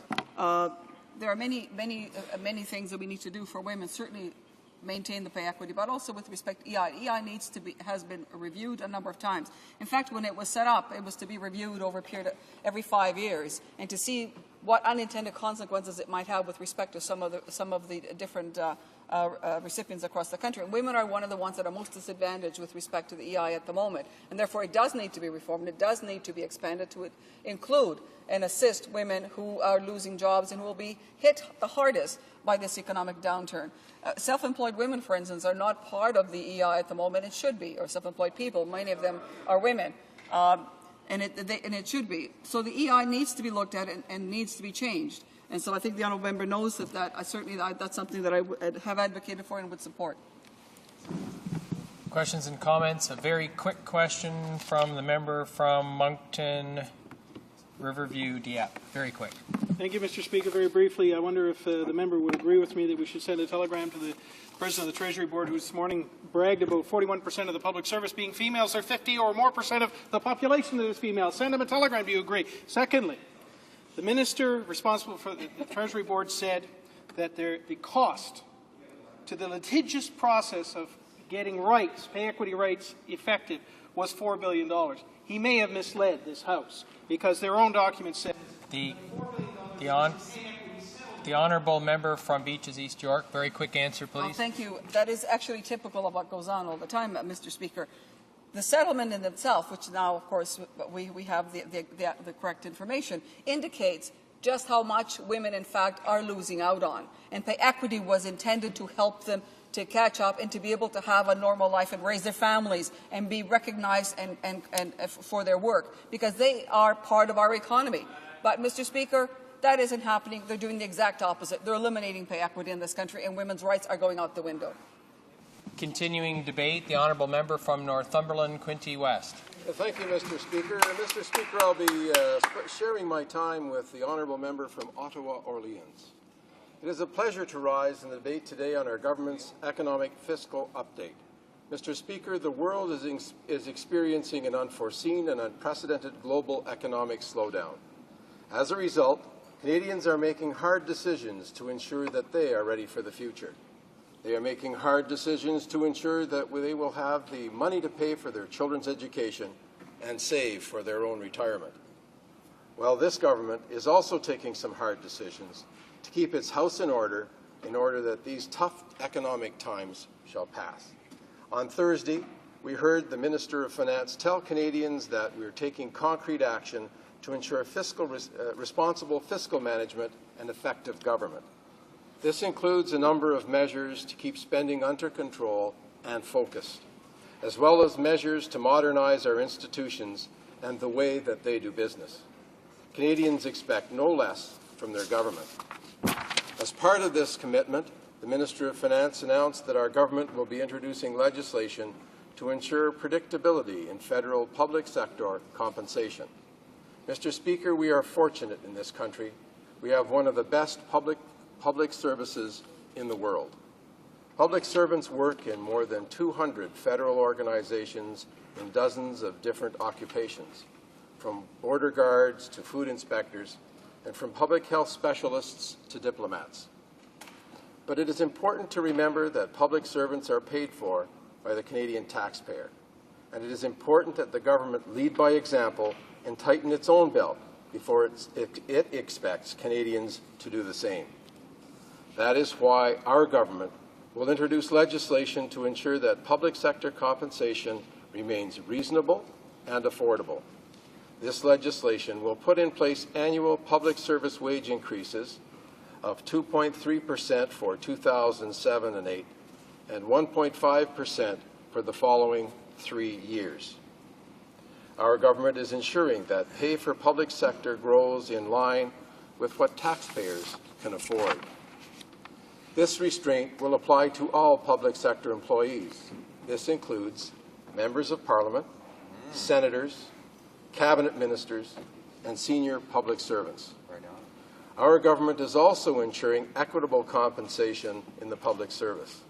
This will bring much-needed reform to our complaint-based pay equity regime, which has proved to be a lengthy, costly, and adversarial process, a process that does not serve employees or employers well.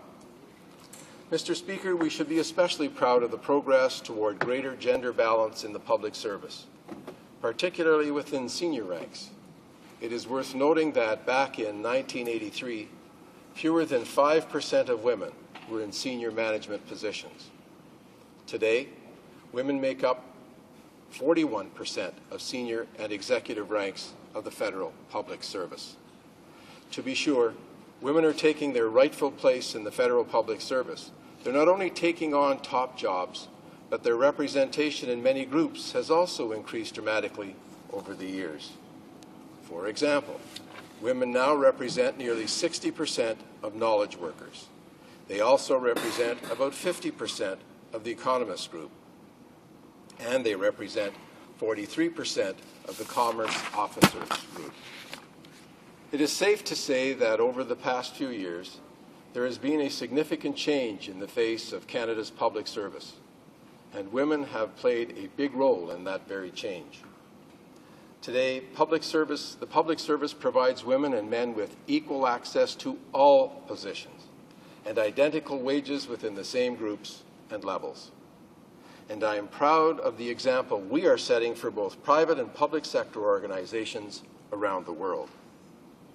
I am aware the situation is not perfect, but remarkable progress has been made in addressing the wage gap between men and women in the federal public service. Since 1999, the difference between total wages for men and total wages for women has been decreasing steadily. Mr. Speaker, given this situation, and given the need to ensure that the strides women have made in the federal public sector continue to be maintained, the time is right to put in place a more modern approach to pay equity. We need to take action to put an end to the long and drawn-out court cases of the past. It's worth recalling that the last court ruling on pay equity was in 1999 and at a cost of about $3.2 billion, a settlement, Mr. Speaker, that took a grueling 15 years to achieve. We can't afford any more repeat performances like that. Public service employees deserve better. Taxpayers deserve better. Next week, the government will table legislation that will ensure that such court cases become a thing of the past. This legislation is important, and I encourage every member of this House to support it. We need to move on. We need to replace the existing complaint-based pay equity regime that has left us with a lengthy, costly, adversarial process, a process that does not take into account the realities of the new Canadian labour market. Mr. Speaker, I note with encouragement the developments over the past 2 weeks, which has seen the Public Service Alliance of Canada, the country's biggest federal public sector union, withdraw 2 pay equity complaints through a negotiated settlement with this government. Mr. Speaker, the fact that we are able to come to a negotiated settlement on 2 important pay equity complaints is another strong sign that the time is right to move forward with a more modern approach to equitable compensation. Moving to an approach that is based on collaboration with bargaining agents, rather than the current adversarial process, will ensure pay equity issues are addressed as they arise and that problems are resolved expeditiously. Mr. Speaker, the legislation this government will introduce will give us a more modern and collaborative approach. It will help us rid the current system, which is archaic, onerous, and just plain unfair to employees.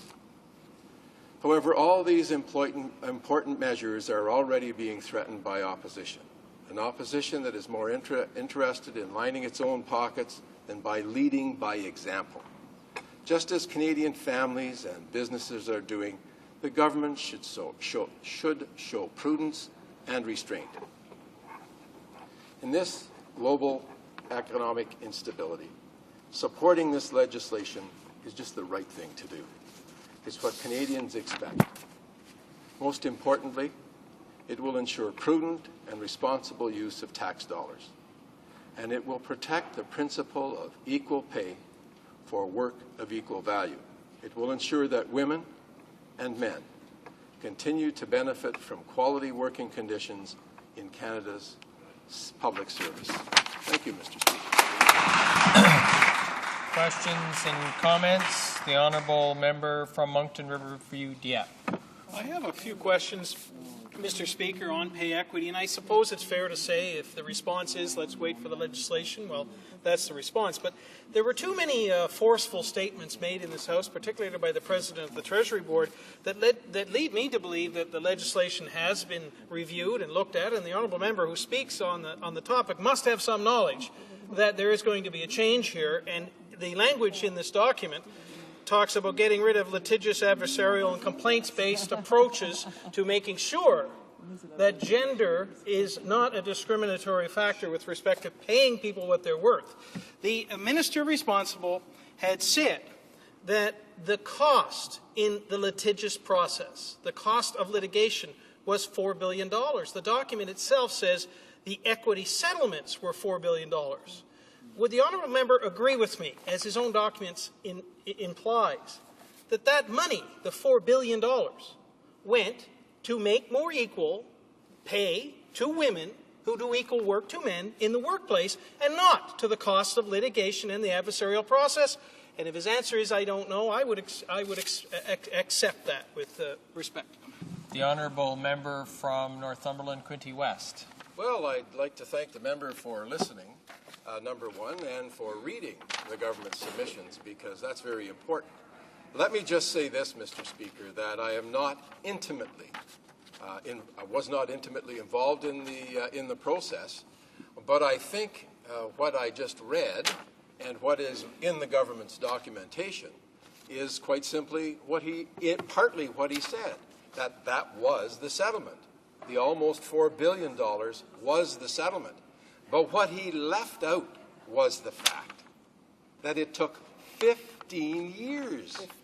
15 years. Now, Mr. Speaker, I understand that the honourable member is a lawyer. I'm not sure, but the last time, having some knowledge of some of the costs of litigation, lawyers tend to work, at least in the smaller communities I live in, for about $100 to $150 an hour. And I suspect when you get to the levels in the litigation process that we're talking about, you're talking about hundreds of dollars an hour. So over 15 years, my guess is that cost a heck of a lot of dollars.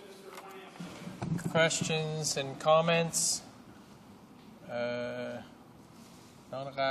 honourable member for Argenteuil, Papineau-Mirabel. Thank you, Mr. Speaker. I listened to the speech by the Conservative member, and I feel that he did his research well. However, I have a lot of trouble understanding one thing. He says in his statement that there's been an agreement with representatives of the public service employees. There were complaints about pay equity that were negotiated. There apparently have been 2 agreements. And he supports a measure by his government which removes the right to strike from federal employees and a new way to solve grievances about pay equity is being imposed on them. So I have a lot of trouble with a politician who says one thing and its opposite in the same speech. How does he explain this? Northumberland, Quinte West. Well, Mr. Speaker, there's nothing duplicitous about that. It's not contradictory in nature. Actually, in my speech, I said that a perfect example of how we can get away from the litigious way we've been dealing with pay equity is by negotiation. And I used the recent example of 2 recent negotiated settlements instead of going to the usual complaints process. Right. So we are experiencing, of course, an example of how well that works, and that's what I was talking about. Mr. Speaker, I'd like to also say that in my previous occupation, I had occasion to work with many women who received equal compensation for equal work, and that was right and that was fair. As a matter of fact, a government in Ontario, the top position. In my speech, I referred to some of the top positions in the federal civil service. Now, close to, I believe, over 40% are now occupied by women, and yes, we should be aiming for 50 to 51%. If it should be equal, and that's what we're moving to. But we also, in the provincial police, had our first female commissioner. So I think society is moving along at a very reasonable, actually an accelerated pace, and this government intends to see that continue. Continuing debate, l'honorable député. Honourable member for Ottawa-Orleans. Speaker, first, allow me to congratulate you on your election as a chair occupant in this 40th Parliament. I know that the experience will be rewarding, and you will find the table officers to be of great help, especially those 2. And the people of Haliburton, Kawartha Lakes, and Brock are proud of you. I also wish to thank the honourable member for Northumberland, Quinte West, for sharing his time with me. I'm proud to have this opportunity to speak on behalf of the people of Ottawa-Orleans, whose servant I am, in support of the government's economic fiscal update. Mr. Speaker, this government believes in Canadians and their ability to succeed. We believe in removing barriers to prosperity and success by making their government more efficient and more effective. We believe in providing taxpayers with programs and services that give them value for money. In the speech from the throne approved by the House last night, we outlined our strategy for protecting the financial security of Canadian families and businesses in these times of global economic instability. It was a sobering agenda. Spending restraint and effective government were just two of the prescriptions we set out to support our economy in these uncertain times. And we committed, in this fiscal year and the years to follow, to manage all spending responsibly. To continue to keep spending in check, to practice restraint, and to look at every dollar we spend with a critical eye. As the Finance Minister told us, we will not spend now to tax our children and grandchildren later. Mr. Speaker, the current economic situation has also heightened Canadians' appreciation for what is required. They see that we need a fiscally responsible government in a competitive economy to protect our families and our communities. They expect us to be prudent in spending their tax dollars, and they're looking for us to deliver. Canadians understand the need for belt-tightening in tough economic times. They see that taking a responsible approach to public sector compensation is even more critical during a time of economic uncertainty and tight fiscal circumstances. And they understand that this economic crisis, which has come to us from beyond our shores, will require sacrifices close to home. As part of our government's plan to stabilize the economy, we've said that grants, contributions, capital, wages, and other operating expenses all will be placed under the microscope of responsible spending. Indeed, we have delivered. La semaine dernière. Last week, in response to a question that I asked from this seat, the President of the Treasury Board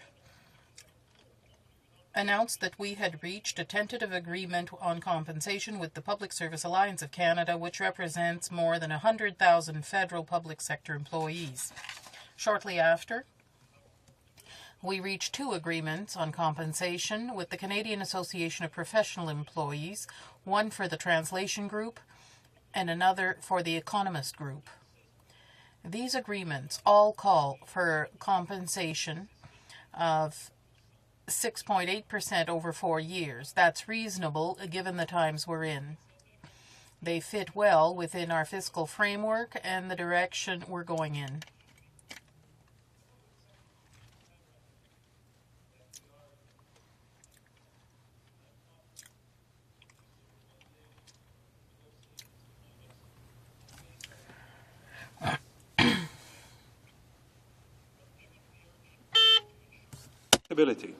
In public sector compensation overall, it is reasonable and responsible for the government to consider all options in order to achieve this.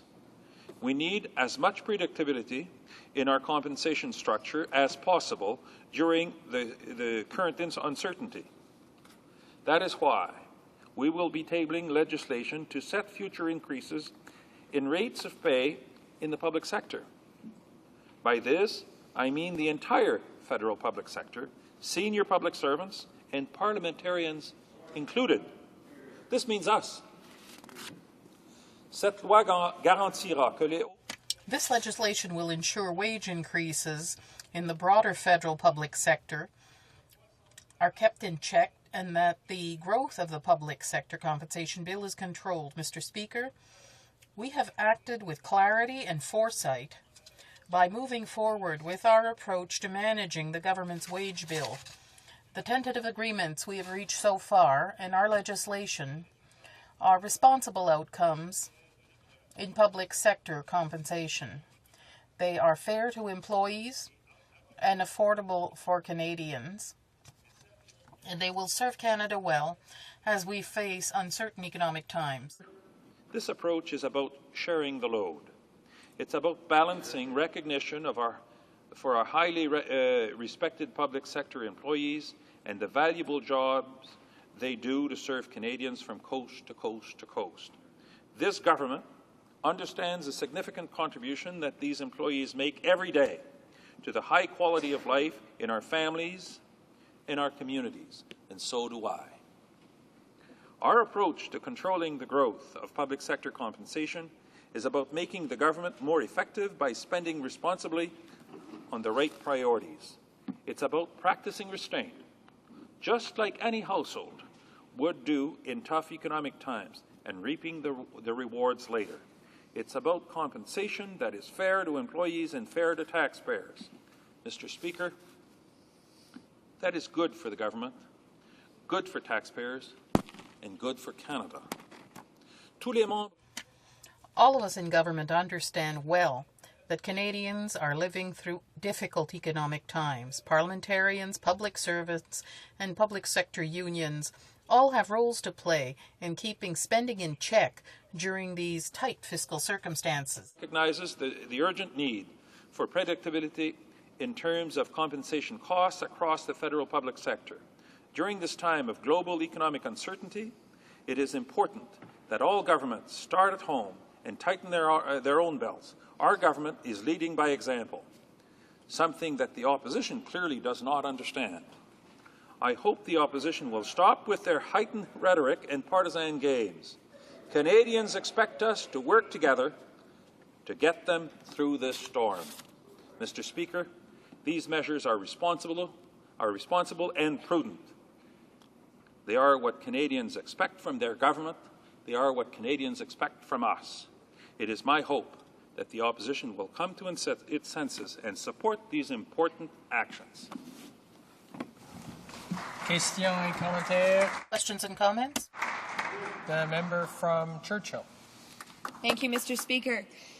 Reference was made in terms of looking out for the benefit of Canadians, and much discussion has taken place on the issue of gender and how women, in fact, suffer a great deal as a result of this government's agenda. Not only are we seeing the systematic rollback of the battle related to pay equity, but we're also seeing threats, of course, to larger, the more general area of workers' rights, in which, of course, women are, of course, affected as well. But I'd also like to note the fact that that as a result of the lack of a stimulus package in this government's agenda to deal with this economic recession, women once again will suffer a great deal. Where is the investment for affordable housing? Where is the investment for childcare? Where is the investment for education? All of these factors affect the well-being of women and all Canadians, and this is what we don't see in where this government is coming from.